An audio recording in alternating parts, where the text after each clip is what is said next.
Chapter 161. I'm not Ash, but someone else. You knew that from the beginning, didn't you, Lucas? Lucas, who had been silent with a stern face for a while, slowly responded. I don't understand what you mean, my lord. Aren't you Ash-born hater Everblack, the third prince of the Everblack Empire? Quit playing dumb. I sighed and folded my arms. You know very well, I am a completely different person from the Ash you've served all your life. Lucas had been Ash's exclusive bodyguard since he was very young. And suddenly, I had taken possession of Ash's body. Even though he might not know, everything from my behavior, way of speaking, and even trivial gestures would have changed completely. But Lucas did not question me and continued to be by my side. I too had let it pass without saying anything since Lucas showed me absolute loyalty. We had an unspoken agreement that there was no need to break our current relationship. But now I was leaving for the capital. I had to go without even knowing what kind of person the original Ash was, let alone understanding his family relationships. This couldn't go on. People in the capital would surely catch on. So I just came out and honestly told Lucas to ask about the original Ash's personality and the human relationships in the capital. Yet, despite that, no, my lord, you are undoubtedly the Prince Ash that I have served all my life. Lucas kept saying this to the very end. My eyes widened. Why is this guy playing dumb to the end? I thought we knew everything about each other? And Lucas had a reason to say this. You told me in advance that day. What? When did I tell you in advance? What did I say? On the night of the second day when we were surrounded by black spiders at the outpost. You called me and said this. I had possessed this body on the third day of being surrounded by the Black Spider Legion. The night before that, one day before I took possession, Ash had said to Lucas, Hey guard, starting tomorrow, I will act like a different person. But no matter how I appear or what I do, I am me. I am the Ash you have served all your life. Repeating Ash's words verbatim, Lucas looked at me with unwavering eyes. Don't doubt me and continue to assist me as you have. I'm asking you. That's what you said. Though I didn't understand what you meant at the time, your behavior changed noticeably from the next day, as if you had become a different person. Lucas faintly smiled, bowing his head slightly to me. But since you had told me in advance, my loyalty to you never wavered. I was stunned, frozen by the unexpected truth. So Ash knew that I would possess his body? How did he know that?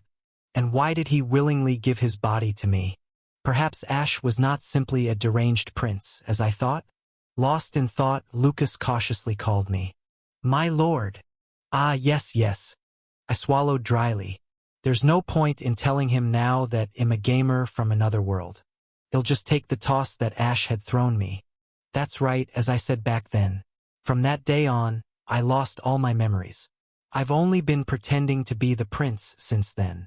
Thankfully, Lucas immediately accepted this. Indeed, there were times when you didn't seem to know common knowledge. I had suspected as much. Haha. Thanks to you subtly explaining things, I've managed to get by. So how did you suddenly know so much about monsters and dungeons? That. I vaguely dodged the question. I instinctively knew how to defeat the monsters after losing all my other memories. Perhaps the me before losing my memories used some special technique? Though I thought it was nonsense as I spoke, Lucas seriously nodded, accepting it. It seemed that, in this way, I managed to steer our relationship back on track, leaving behind the mystery of Ash's foreknowledge. But it was clear that Lucas' unwavering loyalty was going to be a valuable asset in the dangerous game of Protect the Empire. This damn kid. Just how much does he trust me? Ahem. Anyway, Lucas, I would like to ask for your help. I need to know about my relationships in the Imperial Court and understand my original habits. Upon my request, Lucas promptly nodded. Understood. They'll tell you right away. There's not much time left before departure, so we must be quick. Thus began Lucas' special lecture on Ash's original personality via human relationships. Fortunately or unfortunately, Ash's personality was rather eccentric. His emotional fluctuations were so extreme that he could be considered a different person depending on the mood of the day. Some days he was as kind and gentle as a saint, and on others, he acted as crazed and frenzied as a mad dog. Thanks to this, it seemed that no one would doubt me, regardless of how my personality appeared now. Just maintain, a haughty attitude, and nobody will be too suspicious. Okay, but what does being haughty mean? Well, my lord, could you tilt your chin back for a moment? Lucas cautiously took hold of my chin and raised the angle slightly. My head tilted back, making me look down at Lucas. Yes, that's the exact angle. The old lord always maintained this facial angle. No matter who the person was, if you keep this view, looking down on them, it'll be perfect. Hey, this puts a lot of strain on the back of my neck. Did Ash always walk around with this facial angle? I looked at the mirror nearby. Just a slight twist of the facial angle, and there was Ash, sending a condescending glance. Did he really look at everyone this way? Isn't he a crazy bastard? He must not have worried about getting a turtle neck. I put my neck back in place and rubbed the back of it. Being in that posture all the time was rather harsh on me. Next, I'll tell you about the people you'll encounter in the Imperial Court, especially those who may be difficult. Lucas hesitated.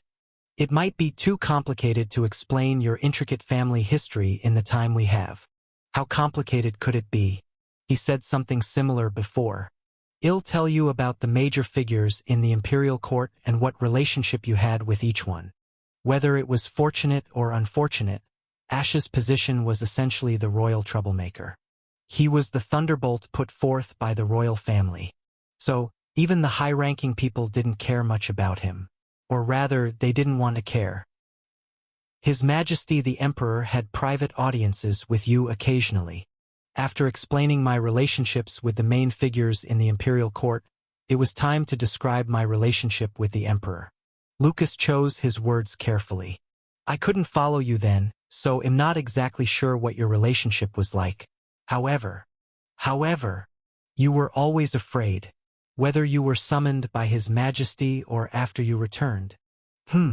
Even the damn my way or the highway eccentric Ash was afraid of the Emperor? How scary must he be? I think this roughly sums it up. Oh! Lucas clapped his hands as if he suddenly remembered something. There is one more very important person. Huh? Who? I won't tell you about this person. Knowing in advance won't help. You'll just have to face it. A bitter smile crept onto Lucas' face, who had been serious all day. You'll know when you meet them. Why I've told you this. What the hell? Who is it? Sometimes there are unavoidable natural disasters. This person is such a case. What, a natural disaster? That's freaking scary. Tell me, or at least give me a hint. Ahem. Then just know this. In the Imperial Court. Lucas turned his eyes to the side with a seemingly defeated face and murmured softly. You have a fiancé. I opened my mouth wide. What? Hey. Fian. A fiancé? Oh yes. And so, having taken lessons on attributes throughout the night, the day had dawned bright, and noon was fast approaching. Finally wrapping up the special lecture, I packed my things, knowing it was time to leave. After all, the prince was returning to the Imperial Court, so there was no need to pack much. I only brought along what I needed for the business in the capital. Upon stepping out to the entrance of the Lord's mansion, all my party members were waiting for me. I chuckled. What's with this send-off? But as they all followed with serious faces, I let it be. Being seen off was a good feeling, after all. Heading towards the southern wall with my party members behind me, I spotted my soldiers lined up seamlessly on the wall. Wow! Those rascals doing things I didn't even order, trying to gain favor. With a quiet smile, I passed through the gate and outside, and the soldiers on the wall saluted me in unison. Safe travels, Your Highness. Leaving behind the loud greeting of 1,000 soldiers, I went to the airship. All 3 airships had their engines running, and Reyna Windwell was waiting for me in front of the Royal Special Ship Alcatraz. Behind Reyna stood 4 officers and 50 soldiers. They were the support troops that would remain in Crossroad. Approaching, Reyna flashed a big smile. "Are you all ready, Your Highness?" "Well, more or less."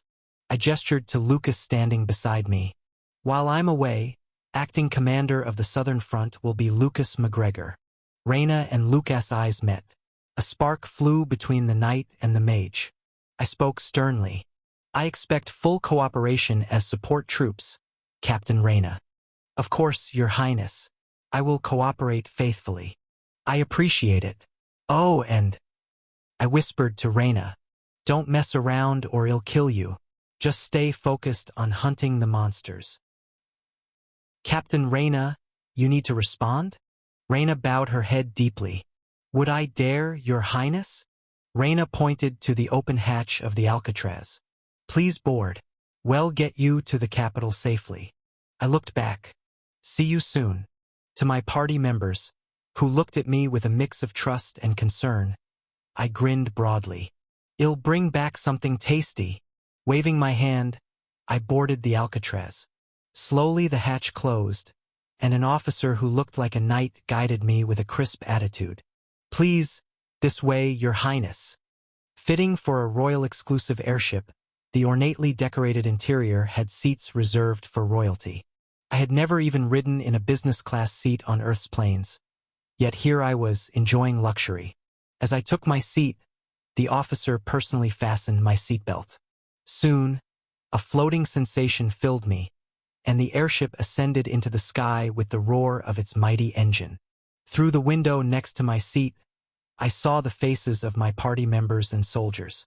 They were saluting me to the very end. They'll be back soon. Thinking this, the airship sped up, and their faces quickly receded into the distance. For the first time, I was leaving the city of Crossroad, where I had always stayed since falling into this world. I clenched my fists. To be honest, I was a bit nervous. Going to the capital, meeting the Emperor, clashing with my brother, convincing key figures. And my fiancé? The airship cut through the sky, heading north at a terrifying speed. Stage 6, clear. Stage MVP. Reyna Windwell, SSR. Guest character. Level up characters. None. Deceased or injured characters. None. Acquired items. Wyvern Legion Magic Stones. 274. Trishula Magic Core SR3. Stage clear rewards have been distributed. Please check your inventory. N-grade reward box, 3. R-grade reward box, 3. Get ready for the next stage. Stage 7. The Return of Tang Ah. Chapter 162. It took 3 days to get from Crossroad to New Terra by airship. If you only considered the flying time, it would take less than a day, but because periodic landings for mechanical inspections and magic power recharge were necessary, it took that long. I had to spend most of these 3 days seated. The officers attended to me constantly, so there was no discomfort, but my back started to ache as we went along. Yawn. When on Earth are we going to arrive? The initial excitement had long faded, and I now felt a desperate urge to arrive and face the dignitaries of New Terra as soon as possible. Let's land already. I was killing time so pointlessly. Just when I sensed that the airship was lowering its altitude, a grand view of an enormous city started to become visible through the window. Oh! I gasped softly and pressed myself against the window. It was finally in sight. The center of this world. The largest city on the globe. New Terra, the capital of the ever-black empire, revealed itself in all its overwhelming majesty. New Terra, a port city situated on an inland sea. It was the hub of global trade and logistics, and the size of this ever-expanding city was already comparable to a small country. I don't know much, but it seems tens, if not hundreds, of times larger than Crossroad. Of course, this was a city you wouldn't see in the game. The game stage was strictly confined to Crossroad. Even viewed from a distance, the city was far from ordinary beauty. The turquoise sea waves crashed against the harbor of the city, situated by the inland sea, breaking into scattered droplets that sparkled under the clear sunlight. Fishing boats and merchant ships were busily moving in and out of the harbor, while carts were ceaselessly transporting goods from the harbor into the city. Broad and neatly organized roads branched out in every direction, and countless people moved along them. I thought the city would be dark and gloomy since the country's name is ever black. It was not. Rather, it was a bright and dazzling city, the complete opposite. Except the royal palace situated at the city center was fittingly black, in line with the nation's name.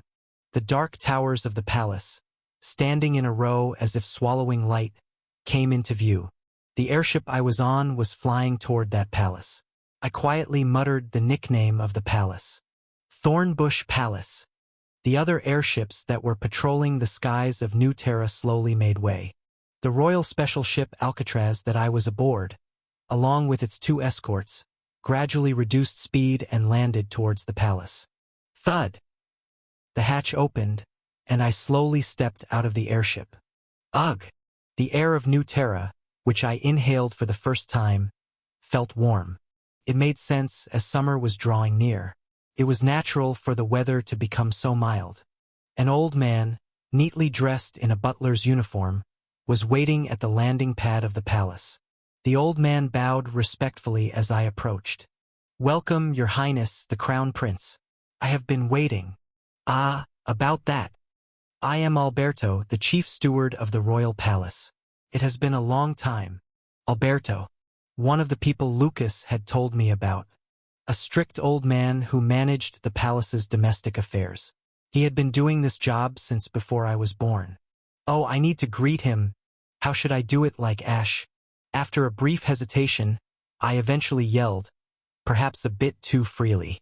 "Hey, old man. Long time no see. Are you still active at that age? Don't strain your joints. Retire already." Silence ensued. Not just Alberto, but also the other servants who had been waiting were staring at me, taken aback. I froze with my arms up, breaking out in a cold sweat. Did I go too far? Was that too rude?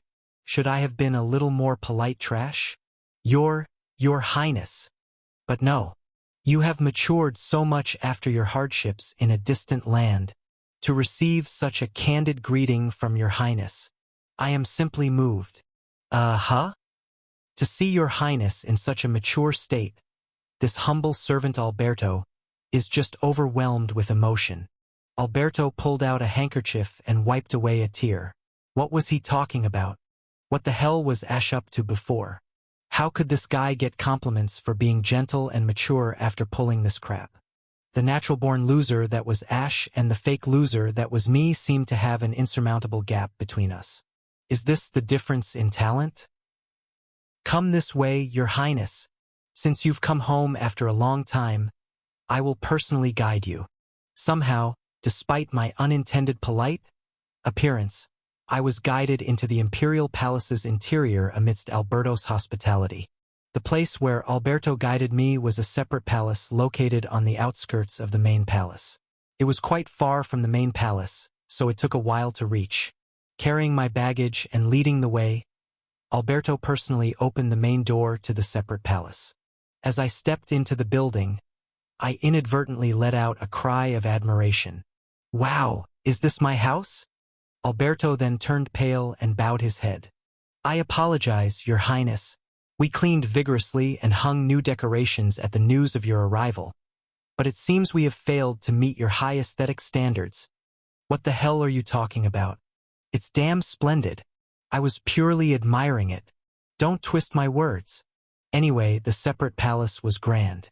The mansion of the Lord of Crossroad was more than enough for a commoner like me, but this place looked 3 times bigger and 10 times more magnificent.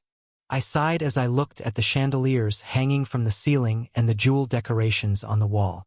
Selling this palace alone would probably cover several months of military expenses for Crossroad.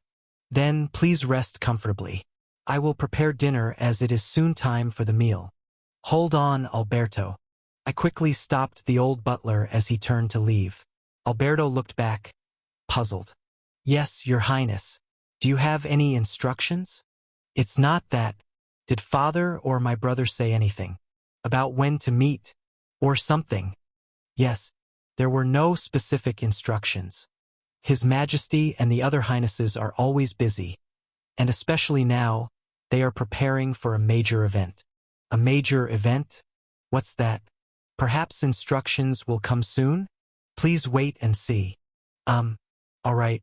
Thanks for letting me know, Alberto. I thanked him without thinking, and Alberto looked at me in surprise. Suddenly realizing my mistake, I yelled, "Enough! Now get out and prepare my meal." "Yes, Your Highness." Finally, Alberto bowed again with a relieved face and left. "Bravo, Ash. You've even managed to tame such a grandfather like that." I shrugged my shoulders and entered the separate palace. Well, I should look around my house. Although a series of misfortunes occurred as I encountered the servants cleaning or doing their tasks inside. Each time they would startle, step back, or even scream and run away.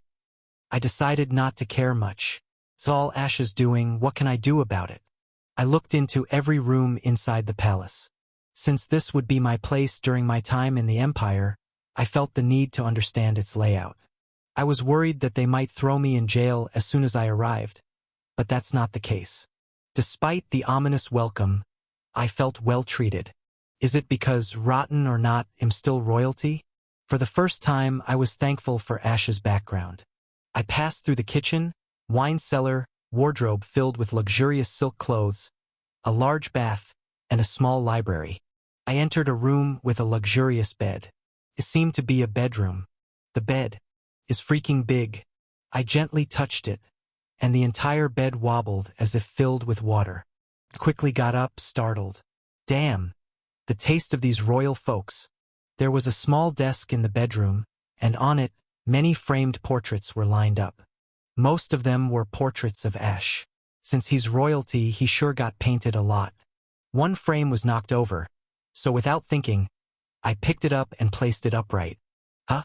In that frame was a portrait of young Ash, nestled in the arms of a woman.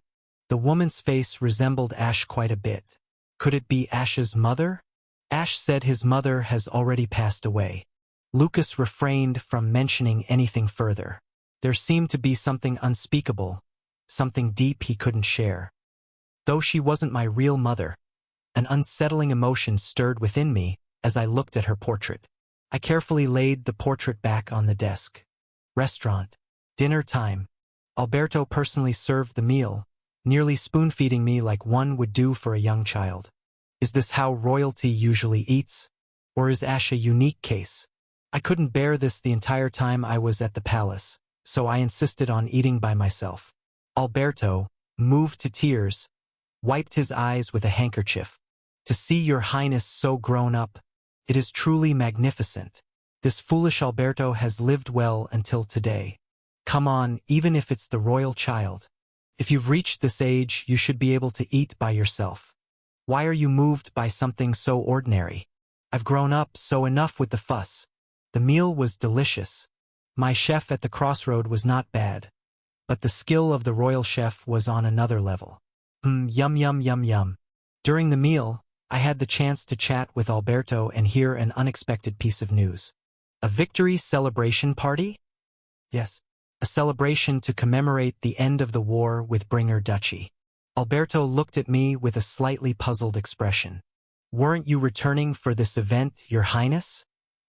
No, I didn't know. I had no idea at all. I was practically dragged back here.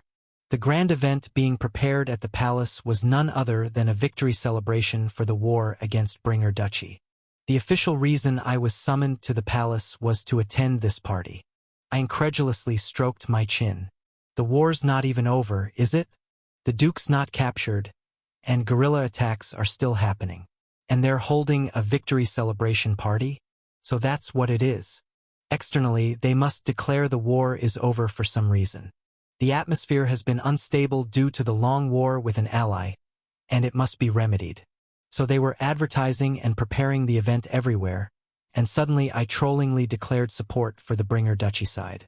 From the perspective of the second prince, Fernandez, they hastily sent me support and brought me here so I couldn't interfere until the event was over. I see how it works now. Annoyed, I gestured to Alberto. So when's the party? It's a week from now. We scheduled it to coincide with the return of the first prince, Lark. First Prince Lark Avalanche Everblack. The general who held the Empire's military power, commander of the Western Front, and the undefeated knight who spearheaded the Bringer Duchy annihilation operation. He'll be seeing the first prince this time, too. Unexpectedly, it seemed all the royal family would gather together as if for a conference. I swallowed dryly, feeling the situation growing beyond my control. I hadn't intended to go this far. If possible, I wanted to meet only the second prince, Fernandez, and leave. Well, think positively. With many people gathering, the number of those willing to send support to the Southern Front would increase, too. Whether it's money, soldiers, or heroes, Crossroad always desperately needs support.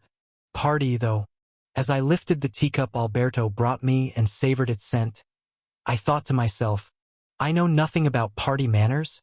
Am I going to be okay? Well, whatever.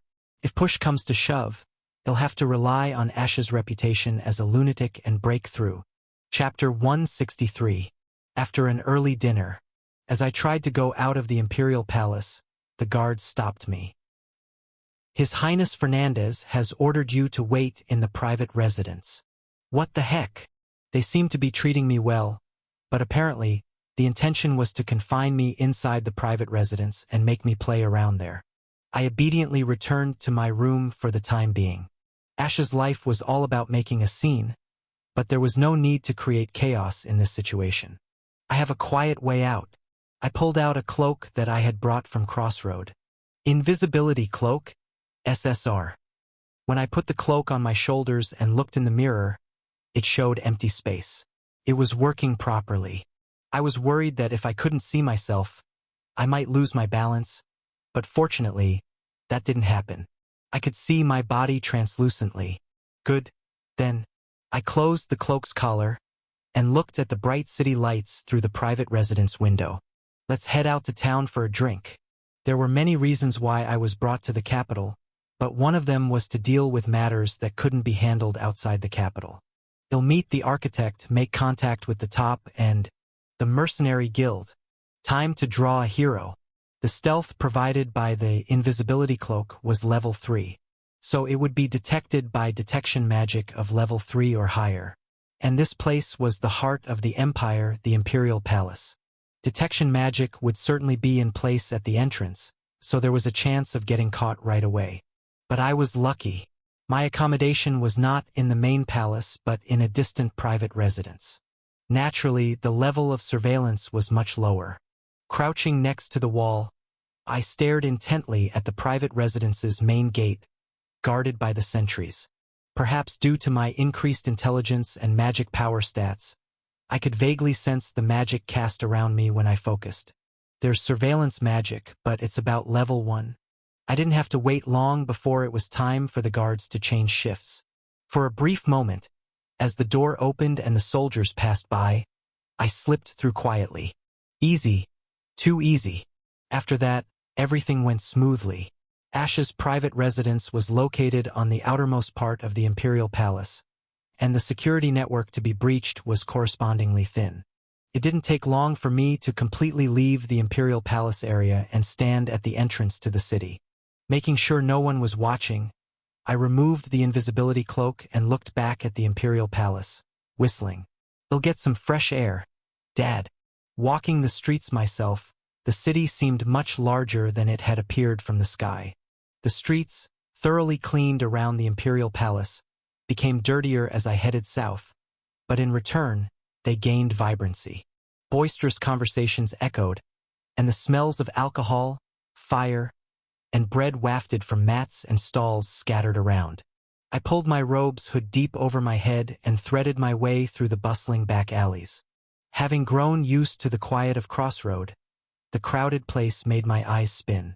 I stopped in a quieter spot and took a deep breath, unfolding the map from my pocket. Let's see where to go.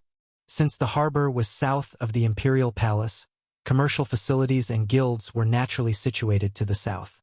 The aristocratic houses and the salons, high-end cafeterias catering to them, seemed to be to the north of the imperial palace. I don't need to worry about the class distribution of this city. Having confirmed my destination, I folded the map and put it away. I had 3 places to visit in total. The architect needed for the Crossroad Tourism City project, the top necessary for taking over the Magic Stone distribution network, and the Mercenary Guild just to check if I could draw a hero. The architect's office was the closest among the 3. I hurried, hoping to arrive before it got too late.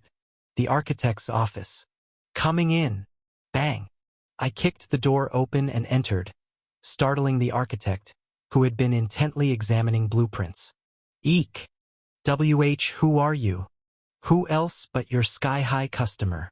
I took off my hood and flashed a mischievous smile. You forgot about the letter, didn't you, friend? The letter. The hotel construction in Crossroad? Gasp. Surely not. Prince Ash? Surely captures people. I got you. Approaching the architect's desk, I took a seat in the chair before me, crossed my legs, and rested my chin in my hand. Hey, you want to do a job with me? My attitude was casual, but I had every intention of treating the architect properly. Crossroad was a dangerous place, far from the imperial roads and teeming with monsters. Naturally, I'd pay extra for a job in such a location. However, I'm truly sorry, Your Highness. No matter how much I begged and pleaded, the architect remained steadfast in refusal. I was genuinely puzzled. You won't do it, no matter how much I pay? Is there something that makes it impossible? Why? Is there another reason? I can't tell you that, sir. Just know that if you ask other architects in the Imperial City, they'll give you the same response. There was something else going on. Narrowing my eyes, I leaned closer to the architect and lowered my voice. Fine. They'll back off quietly without asking more. But tell me this. What's the reason? Did someone threaten you not to take my job? Gulp. The architect's shoulder twitched. It must be the right answer. Look, friend. It's odd for me to say this, but in Prince Ash. Frowning, I grumbled menacingly. If you don't answer straight, who knows what might happen? Please have mercy. Roar. Please save me. I had scared him enough to make him cry. Enough joking. I patted the architect's shoulder. It's all right. Just tell me this, and I won't bother you further. Who was it? Who told you not to take my job? That would be. In the end, the architect told the plain truth. Big Hand has pressured me not to take on any projects in Crossroad, no matter what. I blinked in surprise. Big Hand? Who's Big Hand? I can't say, Your Highness. I'm truly sorry. With that, he fell to the ground, wailing. I couldn't press further and had to leave the architect's office. It was as the architect had said. People in other offices refused my requests too, even going so far as to close up shop and run away, or take down their signs. Was all this really necessary? It was the same with the merchants.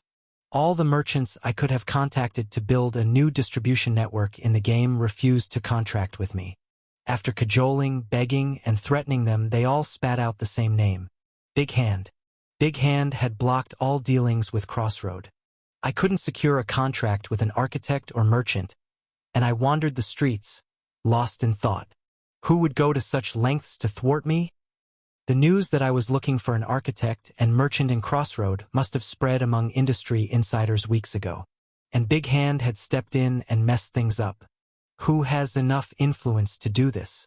I am a prince, a rascal perhaps, but still one of the Emperor's 3 sons, and a commander of the Southern Front. Even though it's a ramshackle front operated solely with mercenaries, I'm still a commander in charge of defending the Empire. I had personally requested these contracts, but the architects and merchants had refused me, risking their lives. This meant that Big Hand was a more frightening threat than me. Is it Fernandez? Or the Emperor? The two who immediately came to mind. They are obviously above me, but it seemed too petty for them to have directly blocked me. All for a small city in the Margrave's territory, just for small work with just an architect, just a merchant. It's hard to imagine that the regent or the emperor would block such a minor matter. Either of them could mess with me far more efficiently. So who on earth could it be? Lost in thought, I found myself standing in front of the mercenary guild. I swallowed dryly, looking up at the building. Continental Mercenary Guild, New Terra headquarters. Please let me pull a cheat-level hero. Of course, I knew it. There would be hardly any mercenaries here who were actually out in the field. This was the capital of the Empire, a city garrisoned by the Royal Standing Army, and one of the safest places in the world. It was far removed from strife and chaos. There was no way that mercenaries, the warhounds seeking battles, would be here. This place merely acted as a headquarter overseeing various mercenary guilds scattered across the continent and dealing with administrative tasks. It was unlikely to be a space for actually recruiting mercenaries. But still, I'll at least be able to find out where the useful mercenaries are. I came here to find out where the SSR-grade friends were roaming around the continent. As long as I could find their location, I could figure out how to scout them. And who knows? Perhaps a high-grade hero character is waiting for me inside? There's always a possibility. With that thought, I flung the doors of the Mercenary Guild wide open, without really expecting much. But then, flash dash. As soon as I opened the door, a dazzling golden light spilled out. What the heck? A woman was standing in front of the empty counter of the Mercenary Guild. The gold-colored aura unique to SSR-grade characters was emanating from her. She was a young woman with short military blue hair, dressed in a plain black and white maid's uniform. But what caught my eye the most was coffin, a massive black coffin that she carried on her back. I was momentarily overwhelmed by this utterly unbalanced, absurd visual, and my mouth fell open slightly. SSR-grade characters often have unique appearances, but a maid with a coffin? I'd never seen this character in the game before. With her eyes, the same military blue as her hair, she glanced at me. It was a lifeless stare, like that of a dead fish. She grabbed the hem of her skirt with a stiff, doll-like motion and bowed to me. You have arrived, Your Highness. Huh? The architect and your contact with the top brass, I knew you would come here, so I was waiting for you. Her toneless voice had an unmistakable sharpness to it. My master wishes to see you. Please, follow me obediently. I could instinctively sense that this woman's master was the big hand who had manipulated the architects and top brass. At the same time, I felt threatened. A person who could manipulate the merchants in the capital, predict my movements, and even boldly summon a member of the royal family like me. This was dangerous. Who's your master to command me to come? How dare you be insolent to the royalty? At my words, the woman tilted her head. Won't you come? And what if I say no? Then I have no choice. Click. The woman laid her hand on the enormous coffin on her back. There was a short handle on top of the coffin, and she effortlessly picked it up with one hand, as if it were a club. They'll have to take you by force. Chapter 164. Unfortunately, I have no choice but to forcibly take you. The woman in a maid's uniform spoke, holding a massive coffin like a blunt weapon. Ha! I bared my teeth in a grin. Look at this. Now they're even resorting to blatant threats? Do they think I'm a pushover? Despite appearances, I've defeated countless monsters on the monster frontline, including the Vampire King himself. Great. Let's go head to head. That's what I wanted to say, but I barely held it back, instead nodding my head. All right, they'll come with you. Upon hearing my compliant response, the woman seemed surprised. Really? Really, what's it to you? I want to meet your master too. I was genuinely curious about what kind of person would exert pressure on the merchants of the imperial capital and then use that pressure to hinder my business. If they invite me, why shouldn't I go? Let's meet face to face and talk about it. The woman squinted her eyes and murmured. You want run away. Something's changed about you. What? What's going on? Did this woman know Ash? I wanted to ask, but there was no time. The woman with the massive coffin on her back led the way out of the mercenary guild. Follow me. I'll guide you. After boarding a carriage that was waiting beside the mercenary guild building, we headed south for a while. The carriage finally stopped at a massive building right next to the harbor. I looked up at the sign of the building with unexpected emotions. Silver Winter Commerce Guild. The Silver Winter? The largest commerce guild in the empire, if not the entire continent. The Silver Winter was known for operating the continent's largest commerce guild, reaching every corner of the empire. Although it was possible to contact them in the game, for some reason, they never traded with Crossroad. They seemed like dummy data. Is Silver Winter the one obstructing my trade with other guilds? But why? My suspicions deepened as I followed the maid-clad woman into the guild building. Even though it was late, the building was bustling with people. Among those carrying piles of paperwork and goods, the woman walked skillfully, her movement nimble despite the enormous coffin on her back. She stopped on the 5th floor at the very end, where there was a door made of luxurious wood. Above it hung a large nameplate. Silver Winter Guild Master's Office. This must be where the head of the guild resides. 2 women dressed like the maid-clad woman stood guard by the door, their faces stern and imposing. As the maid-clad woman put down the coffin, the 2 guards stepped aside. Knock knock. She knocked on the door carefully and recited emotionlessly, "Master, I have brought him." A cool, young female voice came from inside. "Come in." "Yes." The maid-clad woman pulled open the door and stood aside politely. I cautiously stepped inside. The first thing I noticed was the smell of ink and paper. The spacious room was filled with all sorts of documents. A quick glance revealed they were mostly receipts and transaction records. Certificates verifying goods bought and sold by the guild were also in abundance.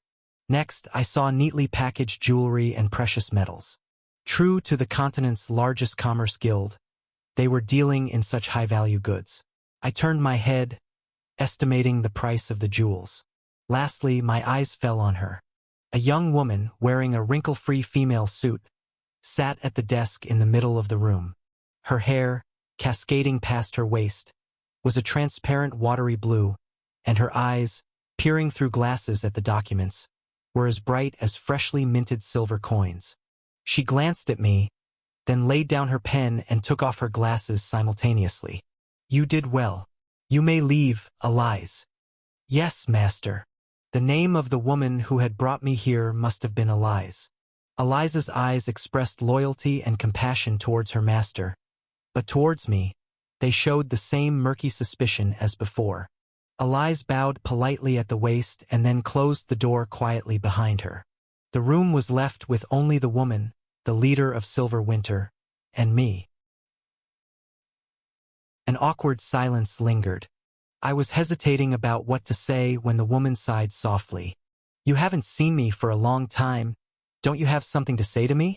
"Ah." Hesitant, I clumsily waved my hand. "It's been a while?" The woman's eyes narrowed, and I broke out in a cold sweat. Damn it. I knew this woman had some connection with Ash, but I didn't know what it was, so I didn't know how to proceed. Did this bastard Ash owe a debt to Silver Winter? Considering how he lived wildly with gambling and games, it was entirely possible.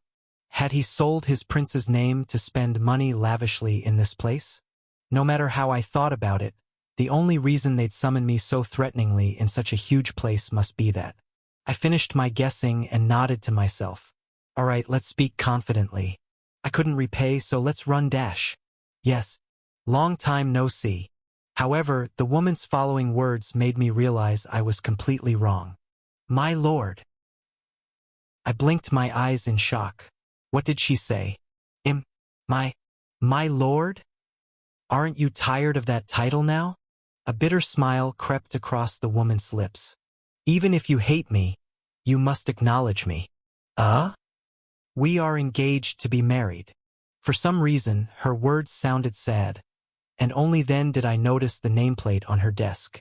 Serenade Silver Winter. She was the owner of the continent's largest place, Silver Winter, and Ash's fiancé. "Let's go." Rising, Serenade picked up the jacket hanging on a coat hanger and, without putting it on, draped it over her shoulder. "This place doesn't suit us for celebrating our reunion." Serenade passed me and led the way out of the room. I stood there, dumbfounded, watching her receding figure, before hurriedly following her. Swoosh! Gentle waves approaching the bow broke, creating spray. I was standing on a luxury yacht owned by Silver Winter. The sleek and white yacht was smoothly cutting through the sea, making a large circle around the harbor coast. Not far away, the harbor and city lights twinkled. Somehow, I managed to explore the city from the sky, land, and sea all in one day. I felt like I had accomplished some challenge. No, stop thinking like a crazy gamer. I shook my head violently. This was not the time to open the system window to check for achievement notifications. Stop escaping reality. I heard about having a fiancée, but who would have known that I would meet her on my first day in the Imperial City? I was not prepared. I might be a professional at conquering monsters, but dealing with women's hearts is a lot harder. You know? Click, click. Just then, Serenade approached me from behind, holding a cocktail in each hand. Serenade extended the blue cocktail in her right hand to me. I brought what you always drink. Thank you, B-dash. I stopped myself mid-sentence. Like ash, like ash, like ash. Smack. I snatched the glass and downed the cocktail in one shot. It must have been a strong drink because my stomach immediately felt hot. Hell yeah. I threw the empty glass into the sea outside the yacht, energetically. Sorry for littering the ocean, but this should make me more like ash, right? Serenade's eyes widened, frozen in shock at my sudden behavior. I started to sweat. Was that too overboard? Your throat must have been quite dry. Shall I get you another drink, my lord? No, that's enough. I'm good. I casually waved my hand. One more drink like this, and there would be no stomach lining left. But thanks to the alcohol, my tensed body relaxed. Perhaps I should pretend to be ash, under the influence of alcohol. Phew. Leaning against the railing where I was leaning, Serenade let out a soft sigh and took a sip from her glass. After you left for the battlefield and returned to the Imperial capital, you didn't even try to get in contact with me. When you left, it was the same. You didn't say anything to me. I thought I was used to being treated like this, but isn't it a bit too much? Serenade's silvery eyes looked at me gently. I made an effort to smile calmly. Were you worried? I'm always worried, Serenade muttered, twirling her cocktail glass in her hand. I'm always anxious that you might break your promise. Promise? What promise did Ash make? I was curious, but I changed the subject. There was something I needed to ask. So you interfered? Interfered? What are you talking about? Don't play dumb. The architects and merchants I contacted all backed off, and it was you, wasn't it? Serenade chuckled. Oh, that was something I had to do, of course. What? Didn't I promise you that my Silver Winter merchants would provide the best commercial service? We can't have other mongrels interfering. I was speechless. So what's this all about? I will select the architect for you. I don't know what business you want to do in Crossroad, but that business will also be handled by our Silver Winter merchants. You didn't like me contracting with other merchants, so you acted first and stopped it. Was that the story? If you leave such matters to me, I'll take care of everything. Just let me know. Tell me as much money as you need, too. Whether you use it for gambling or betting, I'll lend you as much as you want. Anything we handle in our merchants, just say the word. Whether it's alcohol, jewelry, or anything precious, if I can get it, I can give it to you. Why is she doing so much? Hesitant, I cautiously asked. So what should I give in return? You're pretending to forget again. Serenade's watery hair fluttered in the gentle sea breeze. It looked like a wave rippling in the air. From the beginning, our family's request was clear, wasn't it? Serenade, letting out a long sigh, looked up at me with sharp silvery eyes. Why was it? Her eyes were desperate and pained. Give us the royal favor, to our Silver Winter, a humble merchant family that only has money. Royal favor? Not the Star Silver for hunting vampires, but the royal favor. If that's the case, your royal seed. Serenade's long, slender fingers tightly gripped my sleeve. Give it to me. My eyes widened in shock. The seed. Seed? Seed, seed, seed. TL note. Chapter 165. Give me your seed of the imperial family. At Serenade's words, my mouth fell open. What the heck? My goodness gracious. What is this woman saying? It's improper. Young lady. In this fantasy world, the red dragon might be the supreme, but, hey, where I come from, it's the Confucian dragon that reigns supreme. Be careful with such dialogue, or you'll be in big trouble. The amount of cold sweat suddenly shooting up my back doubled. I avoided Serenade's earnest gaze, dripping with sweat. Oh dear, how embarrassing. I can't even meet her eyes. And as I avoided her gaze, Serenade's voice grew suddenly heavy.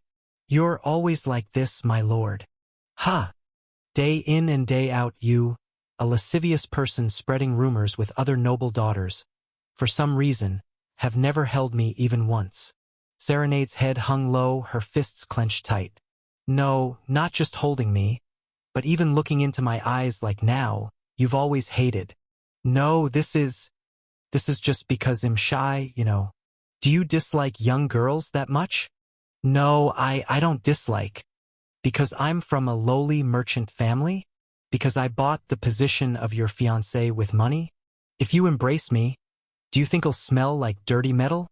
Something trickled down Serenade's pale cheek. Huh? It was a transparent droplet. Serenade was, well, crying. I froze. Great heavens. I really don't know how to handle this kind of situation at all. I never expected your love from the beginning. Serenade looked up at me, weeping without even wiping her tears. I know. You must dislike mixing the pure blood of the noble imperial family with such a lowly and filthy woman like me. But even if it's a contractual relationship, even if the adults arranged it, we still promised to become a couple, didn't we? I'm offering everything I have to you, my lord. So why don't you look at me just once? I wanted to comfort her somehow, but the situation didn't allow me to easily speak up. Ash and Serenade's relationship was foreign to me, a strict relationship between strangers. As a player who had merely taken over this body, could I interfere in this relationship? Would it later turn into a greater wound for her? While I hesitated, frozen, Serenade turned away, wiping her tears. I'm tired of begging you for attention and affection, my lord. I'm sorry for whining and acting spoiled, and for possibly boring you. No, that's not it. I mean, seeing you after so long, I must have gotten overly excited, and my emotions got the best of me. I apologize. Serenade waved her hand, calming her breath. The captain steering the yacht turned the bow towards the harbor. It's getting quite late.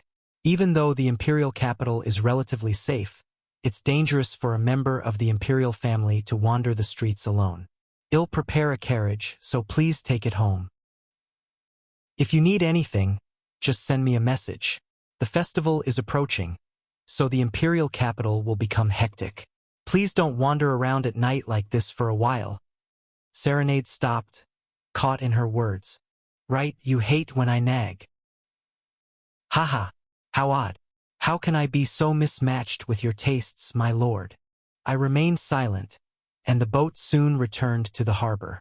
I'm sorry for being brash today, my lord. Serenade bowed deeply towards me.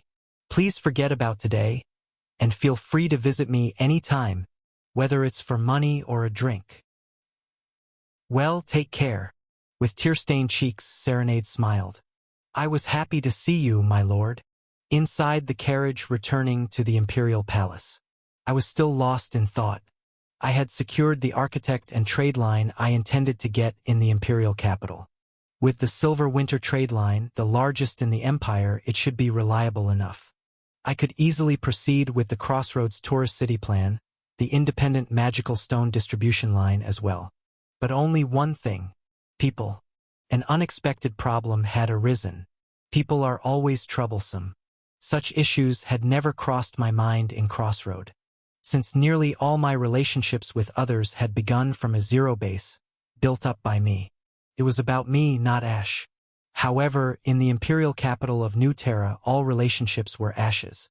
The emperor, the princes, court officials, servants, and even the fiancé I met today. These were all relationships Ash had cultivated and built. Could I really tamper with them? Even if I were to intervene, could I guide them in the right direction? Relationships between people are like a Jenga puzzle. You don't just pile them up endlessly. You remove the pillars from between and place them on top.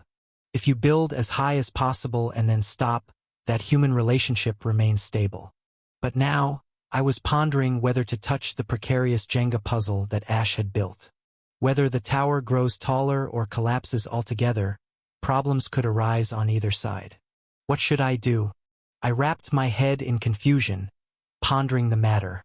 Why won't the Lord even look at the girl properly?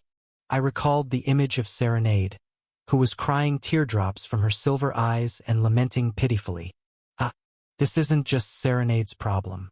I have come to the imperial capital, and I must keep clashing with Ash's people. Then I must clearly determine my stance. Either not to interfere at all, or to bear everything of Ash, myself. I clenched my mouth shut. Either way, I had regarded Ash as someone else so far. I had thought of him as a separate person. Can I really accept that stranger's life as wholly mine? Do I truly have the resolve for that? That's when it happened. Thud. Suddenly, the carriage stopped. I looked out of the window, puzzled. The imperial palace was not visible. It was a dark back alley. What's going on? Did the carriage break down? At that moment, the coachman who had descended from the coachman's seat came walking back.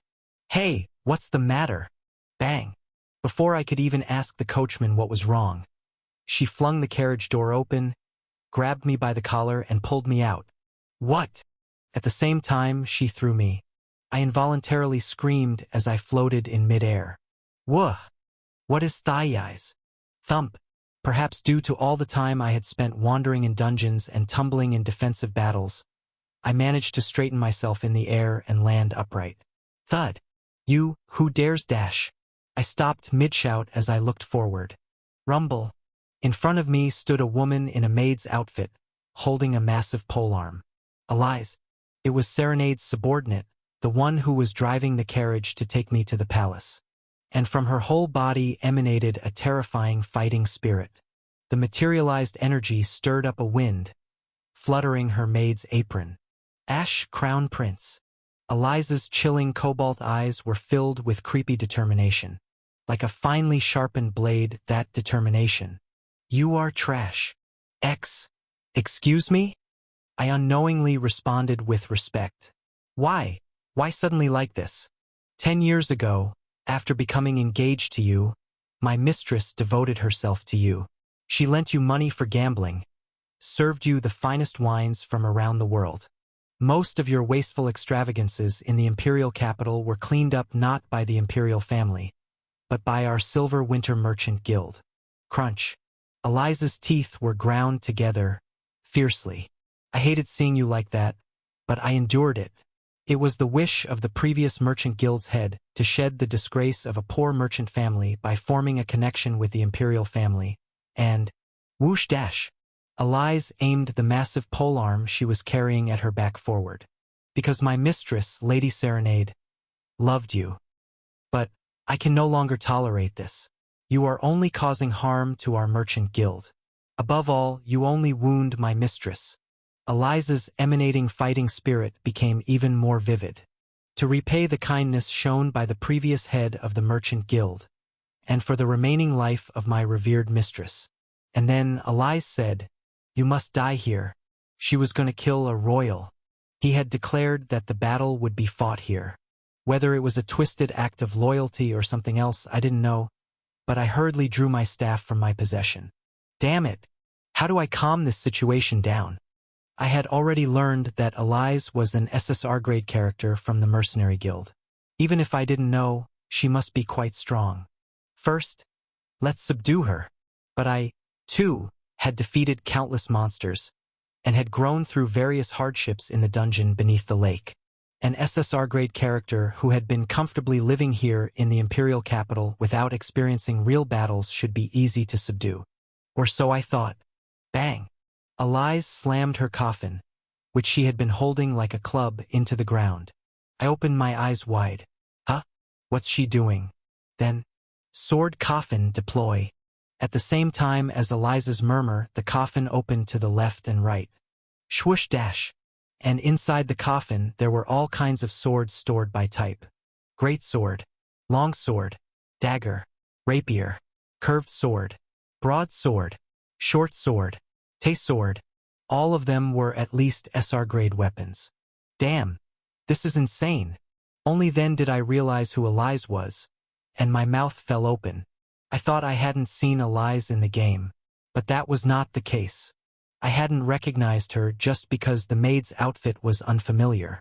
Why is the funeral swordmaster, Elizabeth, here? A monster that ranks among the strongest sword characters in all of Protect the Empire. The sword's funeral director, Elizabeth. She had appeared in the game wearing a dark funeral director's outfit and a funeral director's hat. So I hadn't recognized her at all in her current maid's dress. Damn it, Lucas. You have to speak clearly. The unexpected catastrophe was not my fiancée, Serenade Silver Winter. It was this woman, Elizabeth, Serenade's escort. I will make your end painless. Selecting a sword from the sword coffin, Elizabeth ominously intoned. That's out of consideration for the man who almost became my master's husband. Immediately after, Elizabeth pulled out a saw-blade sword, its blade jagged and uneven. Ah, this looks good. No, that looks extremely painful. That thing dash.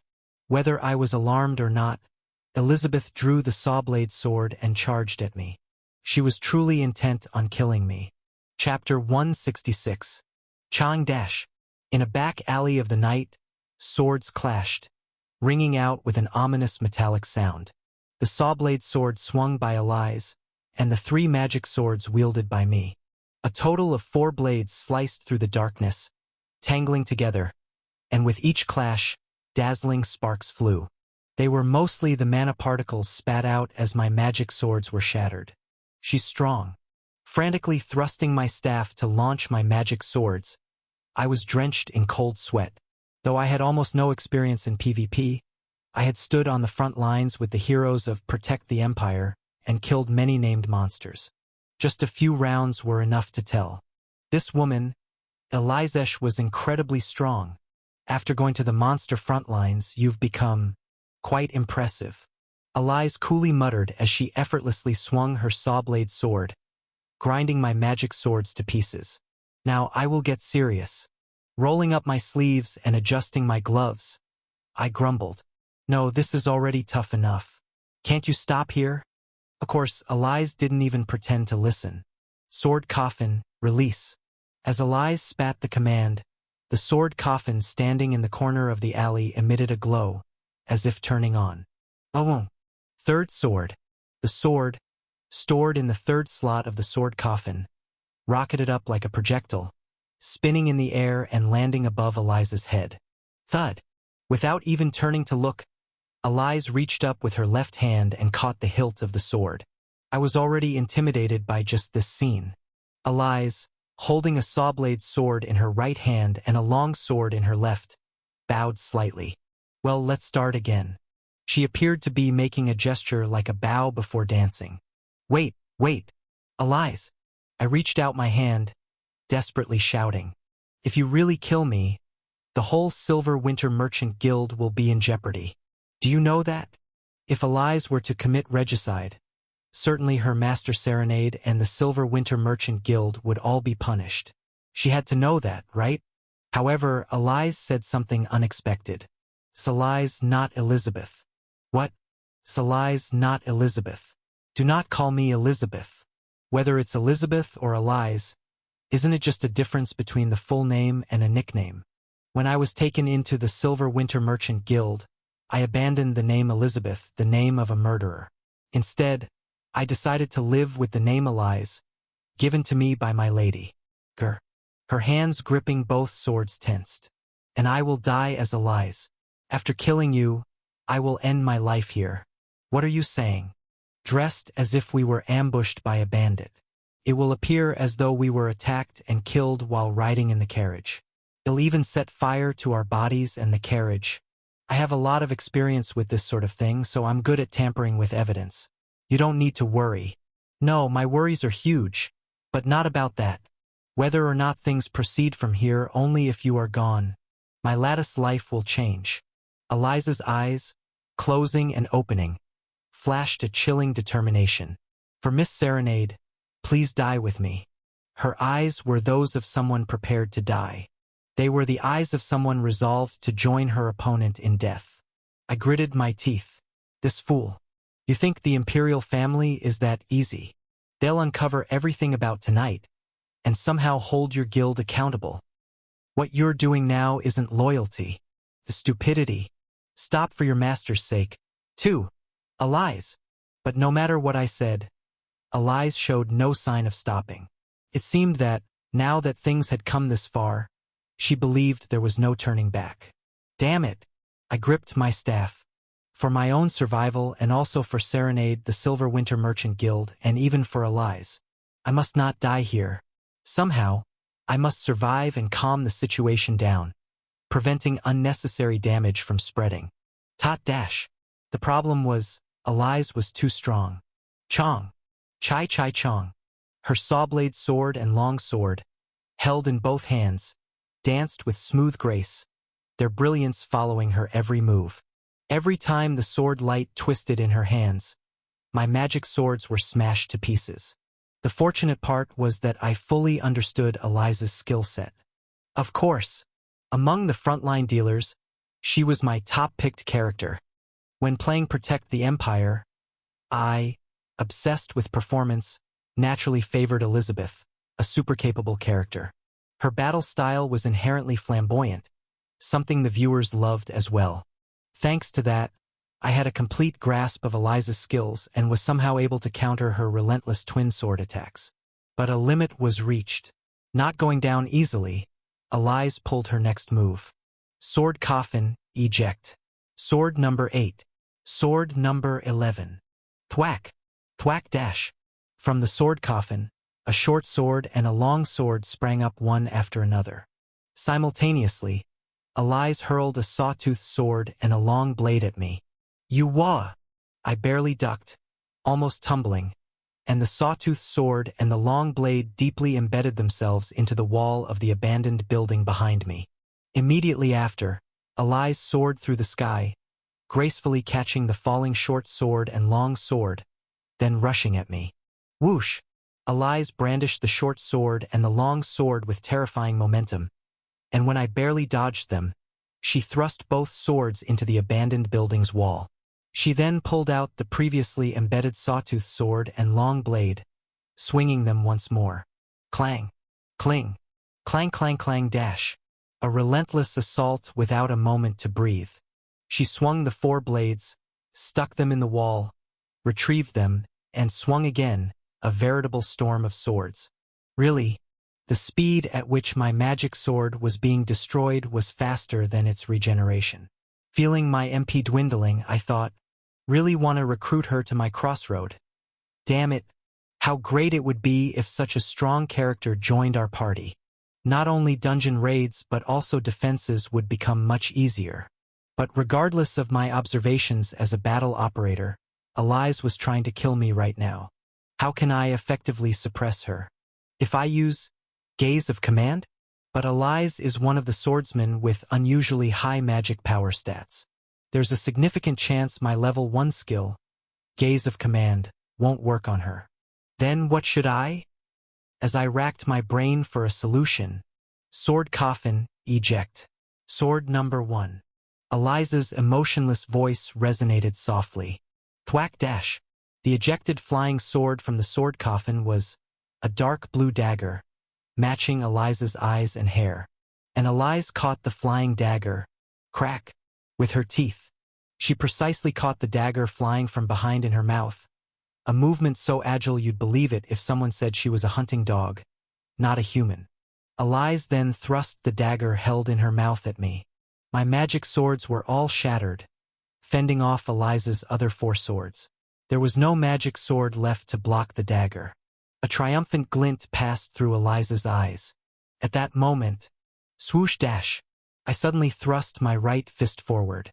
My fist was adorned with a glove I had taken out of my inventory and worn earlier. Lucky Strike. My ultimate fortune-based weapon. Seemingly not expecting me to suddenly engage in close combat, Elise was momentarily bewildered. Her sharp blue eyes quickly scanned my fist. She, the sword-wielding mortician who plunders weapons from the foes she slays after conducting their funerals, possesses the ability to identify item grades. Appraisal I. She must have recognized that the glove on my hand was an SSR-grade weapon. That's why, undoubtedly, grr. She dodged my attack, since she didn't know the true nature of this weapon or what special ability it might hide. To kill me for sure, she had no choice but to back off here. Twist. Elise twisted her charging body in reverse, leaning her upper body back. My fist narrowly brushed past her torso. I grinned. I knew you'd dodge, Elise. From the start, my fist wasn't aiming for Elise. Defeating a strong opponent like her with a luck-based weapon like Lucky Strike was something I didn't even hope for. What I aimed for was the abandoned building's wall beside her. Fragile and cracked from all the sword's sheds stuck into it. Thump. My horizontally swung fist touched the wall and ding. Immediately after, a slot window began to spin in a corner of my view. It was the damage determination slot for Lucky Strike. The rapidly spinning slot window gradually stopped, creating a 3-digit number. 0, 1, 6, 16 damage. A figure akin to a mere scratch. But even if it was a weak number to a monster, it was more than enough to crumble a wall already cracked and worn. Crash and bang. Following the crack, the wall of the ruined building began to collapse. Under the raining debris of the building, Elise quickly attempted to evade. But at that moment, Elise, I activated my first skill, Gaze of Command. You are using Gaze of Command. Target acquired. 1 unit. Stay still right there. Just for 1 second. Command difficulty. Very easy. Comparing the user's intelligence stat with the target's magic power stat. Determining the success rate. Starting the resistance roll. Elise was a character with a high magic power stat compared to her class. Therefore, I gave her an extremely easy command with very low difficulty to make sure she couldn't resist my skill. And thanks to that, judgment complete. The success, 1 unit. Executing forced command. Skill judgment was a success. Oh, frozen. Elise looked down at her body, completely stiffened in place, unable to comprehend what had happened. Rumble bang. The next moment, she couldn't avoid the fallen debris of the ruined building and was buried underneath. Hud hud hud.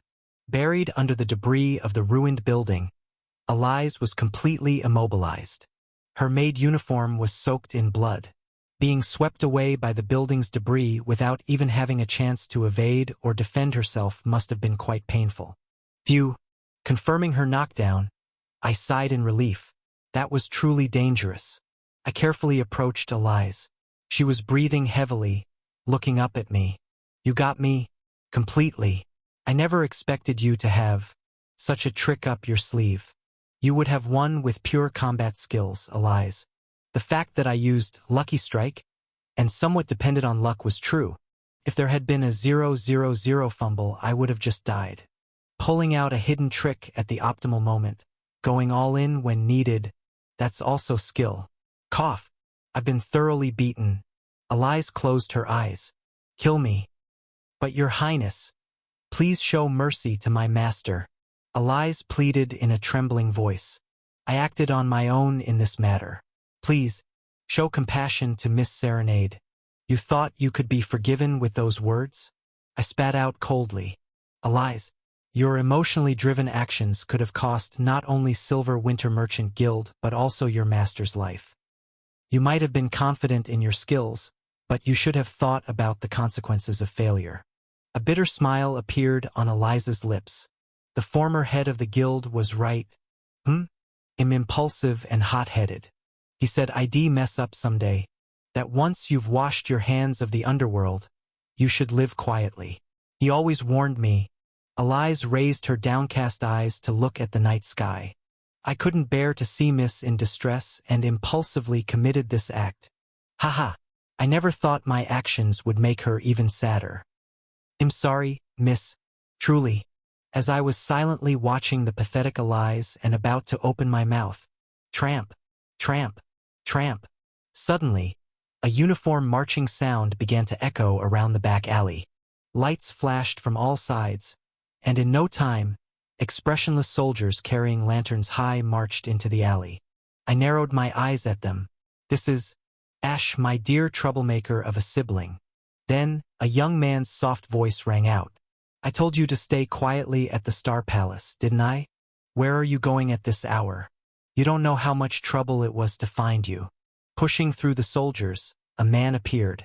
His tempting black hair tied behind his head exuded a faint red aura, and within his frameless glasses sparkled intelligent red eyes. Though the face was unfamiliar, the voice was recognizable. Perhaps it was because we'd already fought with words once before. I gritted my teeth and spat out the opponent's name. Fernandez. He was the Empire's second prince, the administrative deputy, and the overall commander of the Aegis Special Forces Team 8. Fernandez Ember Keeper Everblack clicked his tongue. You should add brother at the end. You're the youngest, after all. Chapter 167. You really are something, leaving the palace without a word. What were you thinking? Fernandez spoke in a gentle and calm tone. The soldiers were waiting to find you, and I even had to scour the imperial capital as if searching for a thief. Fernandez approached me and reached out, carelessly messing up my hair. This guy, he seems to be about 5 centimeters taller than me. Truly, you're a troublesome younger sibling, our youngest. Anyway, what's going on here? Fernandez examined the scratches all over my body and then narrowed his eyes at the sight of Eliza's sword embedded in the ground. From what I can see, it seems like the two of you fought a duel to the death. And that fallen lady over there looks like a maid from the Silver Winter Merchant Guild. Fernandez, inspecting the sword marks on the wall, let out a hollow laugh. Daring to draw a sword against royalty? We'll have to hold the Silver Winter Merchant Guild responsible. We should investigate if there was a traitorous intent. The tax revenue was reduced this year, and it was quite troubling. It's a good thing. The treasury will be enriched for a while with Silver Winter's contribution, right? Eliza had closed her eyes tightly as if giving up on everything. My mouth was parched. What should I say? What excuse could dispel this situation?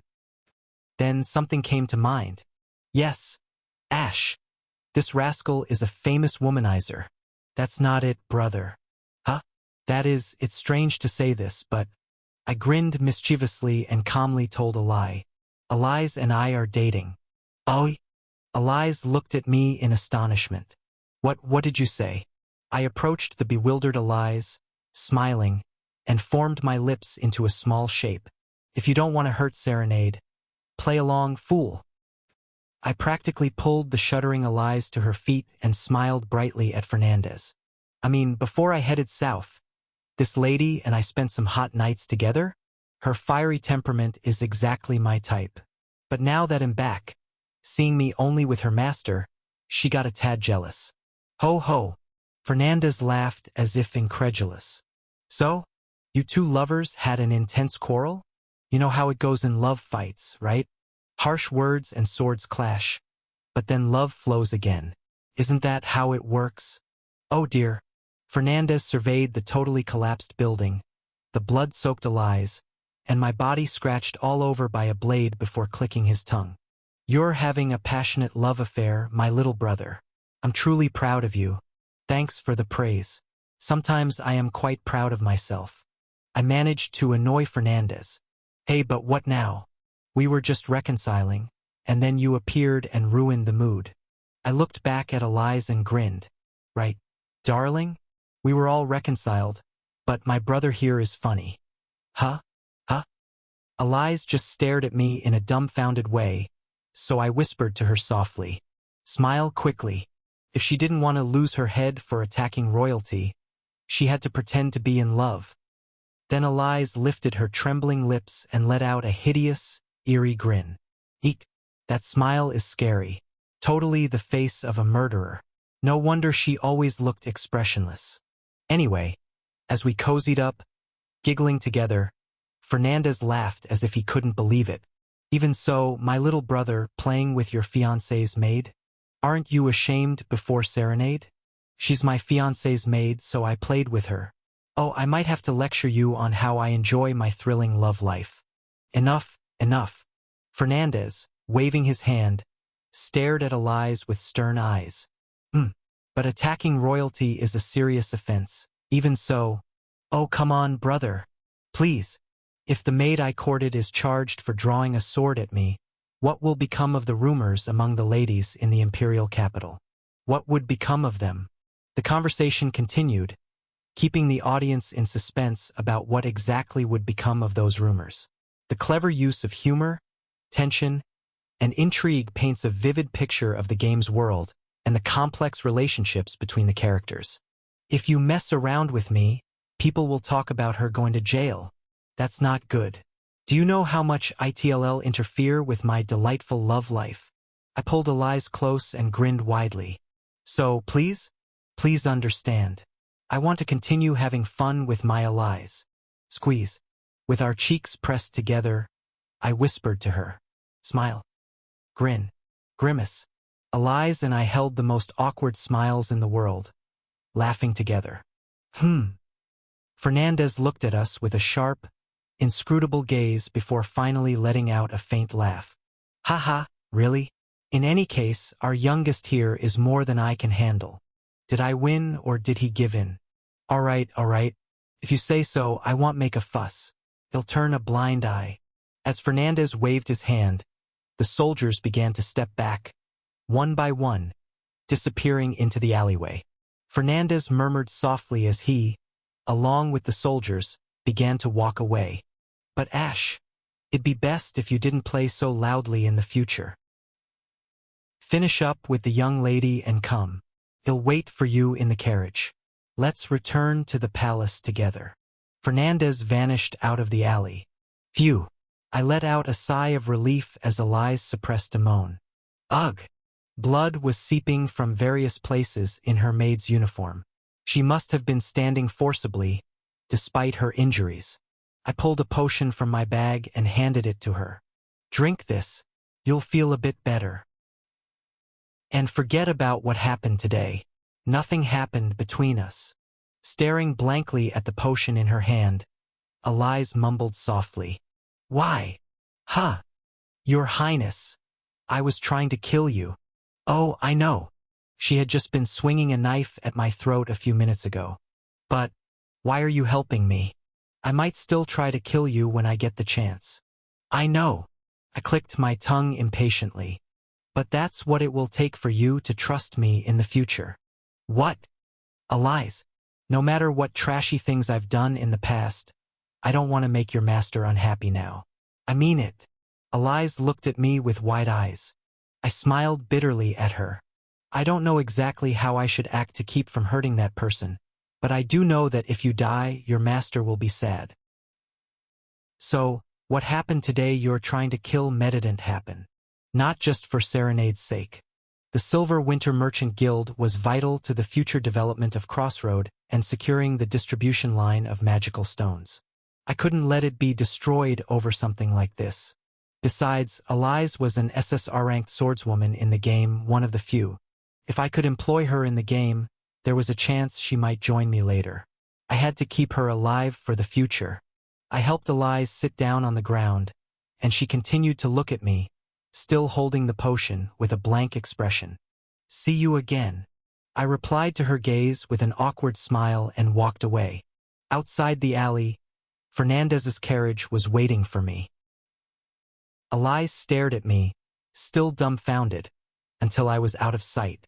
Inside the carriage on the way back to the Imperial Palace.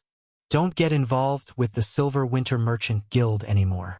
Whether it's the fiancé or the maid, stop seeing them. Fernandez blurted out. The engagement will be broken off in a few days, so you better not continue chasing after it. What? I asked, astonished. Break off the engagement? Fernandez looked at me, puzzled. Why are you surprised? Have you forgotten already? It was all decided long ago. Fernandez's carriage was spacious. Inside, he had everything he needed to work, including all kinds of documents and stationery. As he leaned back on the velvet seat across from me, still holding a quill and working on his paperwork, Fernandez continued. It was only for the sake of the nationwide road project that we used that guild. Those friends, they used their nationwide distribution network to diligently pave the way for us. Not only that, they took over all the business operations and even bore half the costs. Fernandez laughed out loud. How eagerly they wished to become kin to the imperial family. Ha ha! Pitiful fools. No matter how much of a pauper you may be, Father would never let you marry the daughter of a lowly guild like that, a family that bought nobility with money. Fernandez, who hadn't ceased his smile, furrowed his brow at my rigidity. What's the matter, Ash?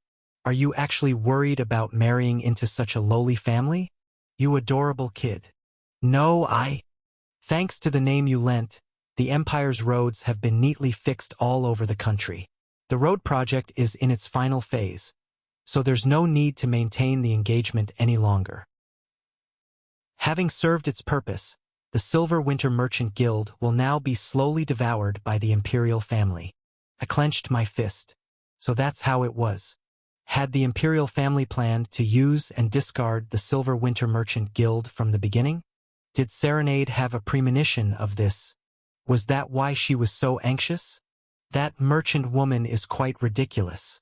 Whether buying nobility with money or forming connections with the imperial family, their lowly history won't disappear. She's even eager to mix a drop of Everblack's blood into their lineage. As if that heritage means anything. The man born of the world's most noble blood laughed scornfully. Fernandez then let out an oops, and smiled warmly at me. Sorry about that. It must be unpleasant for you to hear.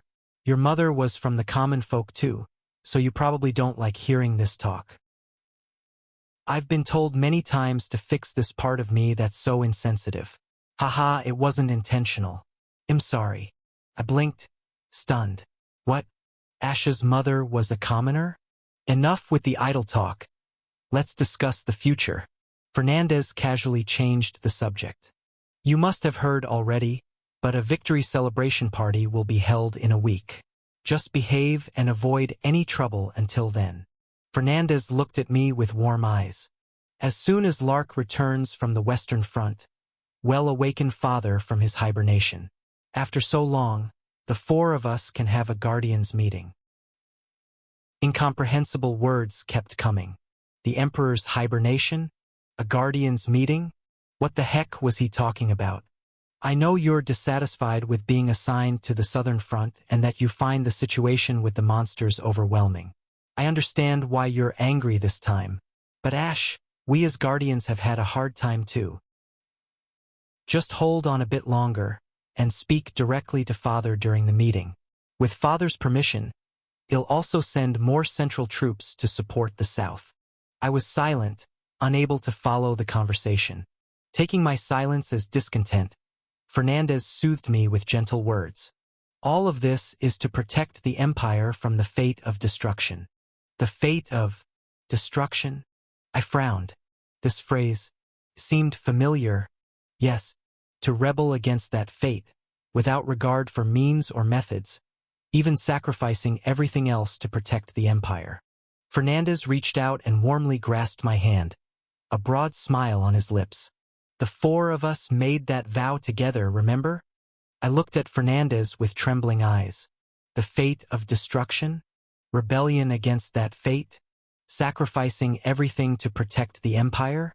What did all these words mean? What are the people of this royal family? What were they doing at the center of the world? Chapter 168. Imperial Palace. Ash's Star Palace. In the dead of night, as dawn drew near, within the dimly lit reception room. Sitting on the sofa, I slowly brought the wine glass to my lips, lost in thought. It was about Prince Fernandez, the second prince, who had escorted me to the Star Palace, and the words he had uttered. The Emperor is in a deep sleep. the emperor and the three princes, for of them call themselves the guardians. They had sworn to protect the empire from a destiny of ruin, even if it meant sacrificing everything else. What is this madness, these lunatic empire enthusiasts? Something smells foul. A sense of foreboding looms. It's the creepy feeling that hits your spine just before encountering a hidden boss while exploring a dungeon. A similar sensation was poking at the back of my neck. This is frustrating. I decided not to think about anything related to the imperial family for now. Soon there will be a guardians meeting or something, so I'll attend it, and then the truth will reveal itself. Rubbing my aching forehead, I also thought about other matters. The imperial family intends to annul the engagement between Serenade and Ash. Serenade's family, the Silver Winter Merchant Guild, is of lowly birth. And Ash's mother is also of lowly birth. It feels like fragments of information are floating in the air. I glared at each piece of this puzzle. Frustration welled up anew. I am not Ash. I have no way of knowing his past, his thoughts, his goals. If Ash were here, I would love to share a drink and ask him about your father, your brothers, your mother, and your fiancé. What do you think? What do you want to do next? Just then, Your Highness? A neatly dressed old butler entered the reception room. It was Alberto, the head servant of the imperial palace. I was worried since you came back late, but drinking at this hour? I thought he was going to nag about drinking, but he didn't. If you only drink alcohol, you'll upset your stomach. Why don't you have some appetizers? I will quickly prepare some. Alberto headed to the kitchen and soon returned with a small plate of elegantly arranged cheese pieces. Care for a drink, Alberto? As I asked while pouring new wine, the old butler graciously smiled and shook his head. Drinking with the honorable prince would be special, but as the head servant, I must always remain sober. What a pity. I gulped down the fresh glass and gestured to the sofa beside me. Quick-witted as befitting his position, Alberto promptly took a seat. Is something troubling you, Your Highness? Alberto. Yes, Your Highness. You have been managing the affairs of the imperial palace for a long time, haven't you? Yes, I have been working here since before Your Highness was born. The old man's face was filled with pride as he spoke. Indeed. Then you must know well about the secrets of the imperial palace. Unfortunately, I have seen and heard things. Alberto lightly thumped his chest. But Alberto, the faithful, has buried and forgotten them all. I have never spoken of what has happened here to anyone else. Very loyal indeed, Alberto. Setting down my wine glass, I grinned broadly. So, I'll apologize in advance. Yes? The secrets you've buried, now you'll have to tell me. The next moment, I activated Gaze of Command. Looking into Alberto's eyes, I commanded. Until the sun rises, answer honestly to everything I ask. Command difficulty. Difficult. Comparing the user's intelligence stat with the target's magic power stat. Determining the success rate. Beginning resistance check. Alberto is an ordinary person, not a hero character. He practically has no magic power stat. Therefore, even a somewhat difficult command worked flawlessly. Evaluation complete. Success 1 body. Executing the forced command. For a moment, Alberto stiffened, but then he nodded solemnly. Ask whatever you wish, Your Highness. If it's something I can answer, I will tell you everything. I first asked Alberto about the Emperor and the princes, but Alberto knew nothing about the Emperor's sleep or the Guardians' meeting. Perhaps it was outside Alberto's administrative domain, or it could mean that the Emperor and the princes had kept their secrets so thoroughly that even the caretaker knew nothing about them. However, Alberto was well versed in the other parts one was curious about. Your Majesty's mother, Dustia the Second Empress, was originally a war slave. He began to spill the story as I asked about Ash's mother. She was said to be a descendant of the royal family of a small country that our empire destroyed. After the country's fall, she was reduced to slavery and served on the northern front. A slave. Although she was a slave, she had an exceptional talent in magic and caught the eye of the emperor, who was on a punitive expedition to the northern front. She was appointed as a mage and later participated in many battles with His Majesty, even receiving a title for her contributions. She was a mage. Perhaps Ash inherited her magical talent from her mother. The Emperor wanted to take her into his harem but met with much opposition. How could you bring someone of low birth into the palace? They said. When the opposition continued, the infuriated emperor accepted her not as a concubine but as the second empress. The entire nation was in uproar at that time. I broke into a cold sweat. The emperor had quite a temperament, making her an empress when faced with opposition to taking her into the harem. A year after entering the palace, she gave birth to you. Up to this point, Alberto had been speaking with a smile, but now his face darkened. However, the first empress, along with the other concubines, quite ignored her, since they were all of noble lineage. When His Majesty left the palace on expeditions, she was openly tormented. Consequently, she became weaker and more despondent. Although it was painful to hear, I listened. I needed to know. She requested the emperor several times to demote her from second empress and send her back to the north. But His Majesty refused. Then, 8 years ago, when you were 15, suffering from physical weakness and mental derangement, she hanged herself. You were the first to discover the second empress corpse. Alberto's voice trailed off.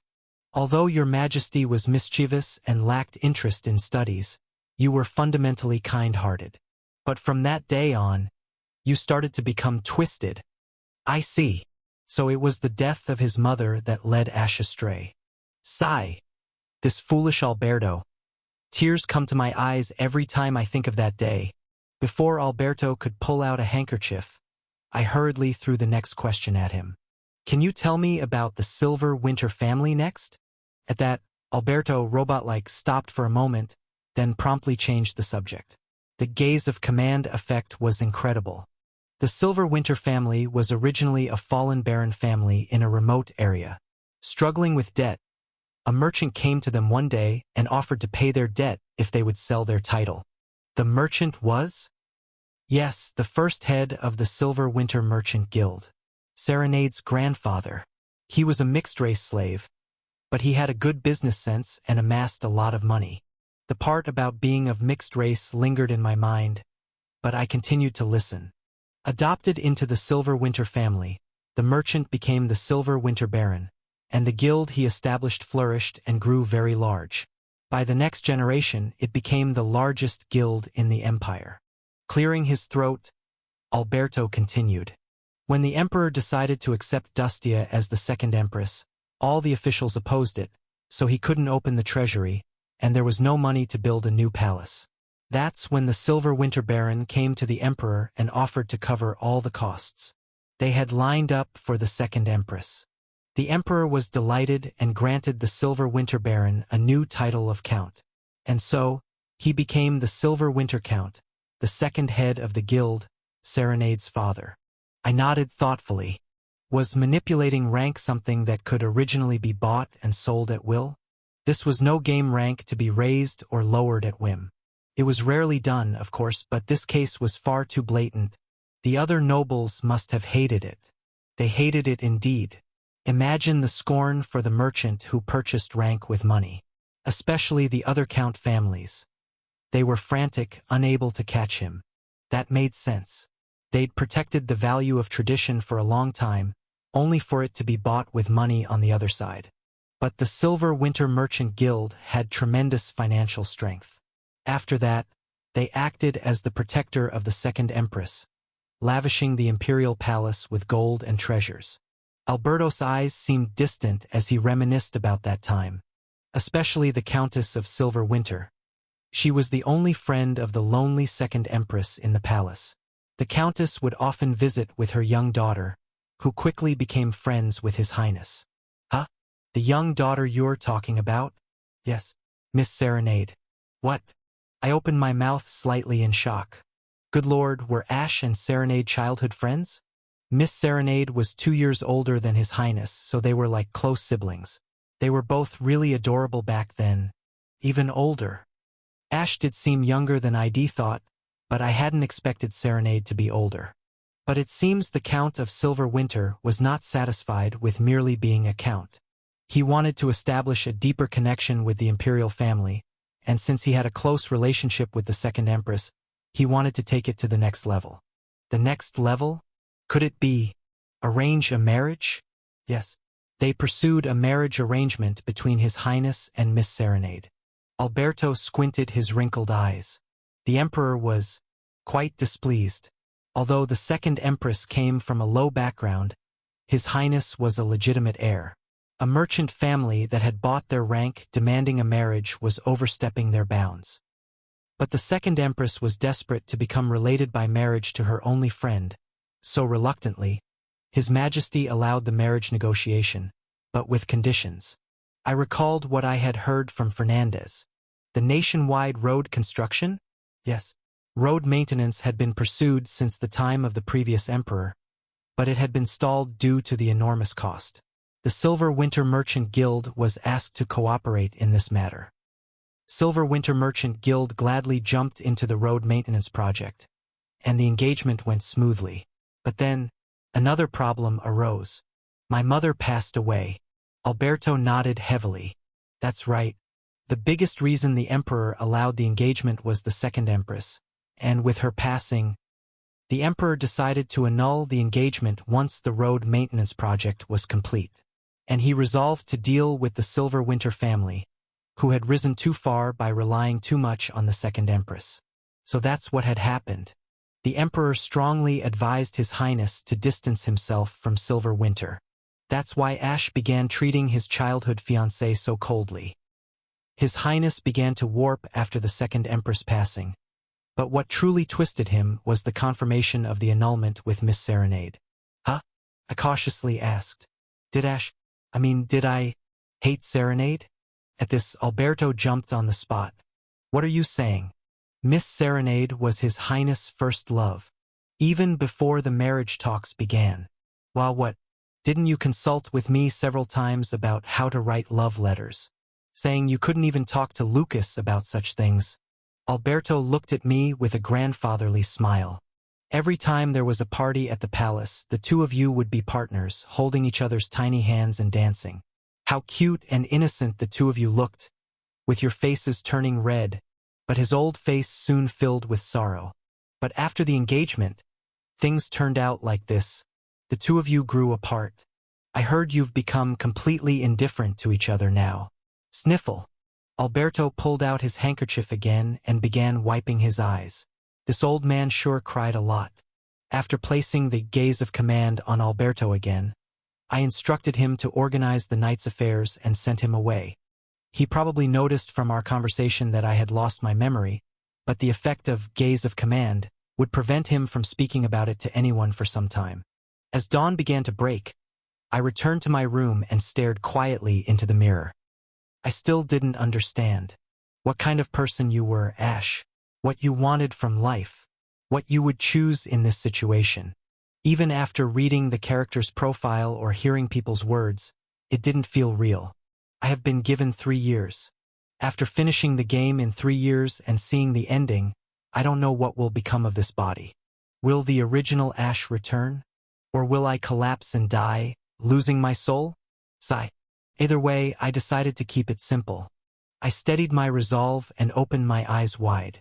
I will do as I please. What I want to do. That is, to protect people. To save those within my reach. So, Ash, I will save you. During the 742 times playing this game, I never managed to save you. I will take on your life.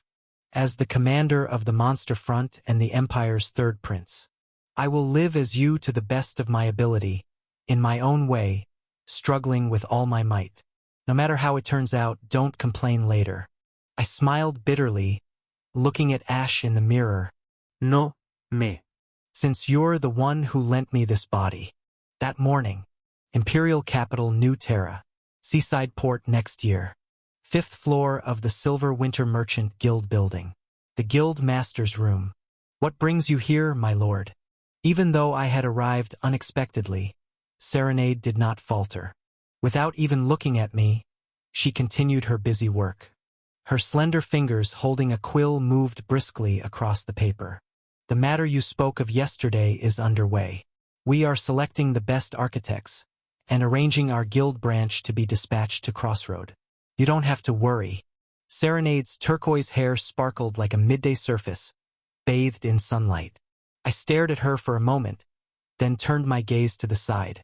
Elise, standing behind Serenade, was in view. Elise, her body wrapped in bandages, was examining me with narrowed eyes.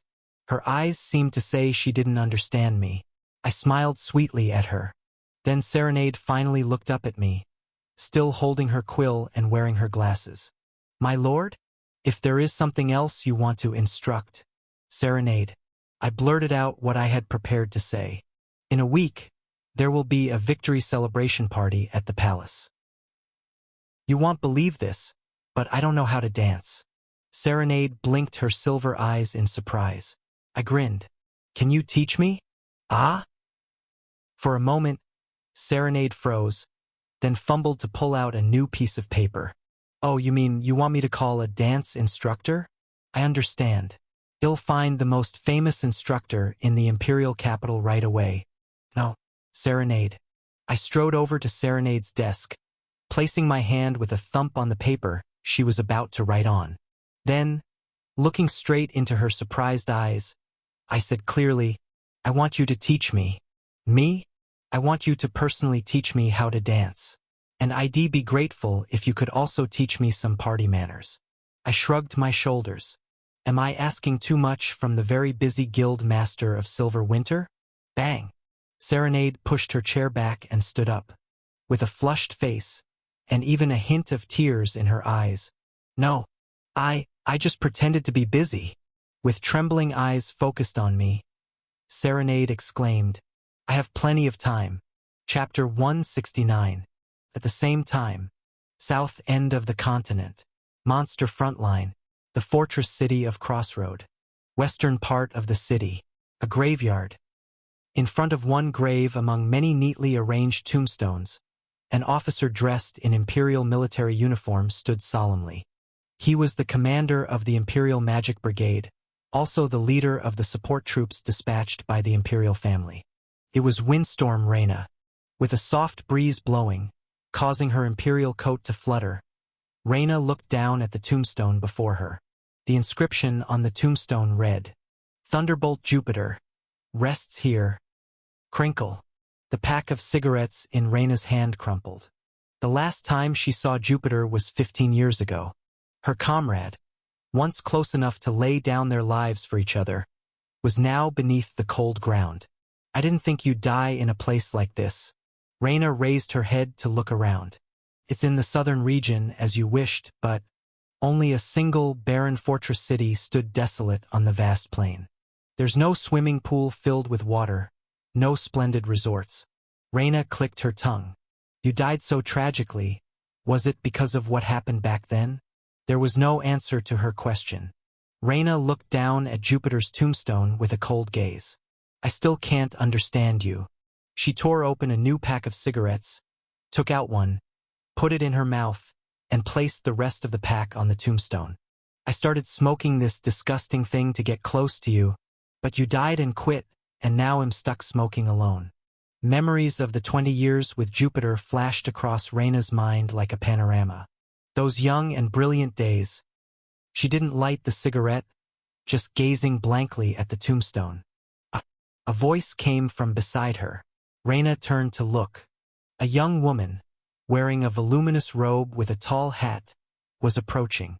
Her left face, marred by a faint scar, was covered by her hair, and she held a few flowers in her arms. Reyna noticed the vase of flowers placed in front of Jupiter's tombstone. Apparently replaced every day, it must be the young woman's doing. Are you Jupiter's granddaughter? No.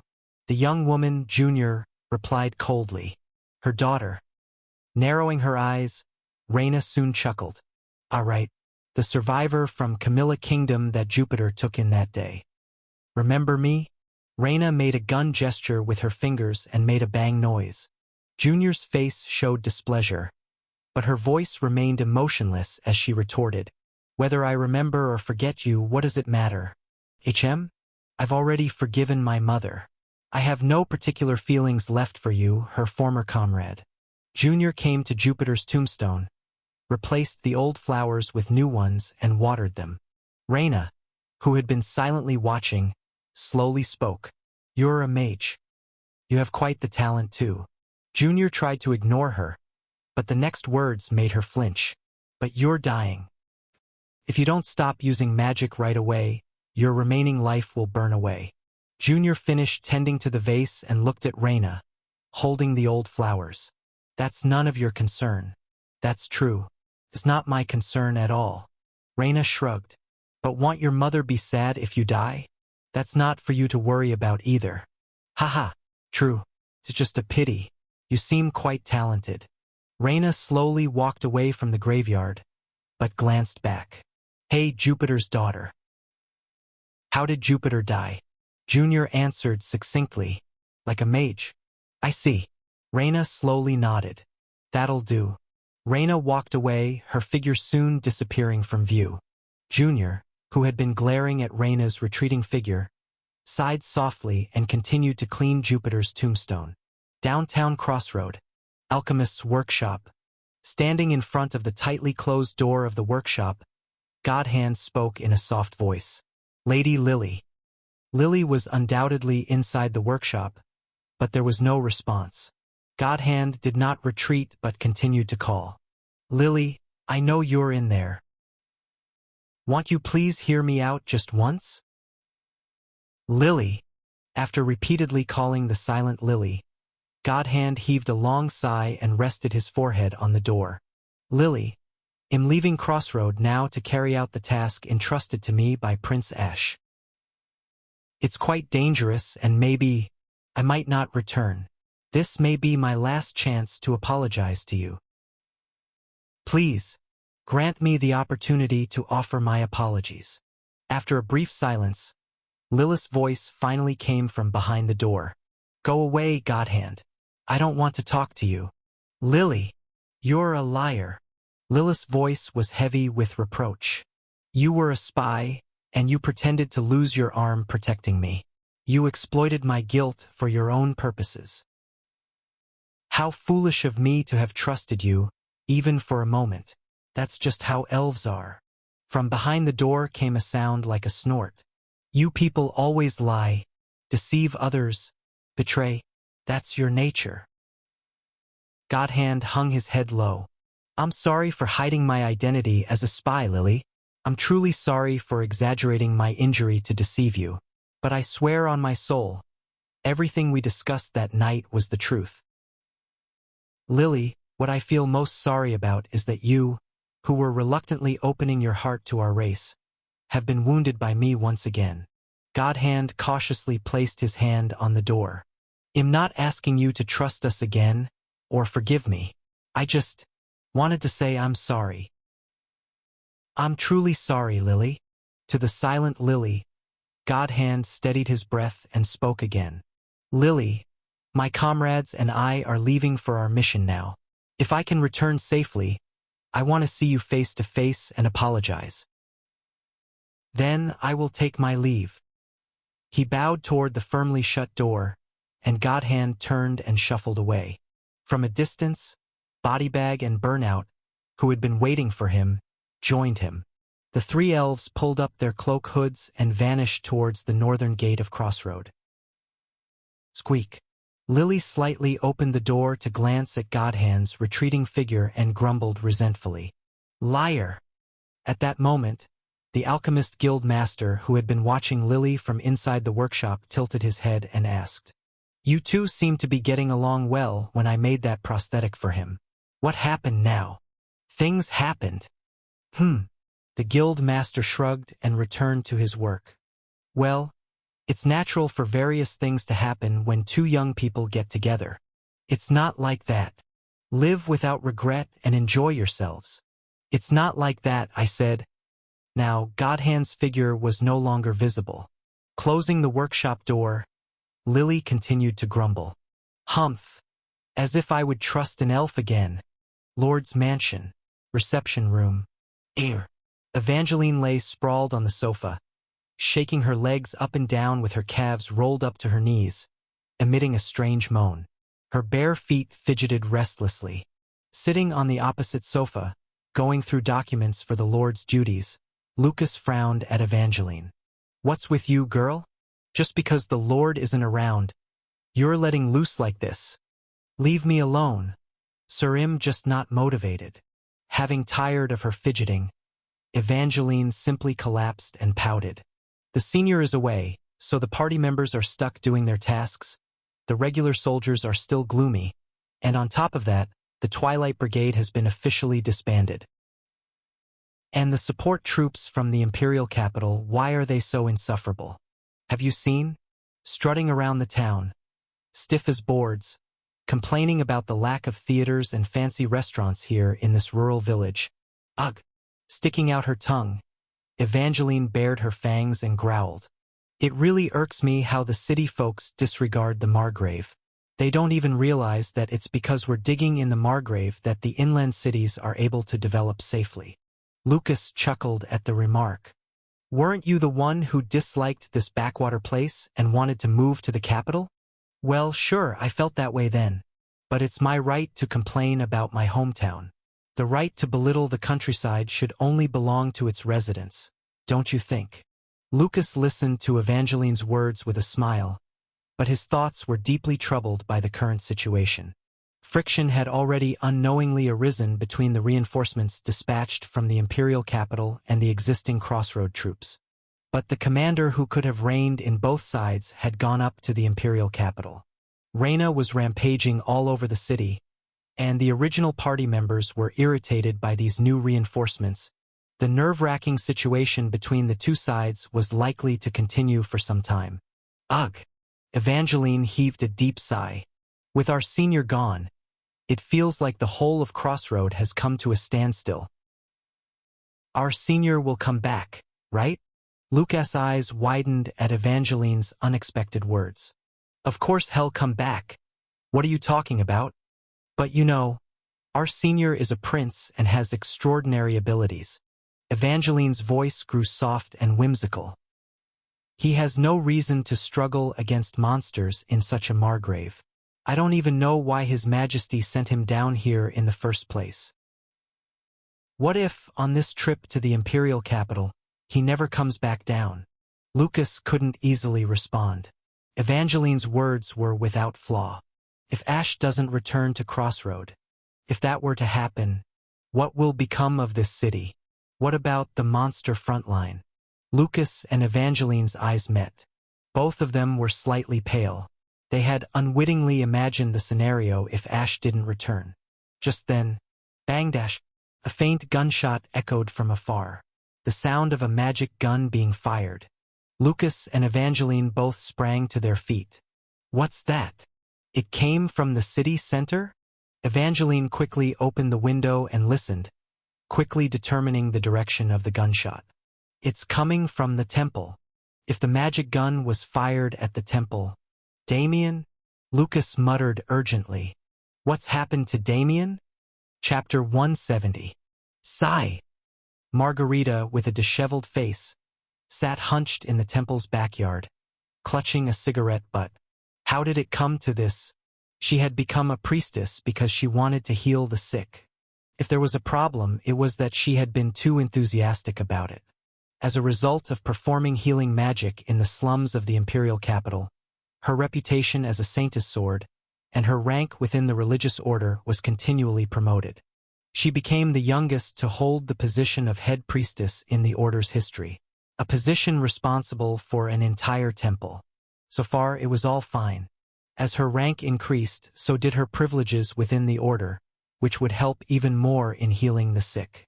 The problem was the host of other unrelated tasks that came with the promotion, having nothing to do with being a healing priestess. Not only did she have to handle administrative duties as head priestess, but also the management of subordinate priestesses, temple budgeting, collection of offerings, and so on. These were things she didn't have to worry about when working as a frontline healing priestess but had followed her once she moved into management. "I just want to treat and care for the sick, that's all." The biggest problem was the intelligence mission. It was her task to accurately gauge the situation and atmosphere of the assigned city and report back to the imperial capital. From this point on, it began to annoy her. What does this have to do with being a healing priestess, seriously? But she performed it quietly. After all, she had to do what she was given. After receiving high praise for a few years of working in a provincial city, her new assignment was precisely at the crossroad frontline with monsters. A place where monsters were trying to kill people. It was a dangerous city where, if the defensive line were to break, everything including the temple would be lost. Margarita was genuinely scared there. Healing the sick was one thing, but stepping into the battlefield was another. But what could she do? If those above said jump, she had to jump. Day after day, soldiers with severed arms and legs were carried into the temple, screaming in agony. Specialized in chasing plagues with magic, Margarita now had to get used to bandages, disinfectants, threads and needles, and even saws. But it was still bearable. Although the corridors of the small temple were drenched with blood after each battle, she could manage. If anything, every day felt fulfilling. In the recent years working in management, she hardly had time to do her job as a healing priestess. But Crossroad had a chronic shortage of manpower. Margarita, despite holding the title of head priestess, was on the front lines healing the soldiers. Administrative duties as a head priestess, intelligence tasks she didn't understand why she was doing, and on-site duties as a healing priestess. It was insanely hard, but not bad. Everything seemed to be going well, but Prince Ash, the frontline commander, made a sudden request. "Please lend me your strength, Margarita. Your healing abilities are needed." He wanted her to go up on the wall and fight the monsters. Was he insane? What could she do facing the monsters, except for casting healing magic? But there was no choice. Her opponent was not only the frontline commander but also a prince. It was a command, not a request. If he said jump, she had to jump, so she went up on the wall too.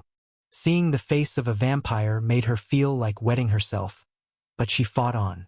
They won. Hey, it's doable. But now her intelligence mission has been discovered. Grilled by Prince Ash, scorned by others in the castle, and soon someone from the central temple would come down to chastise her.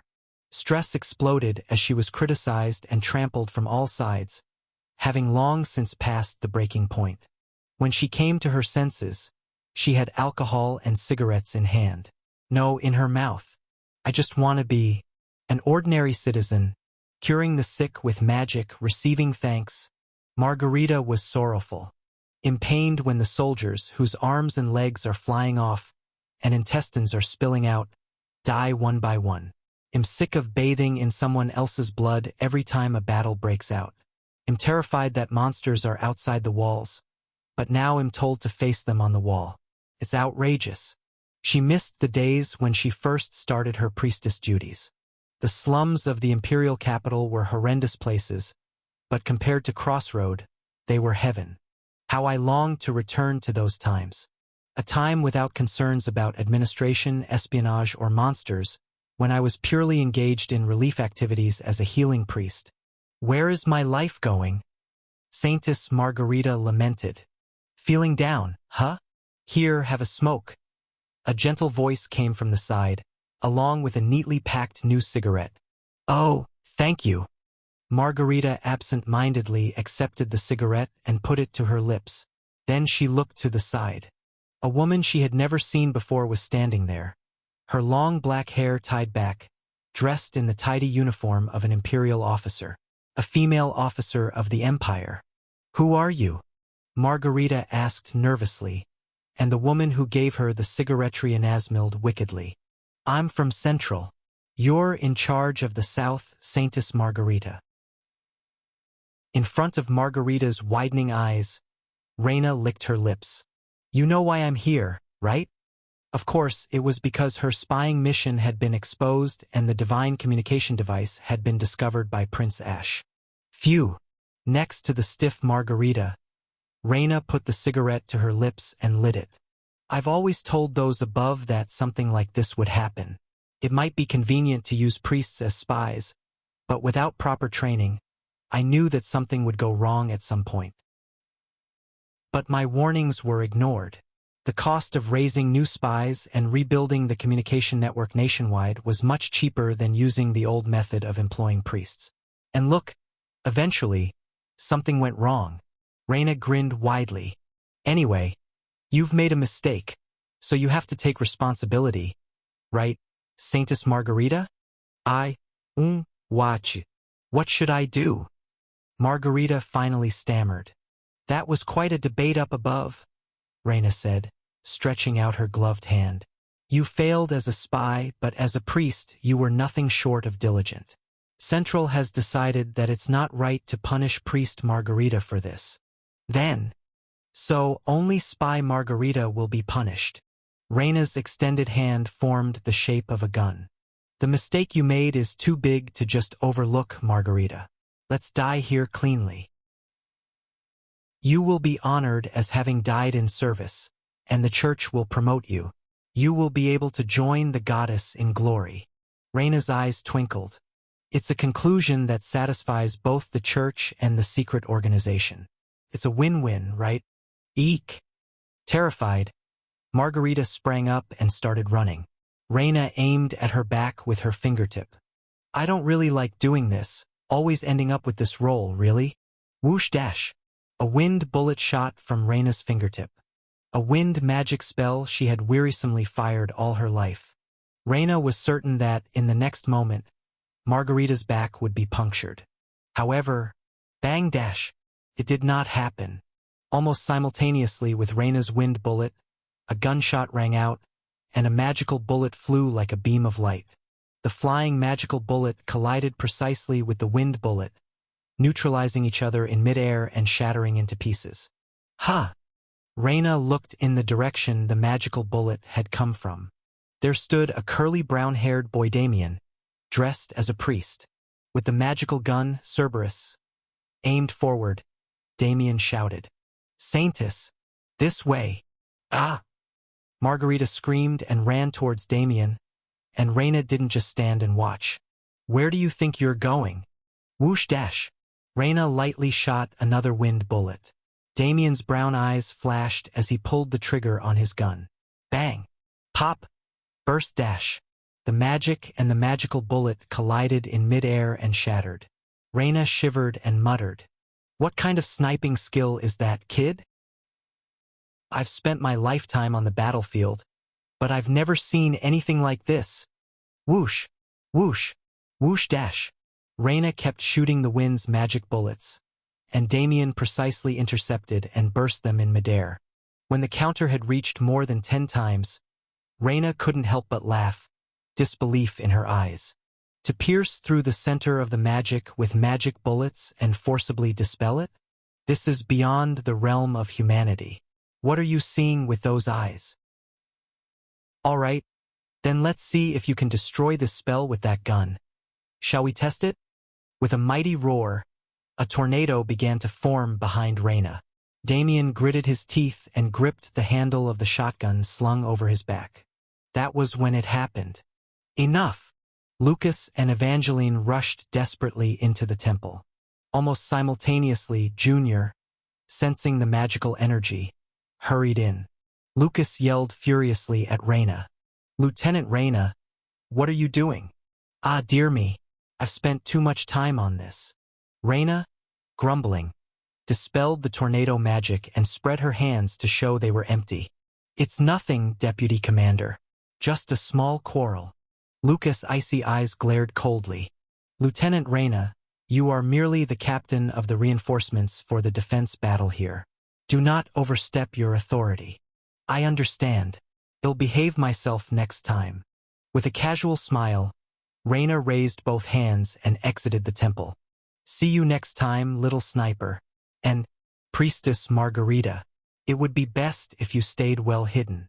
Hiayek. Margarita shivered, hiding behind Damien. Reyna's eyes met Junior's as she chuckled. The two magicians exchanged a silent battle of glares. Eventually, Reyna completely left the temple, and her figure was concealed. Phew, that was tough. Only after Reina had vanished did Damien slide to the floor. Evangeline rushed over to support him. What a headache! Lucas rubbed his forehead, sighing. He had suspected that Reina had other schemes but hadn't expected her to act so brazenly. To think she would openly try to kill Margarita. And was that really all? If there were more hidden schemes. Wah! I don't want to die. As Margarita wailed and sobbed, and Damien and Evangeline tried to calm her, Lucas turned his head. Junior was sternly glaring in the direction Reina had left. Phew! He longed for Ash to come back and sort out this entire mess. Lucas sincerely wished inwardly. Please return soon, my lord. Imperial Capital, New Terra.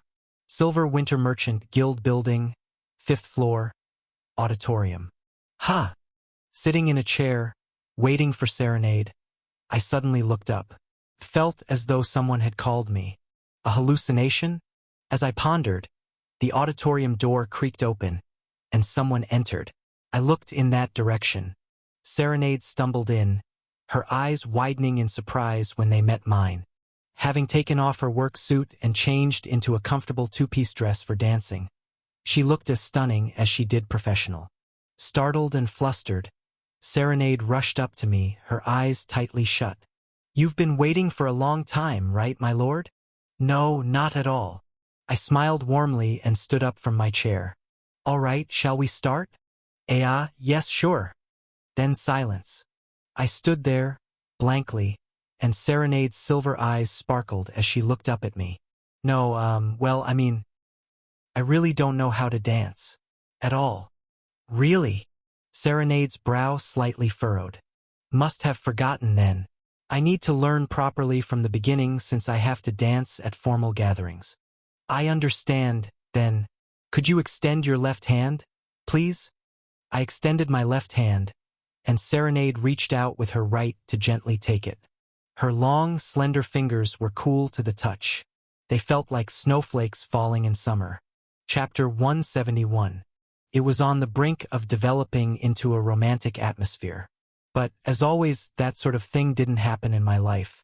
Not even 10 minutes after we started dance practice, I stepped on Serenade's foot 4 times. At first, Serenade laughed it off, saying it was fine. But after her foot was stepped on 4 times, she finally crouched down, tears welling in her eyes. I'm sorry. Does it hurt a lot? Are you doing this on purpose, my lord? Serenade looked up at me with teary, reddened eyes. You're not tormenting me because you dislike me, are you? I swear I'm not. I have no such wicked pleasure. Teaching a dance and repeatedly stepping on her foot to torment her? This creative but overly complex torment. Looking down at Serenade's reddened foot, I sighed softly. I'm really sorry. I must be a klutz. Moving in sync with someone was much more difficult than I had thought. As much as this was true, I hadn't expected to step on my fiancé's foot so carelessly. It reminds me of our engagement ceremony. That was 10 years ago. Serenade, who stood up with my support, muttered. Looking back, you really couldn't dance then either. Did I step on your foot then too? Just my foot? You tripped over my skirt, and we both fell flat on our faces. Serenade covered her mouth and giggled. It hurt, and it was embarrassing, but that moment was the happiest in my life. Serenade, who was murmuring distantly, shook off her foot a few times and then energetically nodded. All right, the pain's gone. This time, I'll teach you from the beginning. Serenade took a step closer to me. Now again, let's start with the hands. My left hand and Serenade's right hand clasped together. She held my right hand with her left, guiding it to rest below her left armpit. Place it here. Yes, like that. And Serenade's left hand rested on my shoulder. This was the basic stance for the waltz, a representative social dance. Our bodies were almost close enough to feel each other's breath. If we listened carefully, we might hear each other's heartbeat. Serenade, whose eyes met mine, quickly looked down and took a deep breath. Now let's try stepping. I'll lead until you get used to it, my lord. I moved my feet cautiously as Serenade led, being careful not to step on her feet. Relax your body, don't tense up, and go slow. Left foot forward. Right foot to the side. Together, good. Right foot back, left foot to the side, together. You're doing well. As time passed. 1, 2, 3. Good. 1, 2, 3. That's it. Whether it was because the tension had eased and our bodies had warmed up, from that point on, I was able to practice dancing without stepping on Serenade's foot. Serenade too looked more relaxed, her face softening into a comfortable smile. You're learning fast, my lord. With a bit more practice, you'll have no problem at formal gatherings. I quietly stared at her newfound natural smile. Serenade couldn't maintain eye contact for long and quickly looked down again. Her cheeks flushed. Watching her intently, I slowly spoke. Serenade.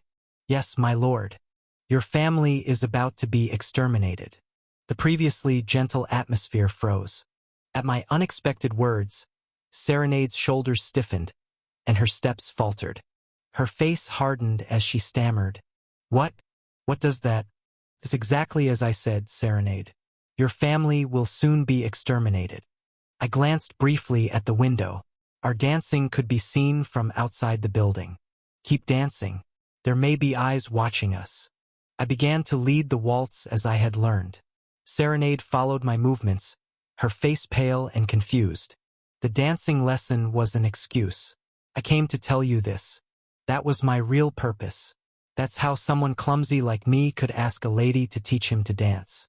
Well, the situation did require that I learn to dance anyway. I whispered in Serenade's ear, recounting what I had heard. The Emperor had long decided to use and discard the Silver Winter Merchant Guild. Once the road construction project was completed, the engagement between Serenade and me would be annulled, and the imperial family would swallow the Silver Winter Merchant Guild whole. And now that time had come.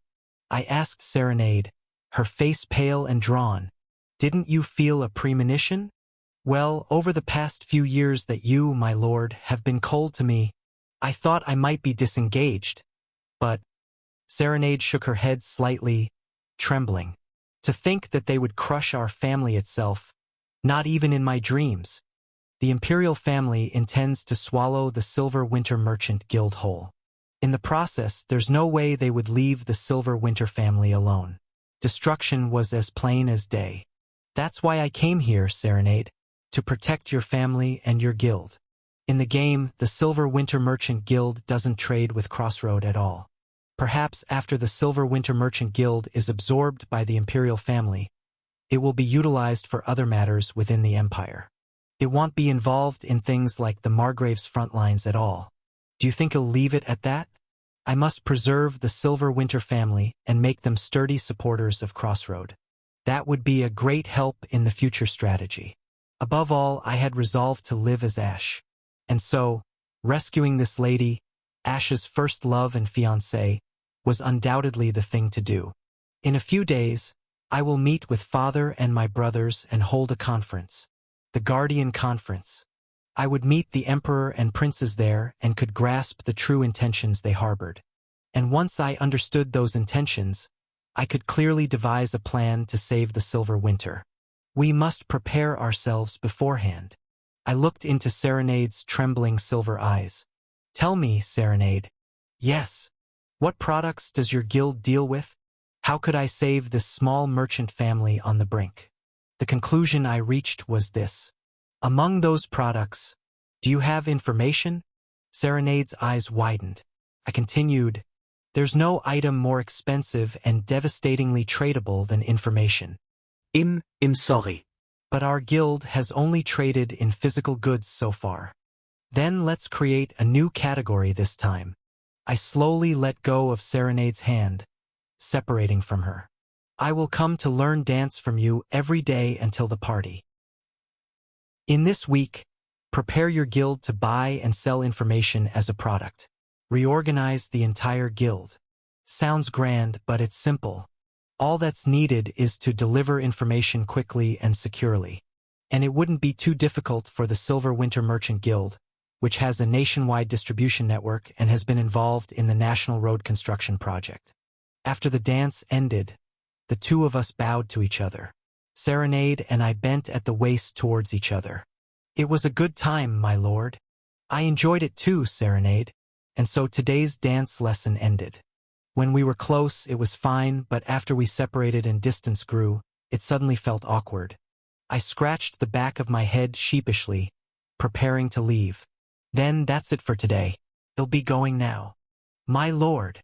I turned my back, and Serenade hesitated and spoke. To be honest, I thought you hated me and our guild. I'm happy that you're doing so much for us, but has something changed your mind? Is a reason needed? I smiled and looked back at her. We're engaged, aren't we?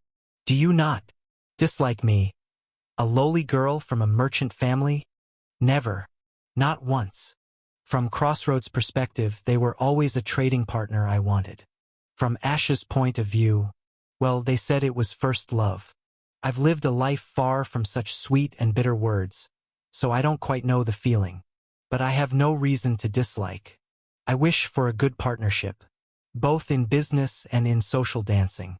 I'll come again tomorrow. Serenade bit her lip and looked at me with troubled eyes.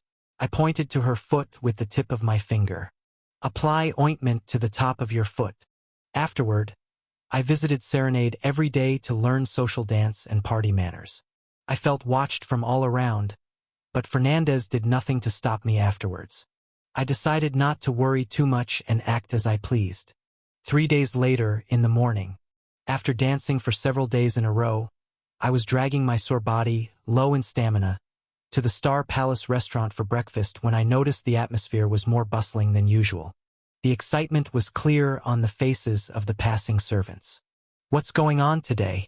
The victory celebration isn't for a few more days. Is it? I asked Alberto, who was serving my meal. Alberto responded with a kind smile. News came this morning. Prince Lark is returning today. Prince Lark, the first prince, had returned from the Western Front. They are preparing a return parade at the imperial capital's West Gate. It's only natural that the citizens are excited. Alberto, pouring tea into my cup, gestured outside. How about it? Will you go to greet your brother? Of course. As someone from the Eastern country of etiquette, TL note. He's saying that Korea is known as the Eastern country of etiquette. I must go and welcome my brother after his long journey. I want to see his face too. So, I rode in a carriage with Alberto towards the imperial capital's West Gate. The Western Road, where access was restricted, was already ringing with cheers, signaling that the return parade had begun. The streets were already bustling with people. So Alberto parked my carriage a little off the road. The soldiers lined up along the road saluted one by one as the parade approached. Behold the Emperor's eldest son and the Imperial Army's Commander-in-Chief, Prince Lark Avalanche Everblack's return. Wah dash! The citizens on both sides of the road cheered and threw flowers. It felt like fans welcoming home an idol from the airport. Amidst the showering bouquets, cheers, and applause, Prince Lark was riding in, leading the parade. He looked to be in his early 30s. Dressed in practical and somber metallic armor, the white cape billowing behind him was the only splash of grandeur. His jet-black hair was neatly combed back, blue energy swirling around it. His deep-set eyes were also a dark blue color. This man was the supreme commander of the entire empire, the commander of the Western Front, and an undefeated knight. Lark! Wah!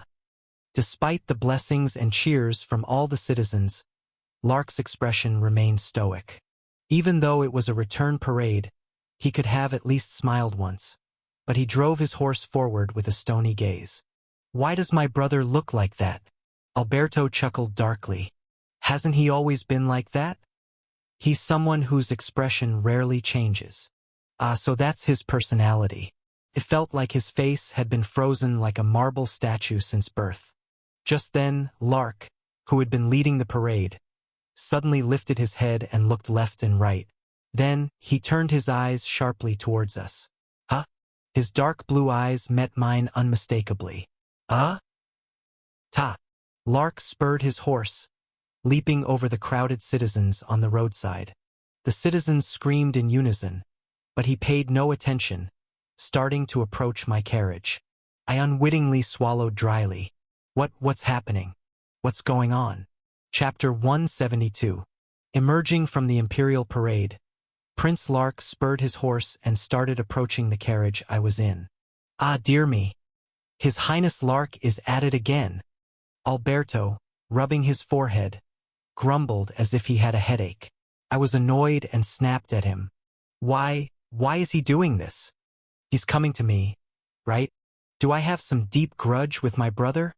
Honestly, it was terrifying as my undefeated knight of a brother approached with his stern, stone-like face. As I trembled and asked, Alberto nodded his head slightly. No, Your Highness, it's not that. It's quite the opposite. Suddenly, dismounting from his horse, Lark brashly opened my carriage door. Ash! He grabbed my sides with both hands, pulled me out of the carriage, and then lifted me up high. I witnessed a smile spreading across Lark's face, hard as a marble statue. My youngest brother, how have you been? So that's what he meant. His Highness Lark has been taking care of Your Highness Ash since you were young, on behalf of our busy emperor. So, Alberto whispered in a creeping voice from behind me. He cares for you very much. Although it was nice that Alberto subtly gave me information after finding out I had lost my memory. This time it would have been better if he had told me a little earlier. Lark swung me around in the air, still holding me aloft. You're still adorable, my little brother. Your big brother missed you so much. No, this isn't merely caring. It's like treating me as his own child. There's only like a 10-year age difference between us, right? Being flown like a newborn in front of countless citizens was not an enjoyable experience. It was embarrassing, so I wanted to get down quickly. I heard the news. You had a tough time at the Southern Front? I'm really sorry I couldn't come to help you. Finally ending the flying game, Lark pulled me into a tight embrace. Here, a hug of brotherly love, dear brother. Ugh, this may seem like a display of brother affection, but hey, muscled knight, it feels like I might suffocate and die when you're doing this in your armor? Prince Lark, Prince Ash. At that moment, Alberto called us urgently. Thanks to him, Lark released his embrace, and I could finally breathe. You have been summoned to the main palace. Receiving the message from a courier who had hurried over, Alberto read the contents with a serious face. Both of you are summoned by His Imperial Majesty. Lark furrowed his brows and set me down, and I clenched my fist. We were going to meet the Emperor. Finally, the Guardian Council was about to begin. How is the Southern Front, Ash? I heard the monsters are quite rampant. On our way to the main palace where the Emperor resides. Is there anything else you need? Although sending reinforcements to the Western Front is difficult, your big brother can still send you some pocket money. Couldn't reply at all. Lark was carrying me on his shoulders as he walked. Sitting on the broad shoulders of Lark, and being not particularly short myself, I was the focus of everyone's gaze.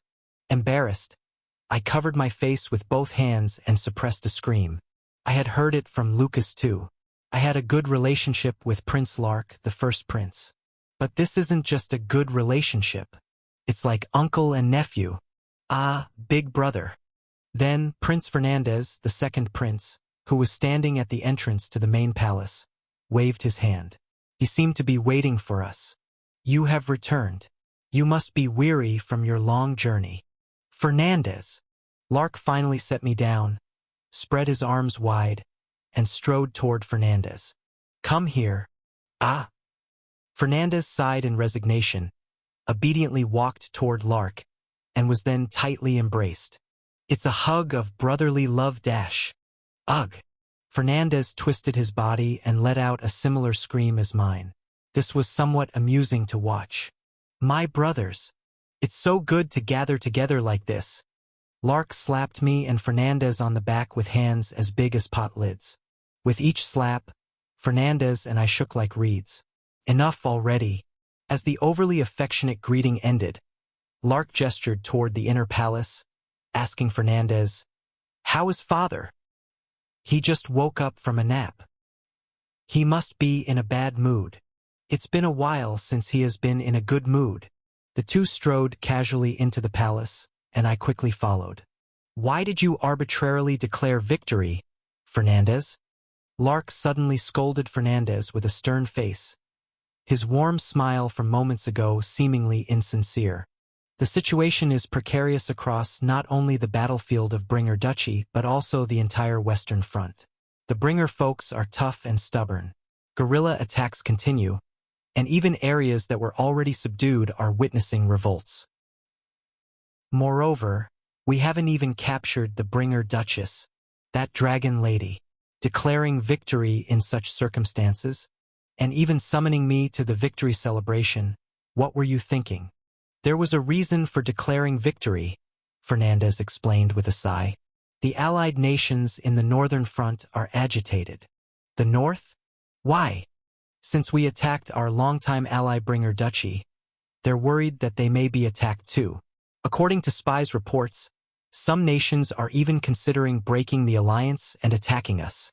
Lark swallowed hard. Fernandez continued. That's why we declared victory quickly, to prevent the allied nations from making foolish moves, and to assure them that they won't be attacked. The victory celebration will have ambassadors from all allied nations. I nodded quietly from behind. Indeed, so that was the reason for the victory celebration.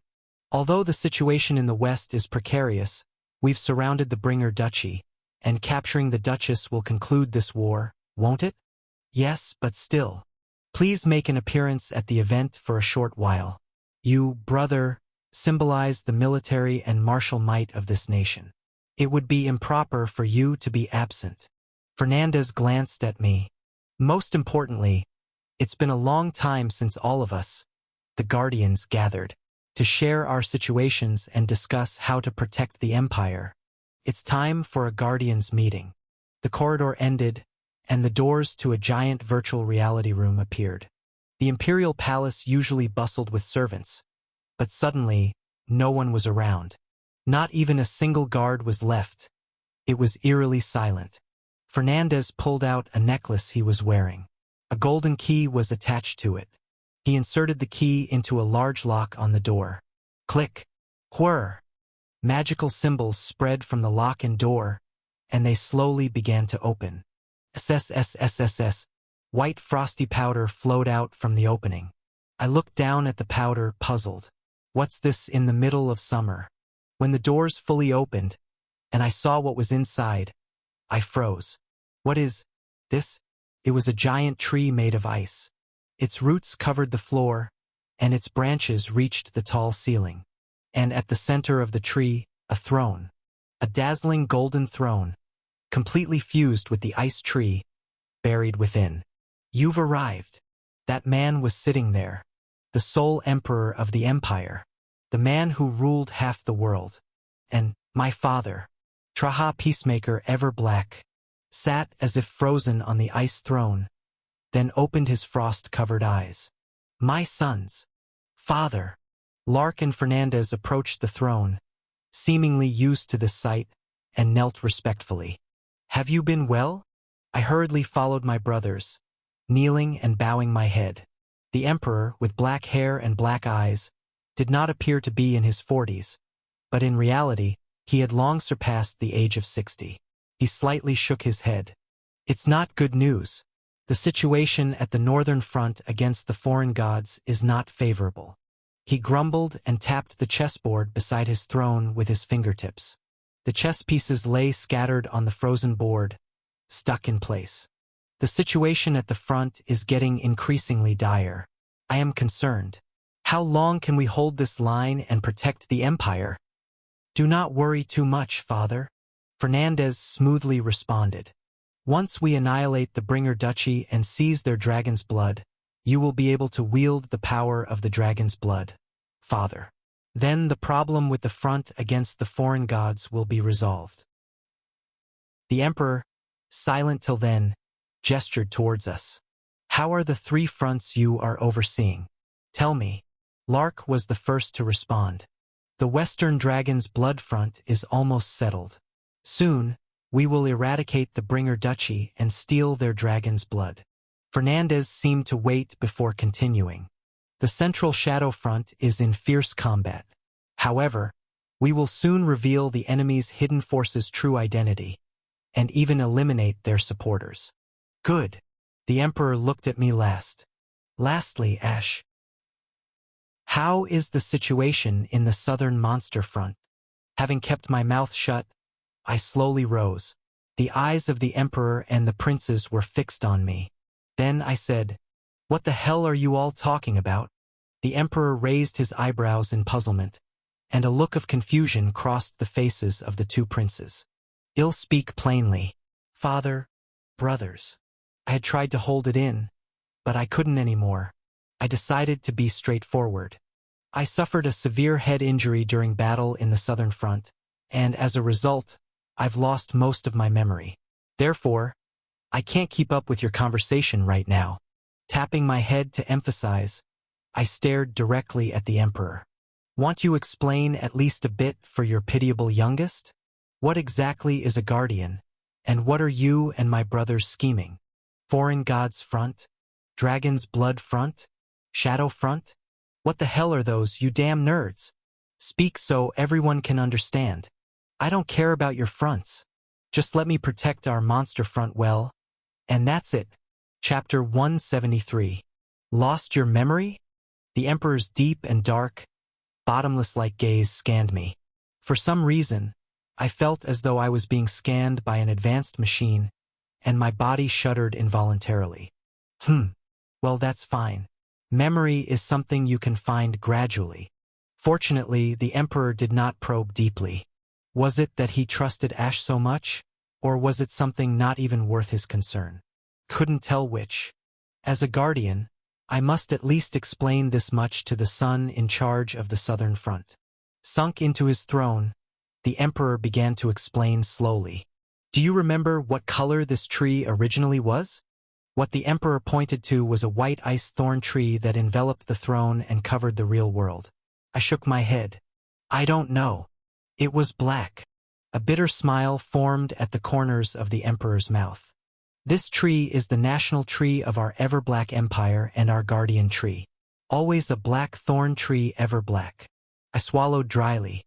Was the name of this nation derived from this tree? The first emperor brought it from the spirit world and planted it as a magical lighthouse that lights the way of the empire.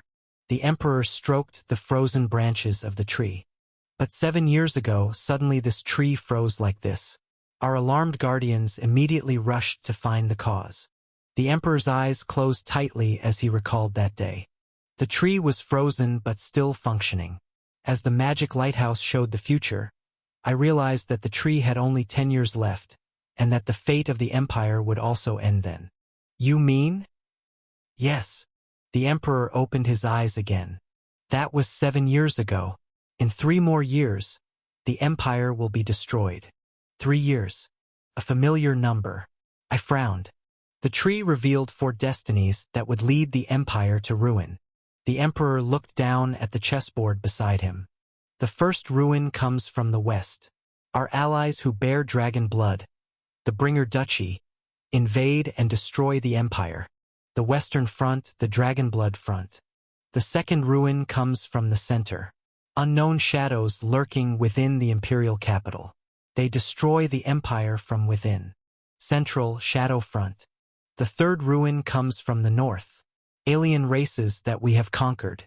The foreign gods they worship come down from the spirit world to free their children. They destroy the empire to set their children free. Northern Foreign God Front. The fourth ruin comes from the south. Nightmarish monsters rise from the depths of the destroyed Lake Kingdom and destroy the whole world. Southern Monster Front. Thus, 4 destinies of ruin were tightening around the empire. To stop those destinies, I summoned all the remaining guardians in the empire. I asked cautiously, "What is a guardian?" Those who have the right to connect to this tree. They see the future as the magic lighthouse, protecting the empire. They are the ones who carry on the bloodline of our ever-black imperial family. The emperor looked at his 3 sons in turn and smiled. Now there are only the 4 of us. Lark and Fernandez were kneeling to one side, listening quietly to their father's tale. We identified these 4 destinies of ruin that day, and we resolved together. No matter what happens, we must stop these destinies of ruin. Whatever the sacrifice, we must protect the empire. No matter what happens, whatever the sacrifice, for hundreds of years, the loyal and devoted Bringer Duchy, my distant brothers, we decided to kill them before they attack us first. We have been preparing to attack the Bringer Duchy for 7 years, and now Lark has gone to do it himself. Lark bowed his head even deeper. As for the shadows hiding in the Imperial capital, Aegis Special Forces teammate has tripled in size, and the Central Reserve Army has grown 5-fold. Anyone even slightly suspicious is being arrested to uncover what's behind them. Fernandez has been working hard on this for years. Fernandez, too, bowed his head even deeper. Coming down from the northern spirit realm, these gods, I'm blocking them myself. Through this tree, I connect to the spirit realm and face them with swords and magic every day. The Emperor looked at his hands with a bitter smile. It's not something a person with the title of Emperor should be doing at my age. But what can I do? Among our guardians, I am the most experienced in this matter. And lastly, the Southern Monster Front. The Emperor looked at me. My youngest son, and the most naive and foolish one, Ash. You left to stop the monster invasion with the remaining scraps of forces this year, as the invasion intensified. Surprisingly, you've held them off well so far. I clenched my fists tightly. So, what's going on? The Emperor is playing an action RPG alone in the Northern Spirit Realm. The eldest brother is playing a real-time strategy simulation in the West. The second brother is managing a national operations simulation mixed with a mafia game in the center. I, the youngest, am in the midst of tower defense in the south. Is that the situation? Are we all protecting the Empire like this? Are we playing 4 different games under the title Protect the Empire? This really is a generous game. How is it? Do you remember the situation now? The Emperor asked gently. I raised my head. There's something I'm curious about. Speak up. Why are you neglecting the Southern Front, the Monster Front, so much? I looked around at both my brothers and the Emperor. If what you say is true, the other 3 fronts are also in grave danger, but ultimately, it's the fate of our empire alone. However, isn't the Monster Front a global crisis? The West, the Center, the North. Even if they're defeated, it's only the Empire that falls. The world remains. But if the South is breached, it's not just the Empire, the whole world would end. Everyone would die. Even the Emperor knows this. Yet, despite putting all the effort into the other 3 places, the South is openly neglected. Why on earth? Ha ha ha ha ha. Then the Emperor laughed, holding his stomach. I frowned. Why are you laughing? No. It's just that you're saying the same thing as before you lost your memory. The Emperor seemed genuinely pleased, smiling with vivid wrinkles around his mouth. Ash, you asked the same thing 7 years ago. Despite the Southern Front pursuing a greater cause, why is it the lowest priority? I was surprised inside. The original Ash said that too? The answer is simple. It's because we are the guardians of the Empire. Yes. You're right that the monster's uprising is the largest of the 4 destructions. But it's not a direct threat to the Empire. That's why we postponed its priority. What is he talking about? What the monsters want is not the fall of the Empire. It's the fall of humanity. But the other 3 crises are clearly targeting the Empire. A natural hostility, targeting the neck of our ever-black. The Emperor tapped his jade throne lightly with his fingertips. I'm not the guardian of the world. I'm the Emperor of the Empire. So, wouldn't it be natural to deal with the blade closest to the Empire's neck first? The Emperor's logic was clear. If the Southern Front is breached, the war with the monsters will spread throughout the southern continent. Then the other countries in the south will join the fight against the monsters and buy us some time. In the southern continent, there are also heterogeneous autonomous regions. If the monsters arrive, the gods fighting with me will also go there for salvation. In short, from the standpoint of our empire, The monster front can be given a lower priority. We have more time. The Emperor declared. Do you understand? It is inevitable that the priority of the monster front falls. Of course, just because the priority falls doesn't mean we will ignore it. Once we overcome the other three crises, we will use all the power of the Empire to sweep away the monsters. I bowed my head slowly. I understand, Father. So, the youngest prince, the least skilled among the guardians, and the remaining scrap forces are sent to the south to buy time. Even if the youngest died and the southern front collapsed, they could hold out by using other nations and races as shields. After removing the other three crises threatening the Empire, they would finally muster all their strength to drive out the monsters. This was the thinking of those who called themselves guardians. How rational it was. They protected the Empire. They used everything outside the Empire and killed it. Even if the rest of the world perished, as long as the Empire was protected, it was fine. In the act of protecting this structure called the Empire, this concept called the Empire, where else could there be a principle more clear and transparent? But I gritted my teeth. But could I accept their conclusion? As the youngest imperial prince, a commander of the Southern Front, could I, who had resolved to protect people, accept this? However, Ash, don't be too gloomy. The Emperor chuckled and gestured to Fernandez. In fact, when I woke up from my nap earlier, I already talked with Fernandez. I heard about the rough situation. Don't worry. I'll send reinforcements to the south. I wanted you, young and foolish, to grow by fighting with life and death at stake. And it has happened. To have held off the monster's invasion to this extent, splendid. The Emperor gave me a warm smile. It's unfortunate that you lost your memory, but honestly, I'm pleased to see you've become a much more valuable guardian. I'll send ample reinforcements. In exchange, you should listen well to your father and brothers in the future, all right? I couldn't respond and just hung my head silently. The Emperor reached out to us. I'm a little tired today. I believe you've managed the front lines well, so I'll return to the spiritual realm. With a cracking of his neck, the worn Emperor sank back into his throne. We'll have a victory celebration soon. I must show everyone that I am still in good health. I'll rest my eyes until then. See you soon, my sons. Lark and Fernandez spoke in unison. Sweet dreams, Father. Oh yes. A white frost began to cover the chuckling Emperor's body. There are only dark nightmares here, though. Soon, the Emperor and his throne froze solid, becoming indistinguishable along with the ice tree. Lark, Fernandez, and I, the three brothers, stepped back from the surreal scene. Your marriage partner has been decided. Outside the surreal room in the corridor, Fernandez handed me a sheet of paper. This time, it's a lady of genuine noble blood, the princess of the Aryan Kingdom.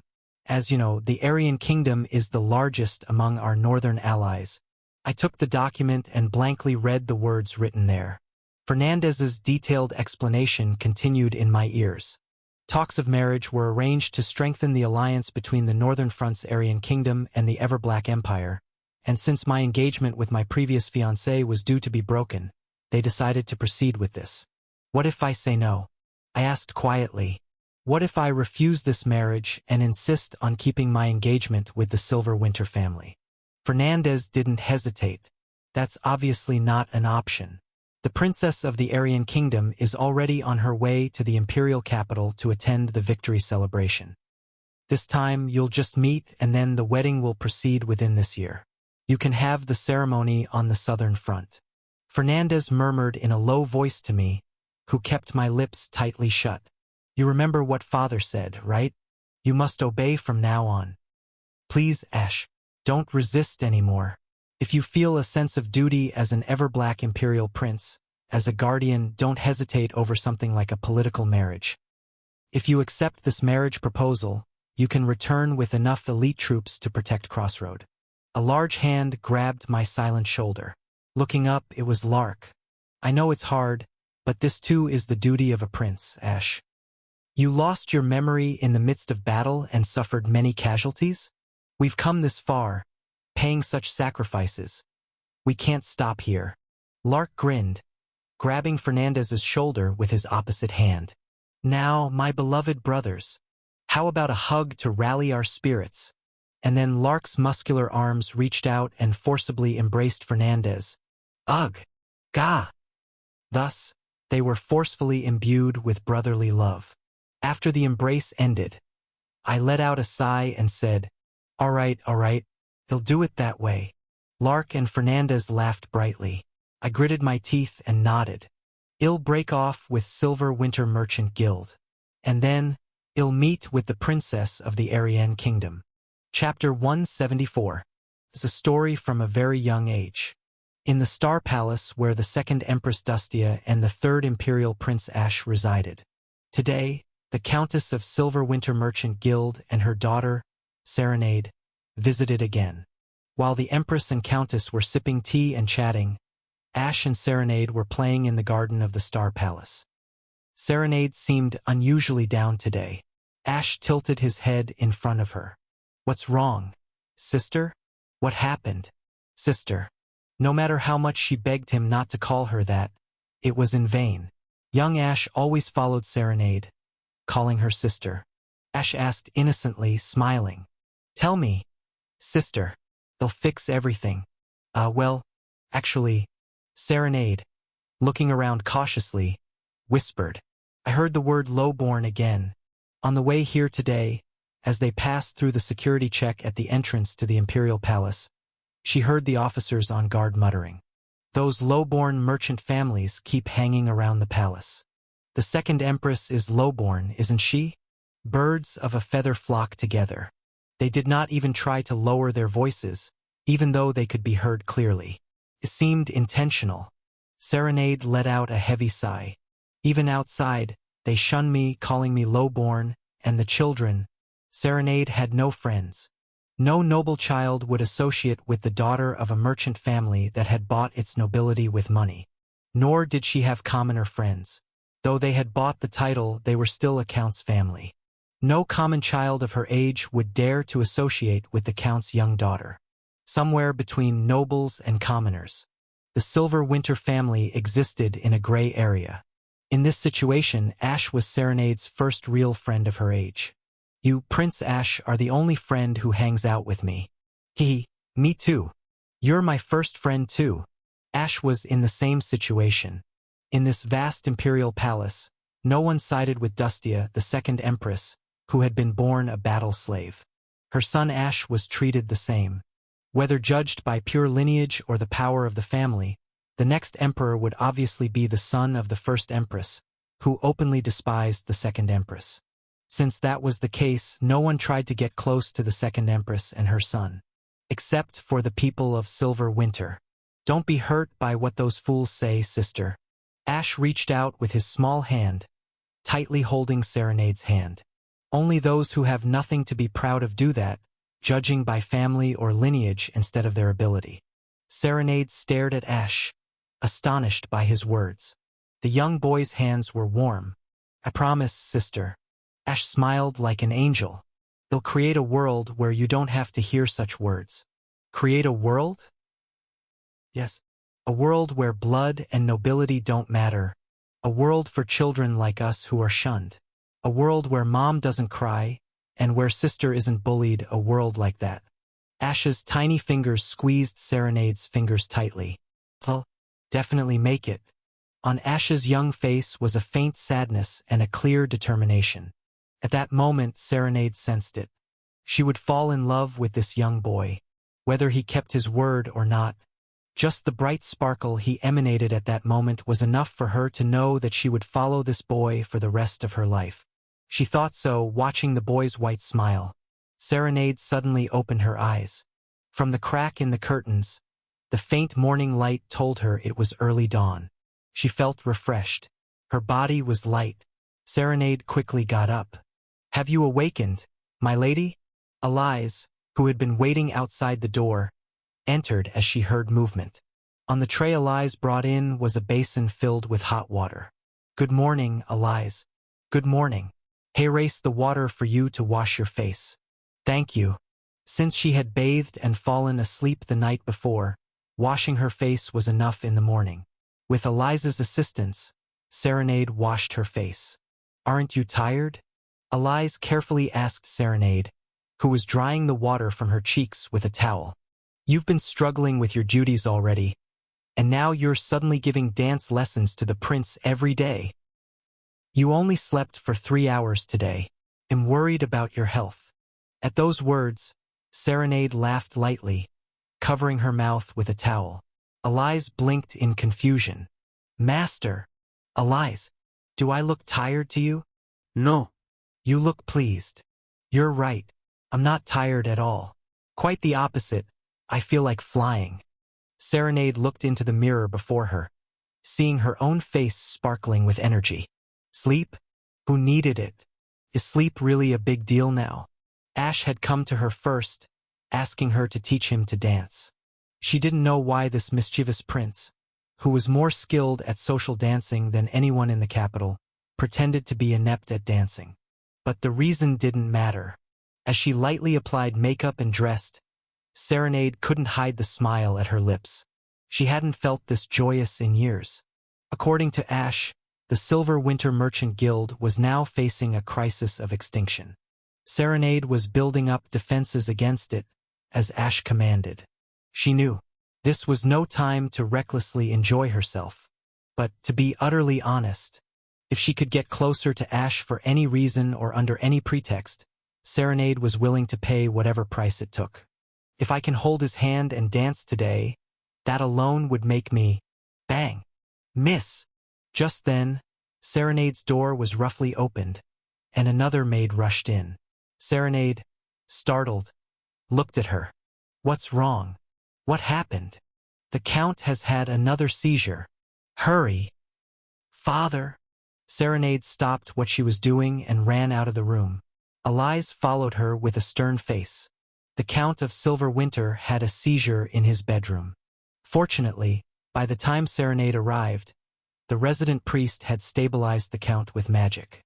"Father!" As Serenade entered the room, the trembling Count looked up at his daughter. "Say, Serenade." His face bore the traces of his illness. His yellowed face was fatigued, and dark spots were visible. The Count extended his bony hand, and Serenade took it as she approached. "I'm here, Father. Are you okay?" "Serenade, my daughter. My beloved daughter." His words trailed off, and Serenade's face stiffened. "The seed? The Imperial seed. Did you receive it? Did you get the gift from Prince Ash?" Serenade bit her lip. The Count became agitated. "Why aren't you answering? Do you know how much money we've spent on the Imperial family to get that one seed?" "Father, don't forget." "Serenade, the humiliation and scorn our family has endured." The Count stared at the ceiling, muttering to himself. "They scorned us for buying our title with money, even when we became viscounts, and even as counts they looked down on us for being of low birth. No matter how much money we made, we couldn't erase this stain. The only way to erase this stain is to mix our bloodline with the noblest blood in the world." Serenade closed her eyes tightly. Her grandfather and now her father. Their complex about status and lineage was enormous. They were desperate to rise by any means, so they chose money. They prospered in the Merchant Guild and acquired the titles they wanted. But the disdain did not disappear. Even after arranging a betrothal with the Imperial family, the actual marriage did not occur even after Prince Ash reached adulthood. Serenade had already sensed a breakup. Then her father had said, "Even if the betrothal breaks, we must still mix our blood with the Imperial family. With blood. Beg Prince Ash if you must. Even a seed. Bring back a seed." What did it all mean? What was the significance of the seed from the wayward third prince, who could never be emperor, especially when a breakup was so apparent? What was the point? But the generations-long obsession with status and lineage had already moved beyond rational thought. The bloodline of the Imperial family, the bloodline of the Imperial family. Every day, her father screamed those words, and finally, Serenade had to seek Ash and speak her mind. "We demand recompense for the devotion our family has shown to you. Give me your seed." The humiliation of begging like this from a man who no longer paid her any attention was more than she could bear. Serenade wished simply to die, her last shred of pride torn to ribbons. And all she received from Ash in return was a cold, disdainful glance. In the end, you're just like everyone else. But she had obtained a promise. When Serenade returned home, tears held back, her mother, the Countess of Silver Winter Merchant Guild, was preparing to leave the mansion, ignoring her husband's objections. Making your daughter go through this, you've gone mad. What's truly wretched isn't your family but your mind. Leaving only a word of apology to Serenade, her mother left. As soon as her mother departed, her father fell ill and took to his bed, and Serenade was left to manage the Silver Winter Merchant Guild. Prince Ash did not keep his promise. Thus, time flowed, leading to the present moment. Your mother, she doesn't understand. The Earl wheezed out these words. Because she's a noblewoman with pure blood, unlike our outsider bloodline, she doesn't understand our pain. Serenade, you understand, don't you? You, with the same wretched blood as this father, surely you can understand. Serenade, who had remained silent, tightly gripped her father's hand once more, then rose. "I'll step out, father. Rest well." The Earl's strained murmuring continued to reach her even after she left the room. "We must mix the blood of the imperial family into our lineage. Only then can we escape this curse." Serenade clenched her jaw and walked down the hallway. She felt unable to breathe. It felt as if dark tar flowed through her veins instead of red blood. She simply couldn't breathe. Silver Winter Merchant Guild Building. 4th floor. When Serenade, panting for breath, burst through the door. "Huh?" Ash was sitting there. "What's this? Why are you here so early?" In the bright morning sunlight, the third prince of the empire was dazzling. His lush and alluring black hair, those clear, direct eyes, his picture-perfect smile. It reminded her suddenly of their youthful days in the Star Palace. Serenade's heart ached. "I promise, big sister. Yes, the reason I loved you was not because you were a prince, not because your blood was noble. It was simply because you shared my pain, and because you embraced and comforted my wounds." Serenade slowly bowed her head. Why didn't she say it back then? What she needed was not your bloodline, not your seed, but simply just a piece of your heart. "Serenade?" Ash asked, puzzled, and Serenade quickly composed herself. "No, it's nothing." Her eyes reddened quickly, being prone to tears, but trusting the morning sunlight to shield them. With a smile, Serenade said, "Shall we dance, my lord?" Chapter 175. 1, 2, 3. 1, 2, 3. In time with Serenade's rhythm, the two of us waltzed. There were no mistakes anymore, and I found myself keeping a decent rhythm. Serenade grinned. "You're dancing quite well now, my lord, aren't you?" I quietly looked at Serenade. Fernandez's words kept ringing in my ears. This time, she's a genuine lady of noble blood. A princess of the Aryan Kingdom. As you know, the Aryan Kingdom is the largest ally in the north. If you accept this marriage proposal, you can return with enough elite soldiers to protect Crossroad. My teeth ground together. I'll break off the engagement with Silver Winter and meet the princess of the Aryan Kingdom. I had said this to avoid the situation at that time, but rationally thinking, this choice was obviously right. A daughter on the brink of ruin from the Silver Winter Merchant Guild and a princess from the powerful Northern Kingdom. The comparison itself was embarrassing. There was no need to weigh which side was more beneficial for the monster frontline. Even if the Silver Winter Merchant Guild was large, it couldn't compare to the strength of a kingdom. Moreover, the Aryan Kingdom was the strongest military power among the northern states. There were some mercenaries from the Aryan Kingdom in the game. As befitting those from the frozen lands, each was an incredibly tough character, with ice resistance as standard, and even a few SSR ranks. If I strategically married the princess of the Aryan Kingdom, I could deploy these robust northern soldiers on the monster frontline. But was it only that? By strategically marrying as the imperial family wishes, my relationship with them would improve. Then I could receive support from the Central. Immediately this time, they would support elite troops when I returned to Crossroad. However, felt uncomfortable. Something indescribable was nagging at my intuition. Thorns. Guardians. Another front line. Fate of destruction.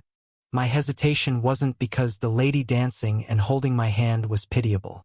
It was a gamer's intuition, honed through 742 strategies. There was something in that route. But what on earth was it? Strategy isn't conducted through emotions or intuition. It is a well-trodden path based on concrete data and evidence. And the data and evidence clearly pointed towards the princess of the Aryan kingdom. I sensed Serenade looking intently at my troubled face. Suddenly regaining my senses, I continued to dance and asked, "Serenade, what's the progress on the task I assigned earlier?" "Ah, yes, I was just about to tell you. I had instructed Serenade to reorganize the Merchant Guild's finances to enable information trading. That's what I was asking about. In every city where we have a guild branch, there are information sources. Mostly they were used to understand local prices, weather, and the status of specialty products. Can you make use of them?" "Yes. Since the connections are already established, all we have to do is change the type of information collected. The information network was already completed nationwide, and I have systemized a code that our family used independently and had every city's guild branch manager master it." Serenade spoke methodically. "Using this method, all the branch managers can write the code, but only I and my closest staff can decode it. The encryption method was also prepared. Moreover, not to boast about our guild, each branch owns a messenger hawk." "You mean they use hawks to deliver mail?" "Yes. After a rival guild deliberately killed our messenger hawks, my angry father introduced them. Taming magic was needed, so it was incredibly expensive, but the accuracy, speed, and reliability are far superior. This guild had more than I thought." I nodded my head. "Good, Serenade. Then use those information sources, the coded messages, and the hawk friends to collect the information I'll instruct for the next 3 days." I then detailed the information that the Silver Winter Merchant Guild needed to collect, speaking at length and with precision.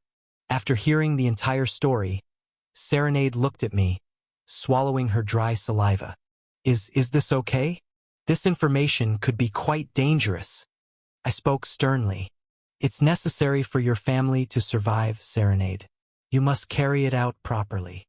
Serenade's face turned pale, but with a resolute expression, she nodded her head. "Understood. As you command, my lord. Spare no expense on this. Even if the information seems unrelated, gather as much as you can. Quantity over quality. Collect as much information as possible." Thus, we continued our meeting while dancing, and today's dance practice came to an end. Serenade and I stood facing each other, bowing. "It was a good time, my lord."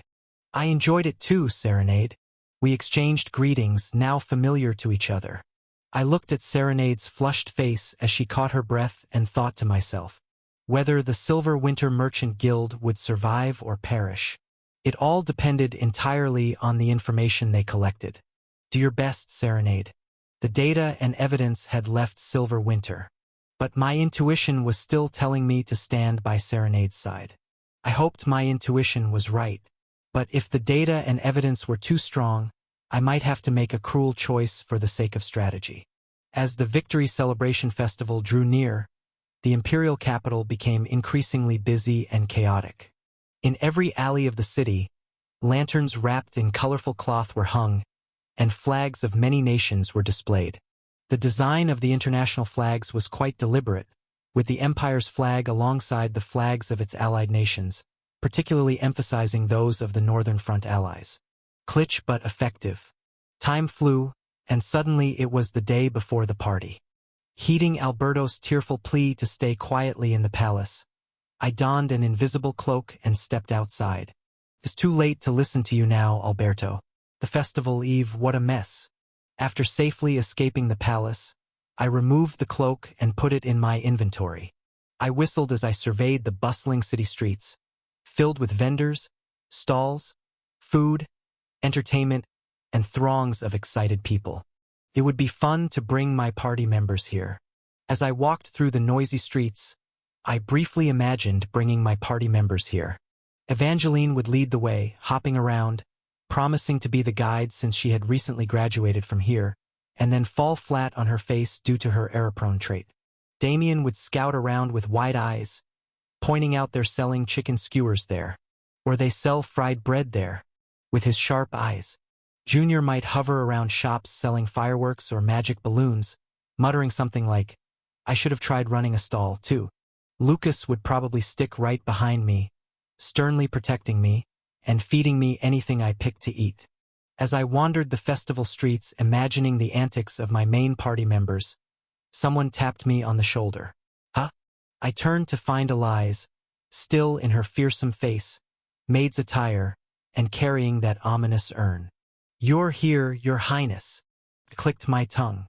"Why don't you lighten up a bit for the festival, Elise? At least put down that coffin while you walk around." What's a coffin doing at a festival? People around are scared of it. Besides, its contents are truly frightening. Ignoring my words, Elise grumbled in her characteristic gloomy voice. "My master commanded me.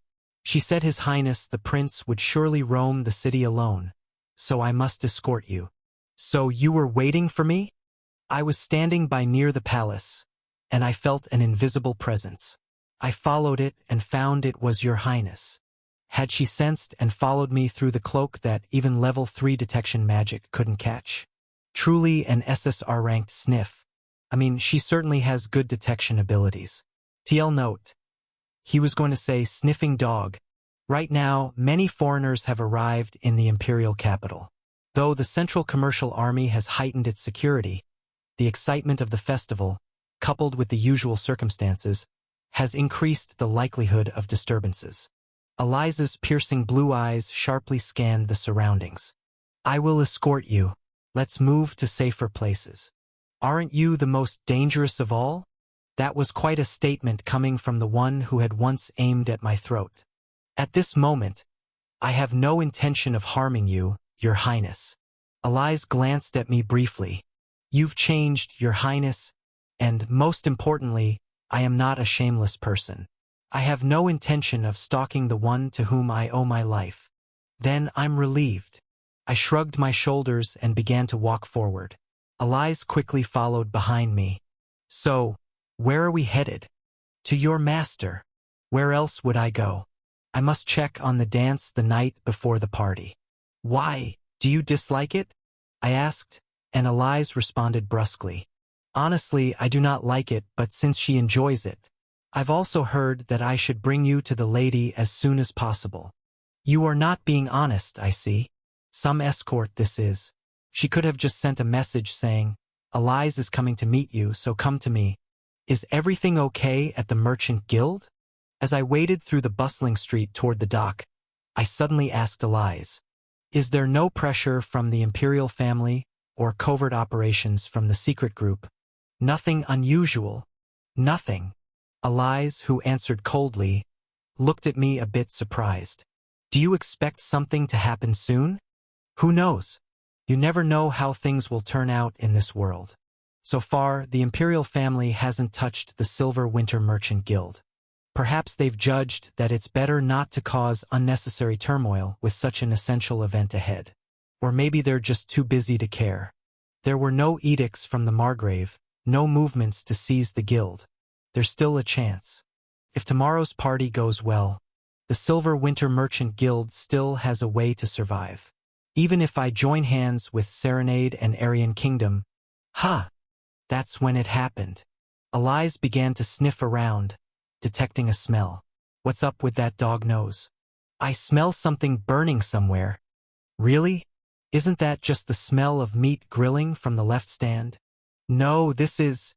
Elise's blue eyes widened. "It's the smell of a fire." A foreboding sensation ran down my spine. Without a word, Elise and I made eye contact and started running south through the crowd. We could see the thick smoke rising in the southern sky. Pushing past screaming, fleeing people to reach the dock, we were met with enormous flames. The building engulfed in fire, burning intensely, was the very building where I had been practicing my social dance just yesterday. It was the building of the Silver Winter Merchant Guild. "Milady!" Elise let out an unprecedented scream of terror and dashed toward the burning building. "Lady Serenade! Damn it all!" I hurriedly chased after her. Chapter 176. Serenade was staring at the stack of documents on her desk.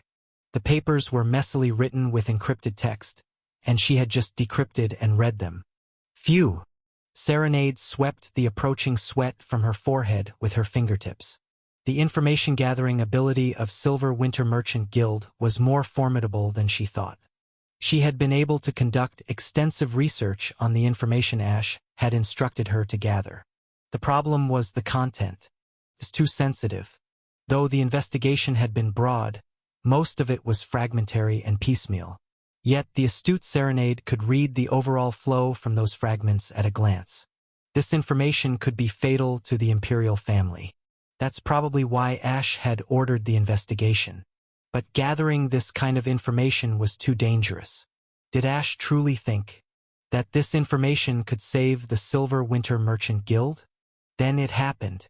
Ping ping. A sound of something cutting through the air came from outside the window. Ha! As Serenade raised her head in confusion, crash! The window shattered, and flaming arrows fell inside. Whoosh dash! In an instant, flames spread inside the building. Serenade quickly rose from her seat, her mind racing. What's going on? What's happening? Could someone have been following her?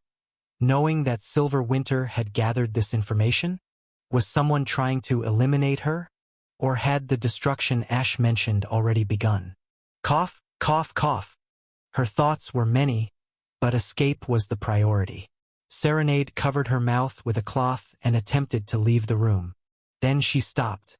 The gold, jewelry, and silk in the head office could burn, but the information Ash had asked her to gather had to be protected. Serenade quickly unfolded her coat and stuffed the bundle of documents inside. Clutching the rolled coat to her chest, she fled the room. Whether the arrows were magically treated or not, flames spread rapidly through the building. "Miss! Head of the guild!" As she emerged, she saw other servants struggling to put out the fire. Serenade shouted, calmly, "Evacuate the building. Check for anyone remaining. Evacuate immediately." If the flames were magical, ordinary people couldn't extinguish them. It was better to evacuate quickly. At Serenade's command, the servants orderly began to escape. Serenade looked around the corridor one last time and headed downstairs. Or at least, she intended to until she found another maid collapsed from asphyxiation. Serenade hurriedly ran to the maid, hoisted her onto her shoulder, and got her to her feet. Whoosh! The flames intensified. The black smoke billowing from the burning building obscured her view. Feeling suffocated, Serenade gritted her teeth. Elise and I rushed to the front of the Silver Winter Merchant Guild building, engulfed in flames. The fire demon lapped its tongues around the tall and magnificent building, consuming it. People were drawing seawater from beside them to put out the fire, but the flames were relentless.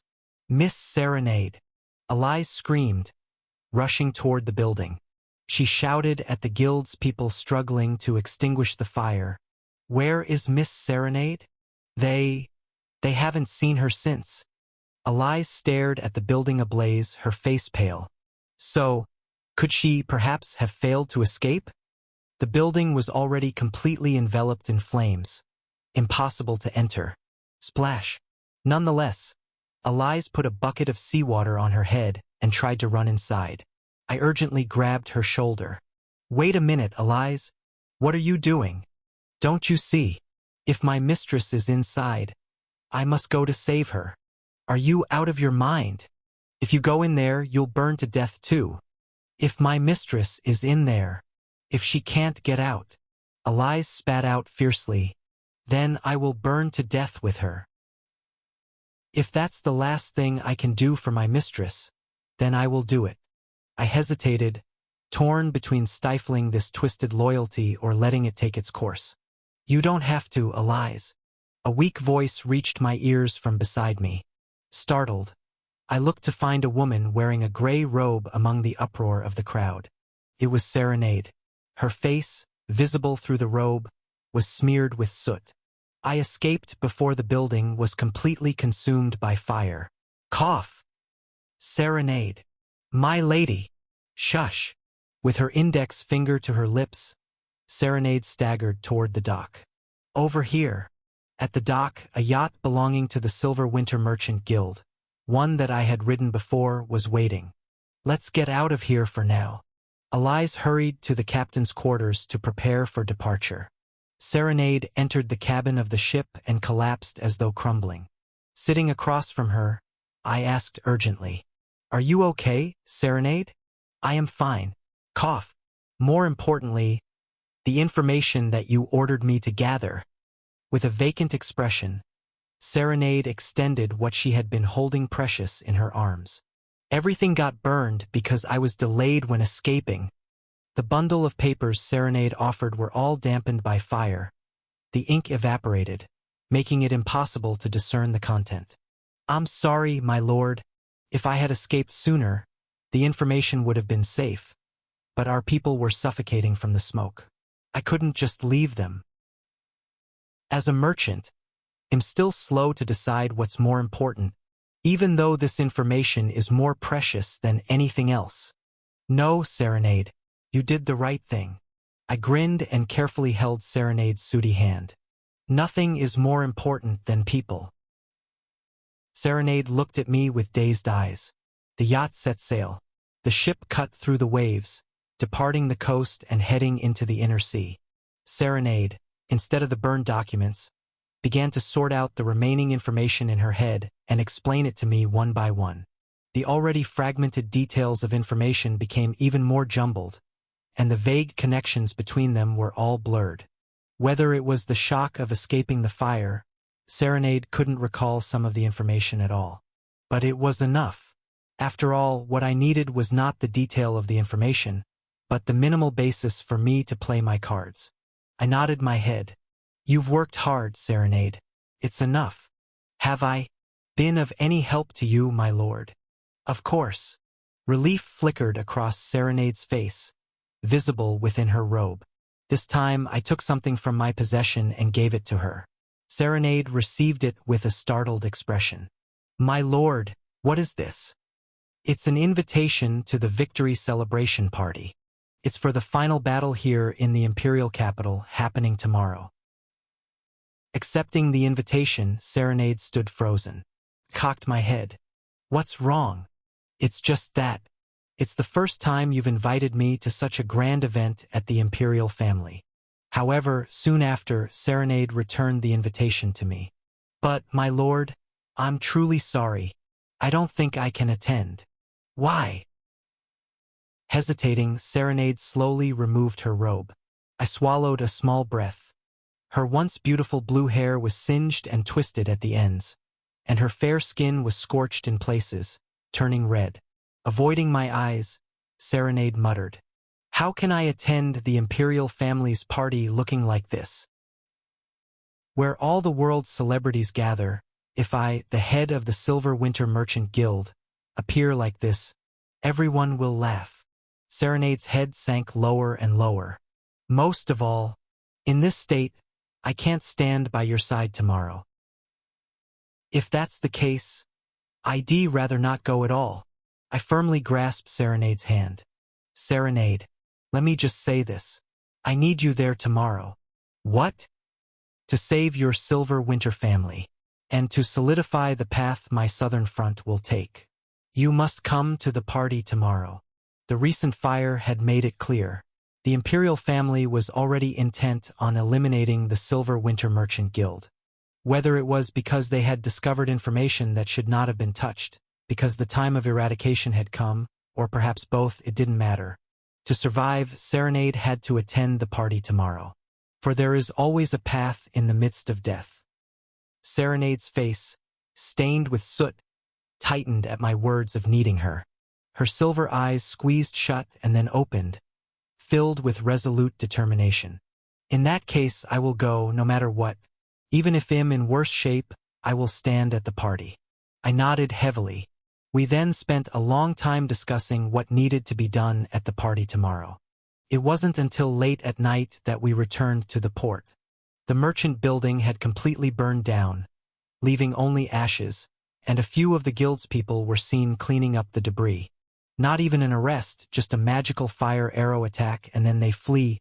It was a method of the dark forces. I realized that even the path itself for Serenade to get to the party tomorrow would be perilous. Eliza. The ship reached the port, and just before disembarking, I quietly asked Eliza, "You can protect Serenade, right?" Eliza's teal eyes flared, and she growled, "Even if it takes my life. Let's save the life part." But still, I trusted the protection of this SSR-ranked swordsman. "Hang in there." I patted Eliza's shoulder. Eliza looked at me with narrowed eyes. Serenade quickly gave instructions to the guild's servants waiting at the harbor. The fire recovery efforts were to stop here, and everyone was to return to the Silver Winter family mansion and bolster the defenses. "Let's return to the Star Palace, my lord. I've ordered the carriage to be prepared." Serenade approached me. I gestured with my chin. "You? I feel that wherever I am will be in danger, so tonight, I will not return to the family home. I intend to stay on the sea with Eliza." Serenade smiled bitterly, running her hand through her singed hair. "While preparing for the party tomorrow." I smiled faintly. "Don't get your hopes up. Don't expect." But, clearly quite worried, Serenade heaved a deep sigh. The ship carrying Eliza and Serenade once again set out to sea. I waved to Serenade, who kept bowing to me from the ship, and then headed for the carriage that the Silver Winter Merchant Guild had prepared. And then I made up my mind. For the Southern Front. And for the strategy of this harsh game. With Serenade, tomorrow I must propose. The next day. Finally, the morning of the victory celebration party had dawned. Chapter 177. Early morning. My room in the Star Palace. I had risen before dawn and was surrounded by dozens of servants, caught in the midst of a fashion show. Washing, getting makeup done, hair being trimmed. At the same time, I was trying on this tuxedo, that suit, and even that evening coat, glancing at my reflection in the full-length mirror. In my life as a game addict, I never thought I'd be doing something like this, while being preened, plucked, and even having my ear hair trimmed. What the? I had a sudden realization. Back on Earth, I wore shorts and a shirt every day. It had reached the point where my viewers even called it a uniform. I had received donations several times, pleading for me to change my attire and buy some new clothes. But it was comfortable. Feeling the pressure of the suit that tightly encased my body, I let out a groan. I can't breathe. Since when do men's clothes constrict the waist like this? Your Highness has such a naturally graceful appearance that you look good in anything. But of course, for a day like today, we must be even more meticulous, Alberto announced, proudly grooming my facial hair. In the past, you would rip your clothes somewhere, or adorn yourself with grotesque skull decorations when attending events. On the worst day, you even wore a woman's dress. A woman's dress? Me? I pointed to myself in horror, and Alberto gravely nodded. Yes, it was a vivid fluorescent green dress adorned with flamboyant flower decorations. You even wore high heels and put flowers in your hair. Looking around, all the servants who had been attending to me turned pale, as if recalling that day. Really? I dressed as a woman and attended an official imperial event? As the crown prince? You were a genuine living lunatic, Ash. I'm proud of you, you crazy bastard. Seeing your Highness in such a serious and elegant party-appropriate suit after so long, there's no regret left in Alberto's life now, even if I die. Hey, you seem to still have plenty of regrets, so stop crying. Every time I do something, this old man claims to have no more regrets. Grumbling, I slipped my arms into the next dress jacket. I think I've tried on about 20 sets so far. I can't tell which is which and my eyes are spinning. If there were item options or set effects to choose from, it would be easier. But there's nothing like that here. I just told Alberto to choose whatever he wanted, and after some deep consideration, he finalized a combination and dressed me in it. You look perfect, Your Highness. The most handsome man in the imperial capital. Listening to Alberto's flattery, I looked into the full-length mirror. It looks like I'm going to a funeral? In the mirror, I was dressed in all black. From the shirt to the vest, tie, outer coat, trousers, belt, socks, and even shoes. There was nothing that wasn't black. I wouldn't be surprised if even my underwear had been switched to black. Isn't all black a bit overboard, even for the ever-black Empire's crown prince? All I could see in the mirror was my pale face. My face, already pale, looked even more so with makeup. I tapped my neatly combed, and therefore unfamiliar, black hair. Wouldn't it have been okay to put some other colors in the shirt or vest? Everything's the same black. Considering that the old Ash used to wear fluorescent dresses and go crazy, the suit was a bit much. What disheartening words, Your Highness! They are not all the same black, Alberto exclaimed. The coat and trousers were the royal symbols, deep black, the shirt was a lighter ebony color, the vest was velvet, the socks were silk, the shoes were made of some leather, and so on. To my eyes, they all looked the same, but apparently they were different according to this nation's etiquette. All right, I get it. He'll wear it like this. Enough with the explanation. After all, I'm a gaming nerd who knows nothing about fashion. He'll just wear what's given. I inserted my finger between the tight tie and loosened it slightly. Catching my breath, I thought to myself, I wish I could take a selfie and show the kids. I want to show the kids in Crossroad that when their lord dresses up, he looks like this. Would they praise me for being dashing, or grab their stomachs and laugh? Alberto was in front of me, bowing at the waist and personally polishing my shoes to a shine. Even though they were already gleaming enough to be used as a mirror, something seemed to keep catching the butler's eye. Alberto. Yes, Your Highness. Is there something else that's uncomfortable? I have a favor to ask of you. I calmly spoke to Alberto, who was looking up in confusion. It's a favor I'm entrusting to you because I trust you. Can you do it? Perhaps feeling the weight of my words, Alberto's old eyes flickered craftily. The official start of the victory celebration party was said to be at 6 p.m. Why the fuss and preparation from dawn? I thought to myself. The main event may begin at 6 p.m., but the actual party starts from the morning and continues on. So, my arrival at the main palace's grand banquet hall was around 11 a.m. This vast place, about the size of 5 of my palaces, was a venue solely created for the imperial family's events. My palace is 3 times larger than the estate of the Lord of Crossroad. That meant this grand banquet hall was about 15 times the size of the Lord of Crossroads estate. What a difference in power. Anyway, this vast banquet hall was already swarming with people. Were there really so many idle people in the Empire?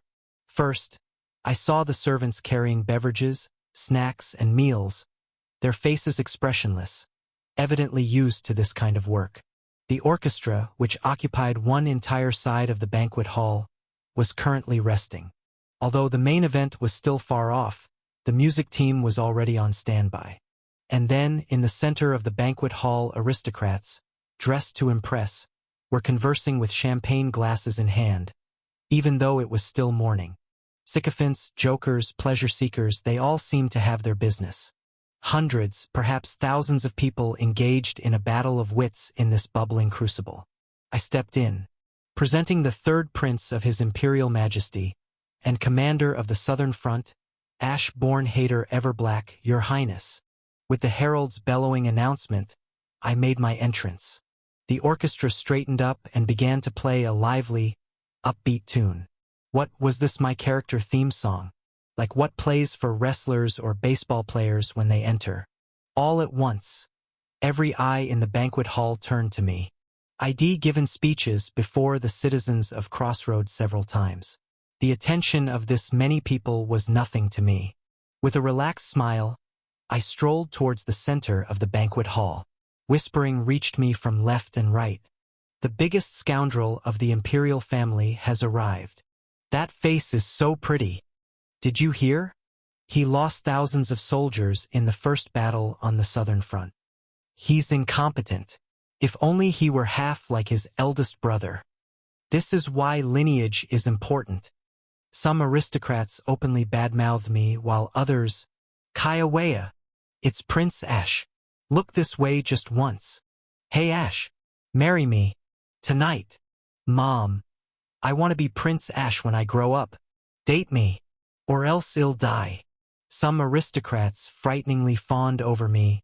They were like the obsessive viewers who would stick to me during broadcasts, sending chills down my spine. Why were they so extreme, this place's atmosphere? Anyway, outwardly maintaining a nonchalant smile, I spread cheer all around and made my way to the center of the party. Taking a champagne glass from a passing servant and sipping it quietly, I tried my best to blend into the party. Most aristocrats soon shifted their attention from me, but many young nobles crowded around me. How bothersome. Your Highness, how was the Southern Front?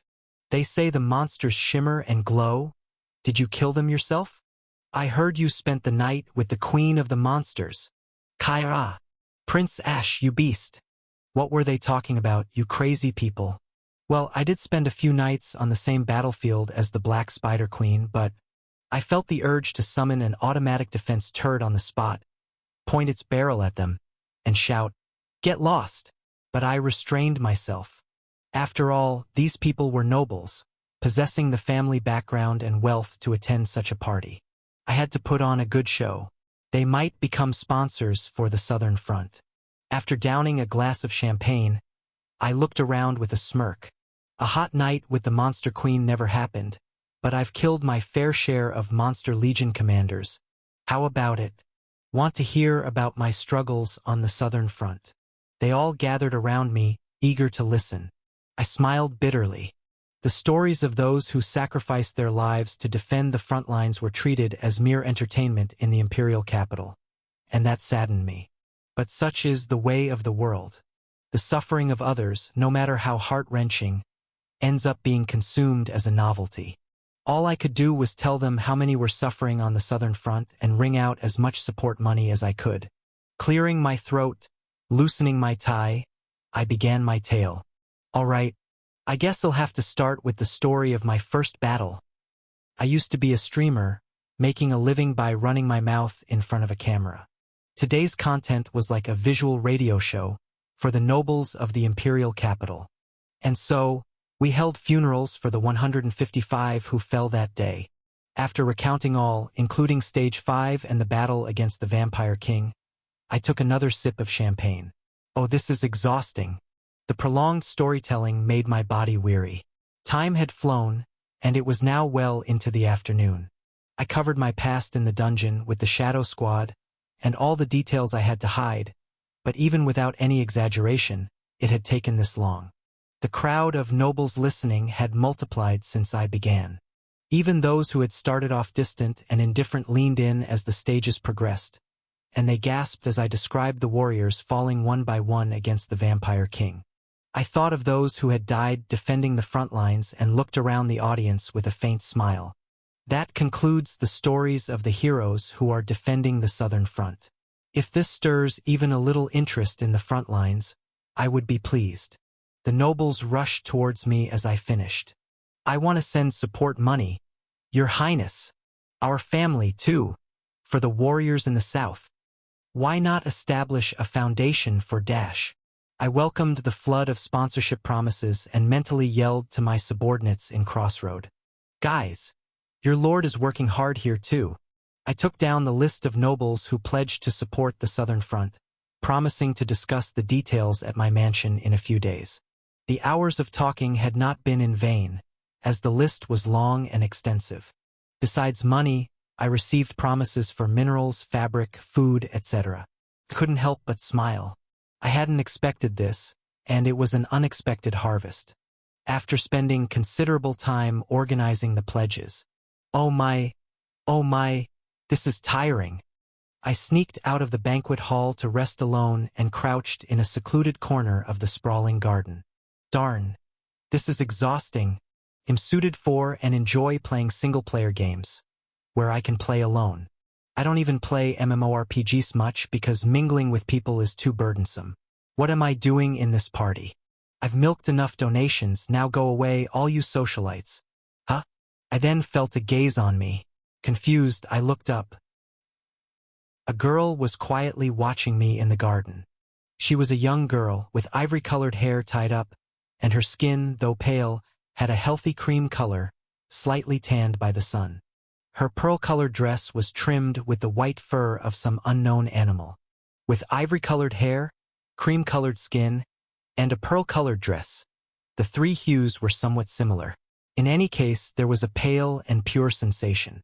Truly, befitting of the Empire's infamous philanderer. The girl slowly opened her mouth. You are quite articulate, Prince Ash. Just listening to you talk is entertaining. The girl's wild, yellowish eyes narrowed. But how much of what you just said is truth, and how much is mere bluff? Cocked my head. Who? I wonder. The girl shrugged indifferently. I might be one of the many women you've toyed with. Chapter 178. The unidentified ivory-haired girl seemed somehow displeased with me. Judging from what she was saying, she must have had some connection to me. I should have asked Lucas about Ash's relationships with women, but no, there wouldn't have been enough nights to cover them all. Ash was well known as a notorious playboy after all. There wouldn't have been time for a detailed briefing, and remembering every single instance would have been impossible. So who is this young lady? Ah! Suddenly it dawned on me. That ivory-colored hair, the same shade as the SSR-rated heroes from the Northern Aryan Kingdom. Furthermore, though slightly tan and cream-colored, she had the pale skin typical of Northerners, with a particular light pigment. And those white furs adorning her pearl-colored dress, they must be from the White Bear, a symbol of Aryan Kingdom. By now it was clear. I quickly got up, forcing a smile. I apologize for recognizing you late, my lady. I approached the girl and respectfully bowed at the waist. As you know, I am Ash, the third prince of the Everblack Empire. May I know your name, my lady? I already knew her name, having read the documents provided by Fernandez, but it's better to go through the formality of asking. Yun. The girl reluctantly spat out her name, as though it was a great inconvenience. It's Yun Ariane, your highness. It is an honor to meet you, Princess Yun. As I continued to bow, Yun, looking uncomfortable, twisted her body and reluctantly extended her left hand. I gently grasped her left hand and kissed the back of it. Yun shuddered, disgusted. Hey, I was merely following the etiquette. Don't hate it so much. I mustered up the courage to do this, even though I'm kissing the back of a hand of a woman I've never met. Though Ash was known to usually ignore royal etiquette and behave however he liked, he still had to act properly when meeting his betrothed.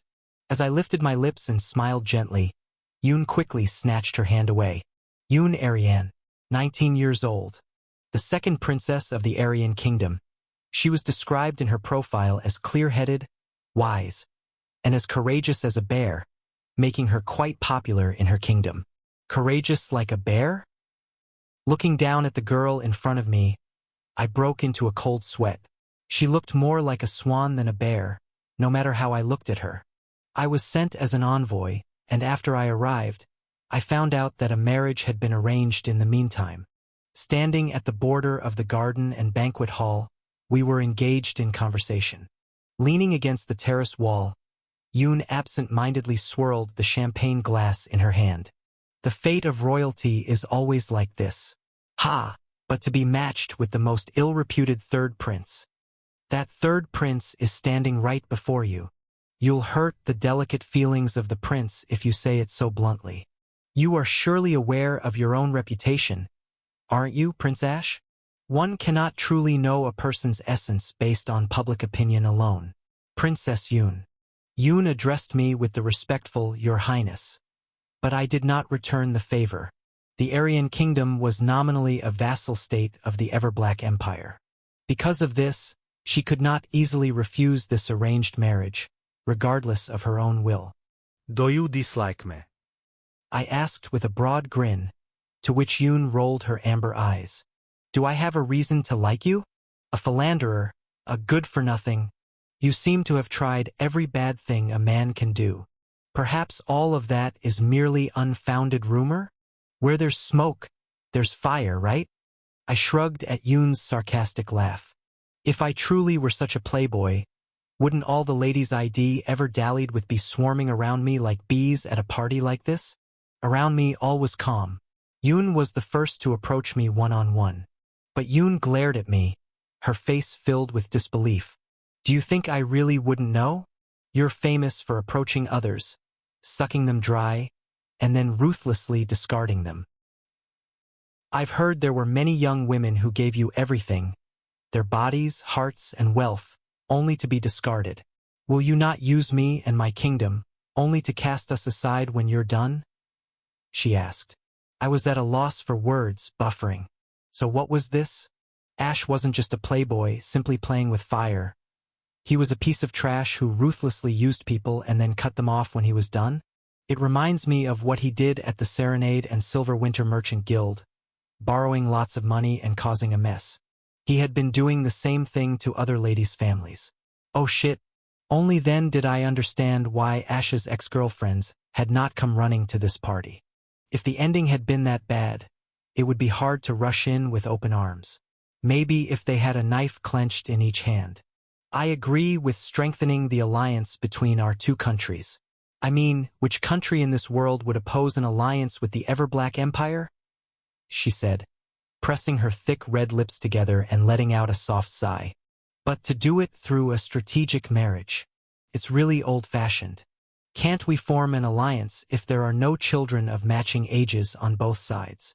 So how else can we strengthen the alliance? I admit it's old-fashioned, but I don't think there's a closer way for adults to see each other. Do we need to get that close in the first place? We can just clarify what we need to do, draw the line, make a treaty, and announce it. She wore a dress that fully revealed her collarbone and shoulders, and she shrugged playfully. Instead of stickily sending our sons and daughters to mix blood, we can cleanly make a contract and fulfill our obligations to each other. A relationship that's as refreshing and crisp as snow falling in summer.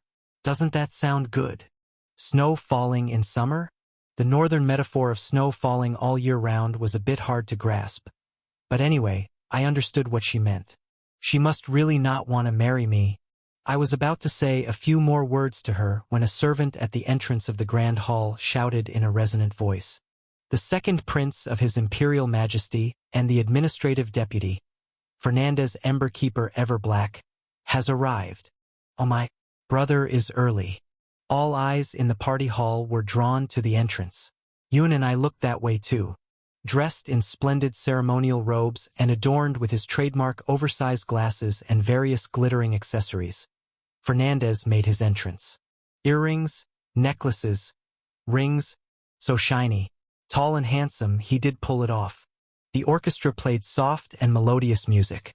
Fernandez entered the party hall with a smile on his face, nodding at those around him. Before people could approach him, another announcement followed. The first prince of His Imperial Majesty and the commander-in-chief of the Imperial Army, Lark Avalanche Everblack, has arrived. Today's real star, Lark, appeared. Lark was not dressed in party attire but in military ceremonial uniform. The uniform suited his tall stature and robust physique perfectly. It might have been less glamorous compared to the ceremonial robe, but it stood out in the party hall. Above all, at Lark's waist was a sword. A long sword was sheathed there. It was said that, in principle, one could not bring a blade longer than 50 centimeters into the imperial palace. Totally against party manners. But Lark proudly entered with the large sword. A feat only possible as the commander who held the military power of the empire. The orchestra began to play a magnificent overture. Applause and cheers poured out from all sides, honoring the commander who had successfully ended, so it was believed, the war with Bringer Duchy. The nobles flocked around Lark without exception. His popularity was incomparable to when I made my entrance. Watching Lark from a distance, Yoon asked me, Prince Lark is already married, right? Yes. He already has 3 children. Lark's wife, who appeared to be a noble lady, brightly smiled, kissed her husband's cheek, and lovingly linked arms with him. Pleasant sight. Yun let out a disappointed sound. What a shame. He's my type. Perhaps you have a taste for married men? Was that the dangerous preference, Princess Yun? What are you talking about? No, it wasn't. Among the 3 imperial princes, he was simply my type. Yun said this casually, with her future husband right beside her. Somehow amused, I covered my lips and laughed, asking, "What about Fernandez? He's still unmarried and handsome too. He's even taller than me." I don't like sly men. Fernandez had quietly moved to a corner of the party hall and was engaged in conversation with a few people. Since everyone's eyes were on Lark, he could move soundlessly. Yun, observing him, shook her head vigorously. He's the scheming type. That's not to my taste. How about compared to me? Let me think about it. A sly man and a bad man. I burst into casual laughter. Exactly what type of man is to your taste? What is the standard for your preference? Really, don't you southern men understand? The princess of the continent's northernmost kingdom raised her arm, emphasizing her biceps, and said, "Of course, it's rippling muscles." I was momentarily speechless. Of course, I understood at once. Muscles that fit perfectly. Majestic physique. The kind of heroic presence that can uproot mountains with strength and overturn the world with vigor. Was this the aesthetic of a nation that survived in the icy wastelands? Indeed, it made sense. So she liked the muscular Lark but disliked the scrawny but tall Fernandez and me. May I ask just one thing? I suddenly grew curious. What is the popular ideal for women in the Aryan kingdom? It's the same. Yun then raised her opposite arm to emphasize her biceps. Muscular and strong. What else would it be? By that standard, Princess Yun doesn't seem very popular? She appeared frail and delicate. When I take off my clothes, it's quite impressive. Yun started to reveal her abdomen, as if to show off her abs, but realizing she was tightly dressed, raised both her hands. There's no way to show you. She seemed quite confident in her muscles, but, those lines were a bit risky. Please be careful in the future, while engaging in this unproductive but enjoyable chatter. Dong dash, dong dash, dong dash. Suddenly, a loud, slow, heavy bell rang 3 times throughout the banquet hall. The previously noisy party hall became as silent as if doused with cold water. Everyone turned their astonished eyes toward the entrance. Even Yun, sensing the extraordinary atmosphere, covered her mouth and stared at the entrance. Could it be? Could it be? Expect the unexpected. The servant who had been loudly announcing the arrival of the royalty, this time, uttered in a trembling voice, full of effort. Chosen by the goddess to build a paradise on this land, supreme, noble, and lofty, the sovereign of this country, His Imperial Majesty of the great ever-black empire, long live, long live, everyone shouted, bowing their heads and showing respect, even though he had not yet appeared. Yun and I hastily bowed our heads and knelt on one knee. He enters. With a scream-like shout, that man entered the banquet hall. I opened my mouth slightly, looking up at my father. If a god were to shape a human not from clay but gold, would he look like this? I hadn't realized it when he was frozen on his throne. The appearance, the demeanor, and the twinkling golden light hidden in those piercing eyes. He truly seemed a man born to be an emperor. The majesty, authority, and transcendental aura overflowing from his body. Clad in black and gold formal attire, thump, he merely stepped onto the platform, yet I felt a resonating sound. The sole emperor of the Ever-Black Empire, Traha Peacemaker Ever-Black swaying his red cape, entered the banquet hall. He slowly scanned the thousands of kneeling attendees before him and then, "Where is Ash?" He asked for me first. What? Why? Chapter 179. Where is Ash? At the Emperor's muttered word. Snap. The eyes of everyone in the party hall turned like dominoes, and all were fixed on me. Yes, I muttered stupidly. Hiccup. The princess next to me began to hiccup. Noticing me, the emperor nodded his head and slowly walked into the banquet hall along the carpet. Only then did I realize why the emperor had sought me out first. Behind the emperor were envoys from the northern kingdom, and at the forefront of them were people with ivory-colored hair like Princess Yoon, leading the allied nations of the northern front, with Aryan Kingdom at the helm. After meeting with them and having a conference, the emperor had attended this party. Even though I didn't know about it, discussions about strengthening the alliance must have come up, and naturally the marriage proposal between Princess Yoon and me would have been mentioned. Whoosh! As the emperor approached, despite the path already being sufficiently wide, the people parted further as if on cue, widening the way. It was as if the sea was parting. Ash, follow me. The emperor stood beside me and commanded in a soft, yet deep and heavy voice. The princess of Aryan Kingdom is here as well. Come with me. How could I dare not to follow? Yoon and I obediently followed the emperor down the carpet, with the eyes of everyone in the hall firmly fixed on us. Father! Fernandez, who had been waiting at the midpoint of the path, bowed to the emperor. Fernandez! The emperor nodded in return and gestured backward with his chin.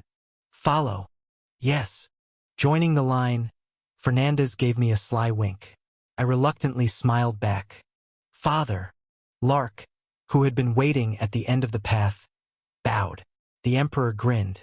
Lark, let's ascend together. It's an honor. Lark did not join the line but stood next to the emperor, walking with him to the end of the carpet. The carpet ended below the platform arranged in the innermost part of the banquet hall. The emperor, Lark, Fernandez, and Yoon and I ascended to the top of it. Flapdash! The emperor, having reached the top of the platform, turned around and looked over the banquet hall. His red cloak swung in the air, tracing a round arc. My subjects, hear me? The nobles, who had been bowing towards the entrance, quickly rose and turned to bow to the platform. The emperor shouted in a clear voice that resonated in the ears.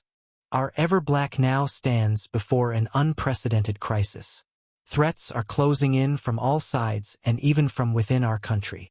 It was a heavy speech, quite out of place in the festive atmosphere that had prevailed just moments ago.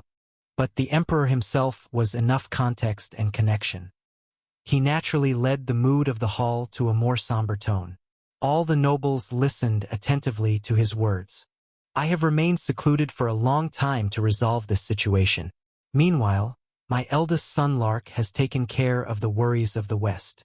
The emperor pointed to Lark, who respectfully bowed to his father. The emperor broke into a wide smile. I am indeed proud, my son. All thanks to you, father. The nobles began to applaud as if on cue. Clap, clap, clap. The applause filled the banquet hall. The emperor waited for the noise to subside and then continued. This gathering today was held to celebrate Lark's achievements. But we all must remember, other crises remain, and they are strangling the neck of Everblack. The emperor turned to Fernandez. To overcome this crisis, we must first strengthen the nation's domestic affairs. Fernandez smiled slyly and bowed. The emperor grinned back at his second son. We must also solidify our relationships with our neighbors and allies. The emperor turned his gaze to the envoys of the northern allied nations standing below the platform. They too looked up and bowed in return. Therefore, I announce it here. The emperor spread his arms wide and exclaimed, the marriage between my third son, Ash, and Aryan Kingdom's second daughter, Princess Yoon. I was calm, having anticipated this, but Princess Yoon was startled, her shoulders trembling in surprise, as though she hadn't expected the confirmation here. The brave kingdoms of the north and our Everblack are no longer mere allies. They are bound by blood alliance. At that word, the faces of the envoys from the north bloomed with smiles. After all, there was no way to bring two distant countries closer together than by forming a marital relationship. My dear subjects, please extend a warm welcome to our guests from afar. The emperor pointed to the northern envoys with his hand and laughed heartily. They are no longer our guests, but part of our ever-black family. Clap, clap, clap, clap. I wasn't sure if applause was part of the imperial etiquette, but thunderous applause filled the banquet hall as if everyone had been trained for it. I suspected that this proposal would not be refused, but, amid the noisy applause, Princess Yoon let out a small sigh. I never thought it would be announced like this today. Indeed, I did not expect it to proceed so swiftly. They said that they were going to introduce us this time, but the emperor just pulled the trigger. He completely disregarded our opinions. Well, I guess our opinions don't matter anyway. Yoon gave me a faint smile, shrugging. Having been born a royal and lived well thus far, I guess it's time to pay the price in this manner. Yoon reached out her hand to me. Please take care of me, my husband. I hesitated for a moment but then cautiously extended my hand to grasp hers. Yoon's wild, yellow eyes sparkled mischievously. Shall we see then, how well the Empire's greatest playboy can dance? The next moment Yoon pulled me close. Whoa, what's this? She seems stronger than me. All that talk about being brawny and bear-like wasn't just talk, it seemed. Yoon led me down to the stage, dashing to the center of the party hall. I was dragged along helplessly. The crowd cheered and whistled at our sight. Leading me to the center of the party hall, Yoon bowed respectfully, catching my bewildered look. Since it's come to this, let's become the stars of this party. What do you mean? The original star of this party was Prince Lark. But now that our engagement has been announced, let's outshine him. Let's make this a party in honor of our engagement, not a victory celebration. Staring blankly at Yoon's words for a moment, I eventually broke into a grin. I quite like that idea. I bowed back in response. The next moment, we stood close together, holding each other's hands, placing them on each other's shoulders and waists. The quick-witted orchestra began to play a lively waltz, and Yoon and I began to dance, twirling around the banquet hall, capturing the attention of everyone, including the emperors. Round and round, round and round. Serenade kept fiddling with her empty hair tips. Her blue hair, once long and beautiful enough to pass her waist, was now cut off just below her neck. In last night's fire, the ends had all become singed, so she had to cut it short to keep only the healthy part. It was hair I'd been growing almost all my life. Serenade looked at her reflection in the mirror with unfamiliar eyes. The bob cut, dangling from her neck, was tolerable considering it was done in haste, but it couldn't compare to the beauty of her original long hair. Her eyes were shadowed from not sleeping a wink last night. Her legs were lightly burned, hidden by stockings but still stinging. Her face wasn't burned, but it still felt hot and red as if the heat of the fire lingered. Makeup simply wouldn't apply properly. All the dresses and shoes she had saved were burnt, so she had to quickly borrow an outfit from a nearby dress shop. The problem was that today was the festival, and all the decent dresses were already gone. Serenade had to choose the best of the remaining ragged dresses to wrap around herself. Therefore, her reflection in the mirror was a complete mess. Her hair was awkwardly cut short, makeup didn't take, and the dress didn't suit her at all. This is the worst. To attend a grand party hosted by the imperial family looking like this. Everyone would be all dressed up, but she looked like a disheveled crow. I just want to stay cooped up in my room. But then, Serenade, I must tell you this. I need you tomorrow. Ash had said this to her. I need you, he had said. She never wanted to show herself in such a state, especially to someone she wanted to impress more than anyone else. But if that person needed her, she had to rush there, no matter how shabbily she was dressed. So Serenade boarded the carriage, headed to the party held at the Imperial Palace. Milady, the handmaid/coachman, Elise, cautiously spoke from inside the carriage. Madam, as you might have guessed, those who set fire to the Merchant Guild building yesterday might attack again. If they attack again today, going to the Imperial Palace is dangerous. We should immediately go to a safe place. No, I must reach the Imperial Palace. Serenade answered with determination in her voice. It's not just because of the request of His Highness, Ash. The way for our Silver Winter Merchant Guild to survive is also in that Imperial Palace. Please, Elise, get me to the Imperial Palace. Understood, madam. Elise nodded with a stern face. No matter what obstacles we face, they'll smash through all of them and escort you to the Imperial Palace. Madam. Thank you. Clop, clop, clop. The carriage began to gallop along the road. Judging the direct route from the wharf to the Imperial Palace too dangerous, Elise drove the carriage on a major detour. Whether her judgment was right or whether it was a false alarm, no attacks came even as they approached close enough to see the Imperial Palace. Elise took a short breath. After all, today is the festival. There's no way they would blatantly attack in such a busy and watchful situation. It was the very moment she thought that, because they had taken a long detour, they had to pass through an alleyway instead of the main road. And as Elise drove the carriage into the alley, she sensed danger. The alley was completely empty. In a city filled with people due to the festival, this one block of the alleyway was devoid of pedestrians, merchants, playing children, or even loitering beggars. Sensing danger, Elise shouted sharply, "Hold on tight, madam." The next moment, crash dash, a magic-infused arrow shot from somewhere lodged into the wheel of the carriage and exploded. Elise desperately tried to maintain balance, but the carriage with the shattered wheel eventually toppled sideways. Thud! Crash! The fallen carriage, scattering wooden splinters all around, smashed against the wall of the alley. As luck would have it, that wall had bags of dirt and sand stacked against it, and they burst open, filling the area with a thick cloud of dust. Trudge, trudge, and through that dust and smoke, 5 shadows approached. The Imperial family's direct Black Ops team. Aegis Special Forces, the Dark Division. Among them, the 4th team in charge of carrying out assassinations within the Imperial capital marched forward, clutching crossbows that gleamed blue with loaded bolts. The Imperial hunting dogs were closing in. Chapter 180. Trudge, trudge. 5 shadows approached. Aegis Special Forces Team 4, crossbows raised, cut through the smoke and dust as they slowly made their way toward the carriage. They were professionals, having handled countless assassination missions in the Imperial capital.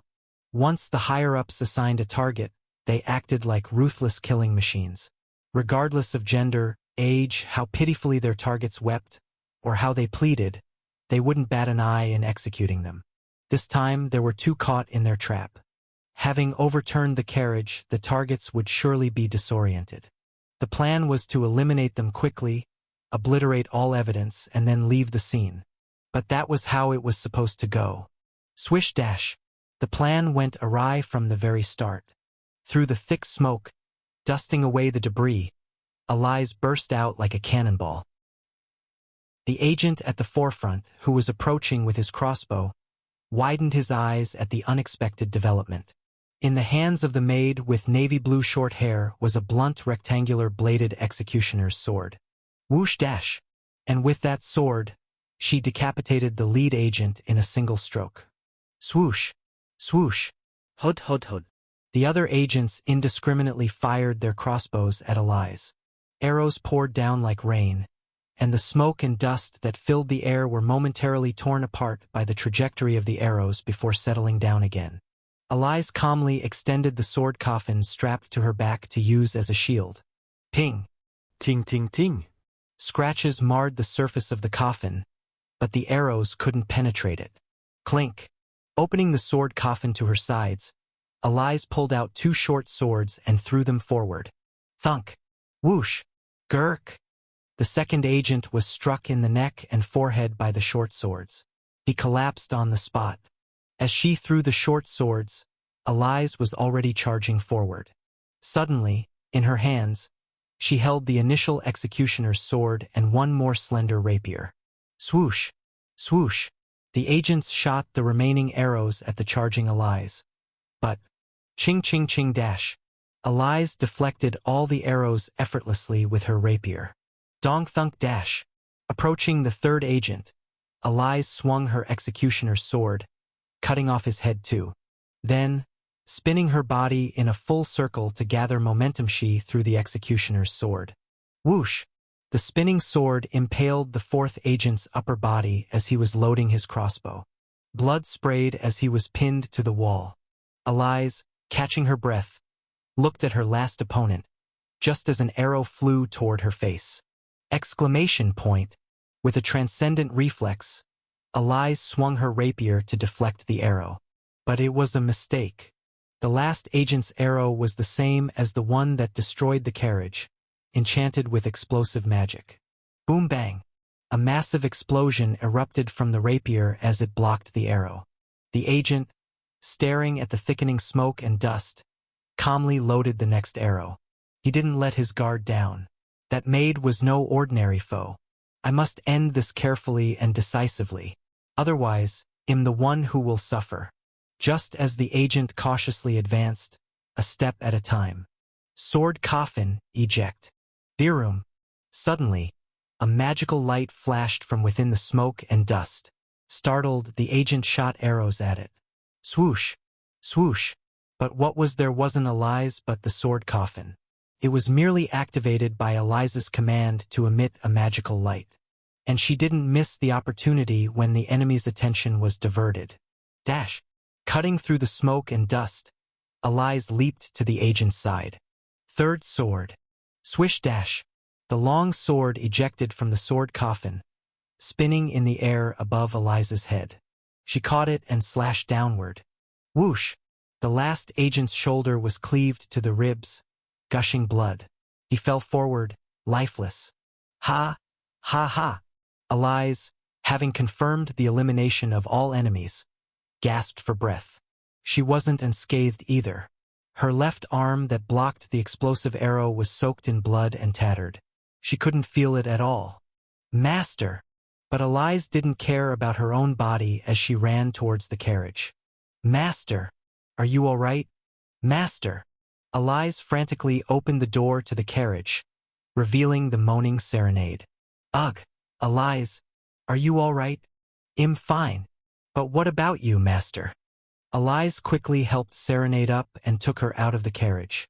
The carriage had overturned, colliding with things here and there. Serenade quickly wiped the blood flowing from her scraped knees and forehead with a handkerchief. We can't use the carriage. What about the horses? One has broken loose and run away, and one remains. Shall I saddle it?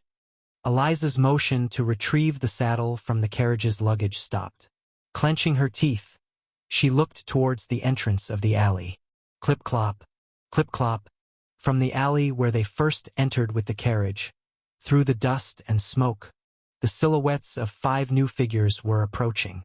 Aegis Special Forces Team 4 consisted of 20 members. With the annihilation of the first execution unit, the second one had been deployed immediately. Damn it! Elise, gritting her teeth, drew her sword coffin to her side and spoke to Serenade. Master, those bastards are targeting you.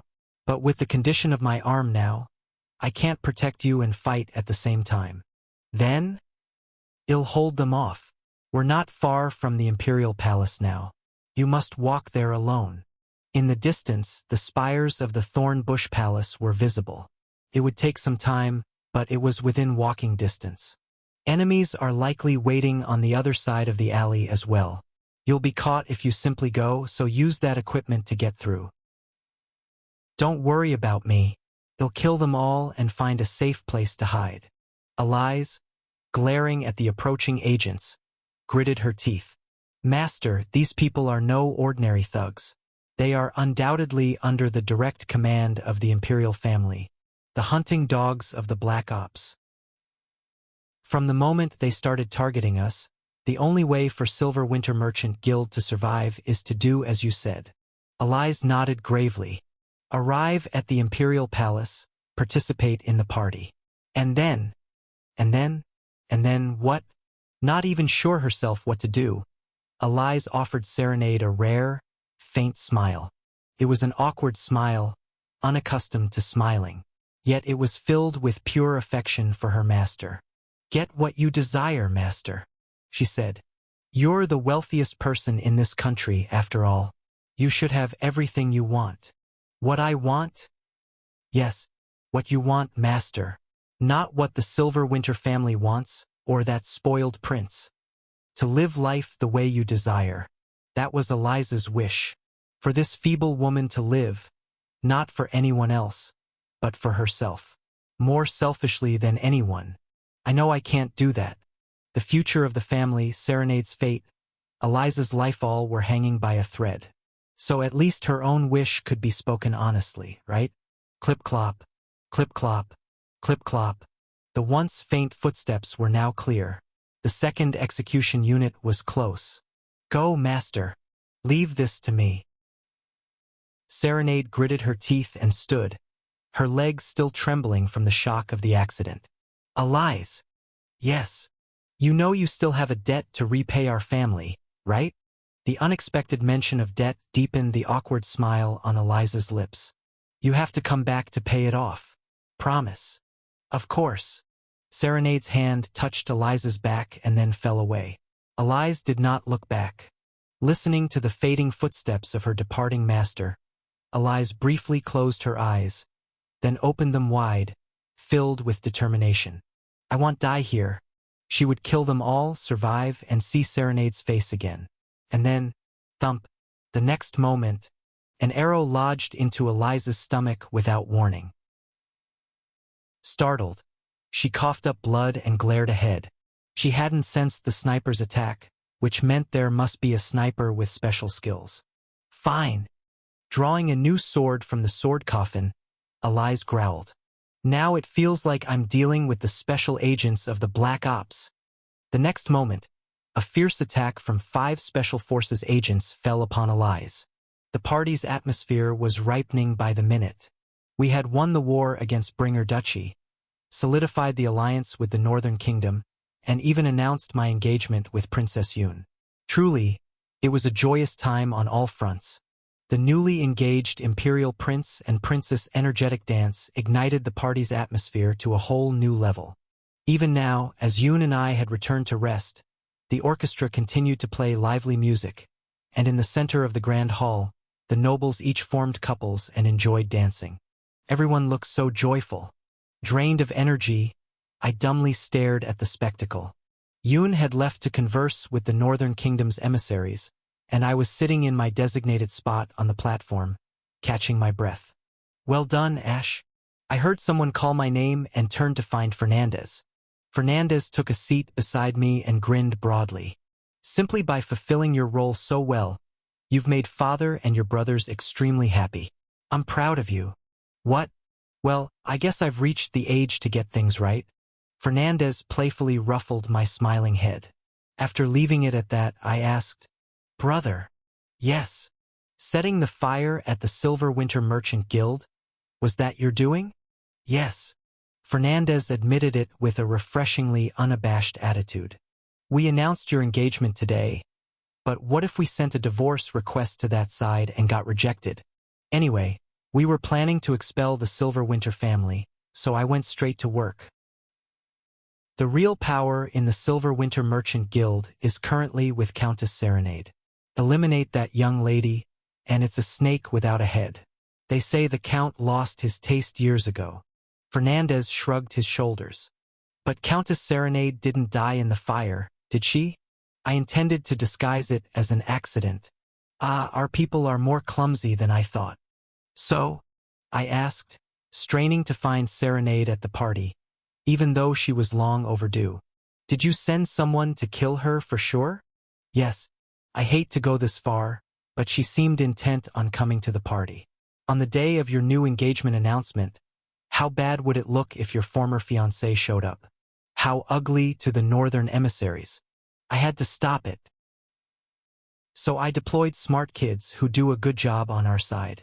They'll erase her from this world without a trace. Fernandez playfully patted my silent shoulder, smiling. Why? Are you uncomfortable because she's your former fiancé? You used to dislike her so much. No, you did well, brother. With a cheer, I got up from my chair. But brother, about that Guardians meeting. Yes. If someone has the qualifications of a guardian, Anyone can summon it, right? Of course, if there is an issue that important. I see. I craned my neck, looking for the Emperor and Lark within my line of sight. They were all within range. Then I'll summon it now. What? The Guardians meeting. Right now. I want it summoned. I chopped out my words to Fernandez, who was looking at me with astonished eyes. I have something to talk about. Yes. I've reached the age where I can fend for myself. Something very important. A discussion.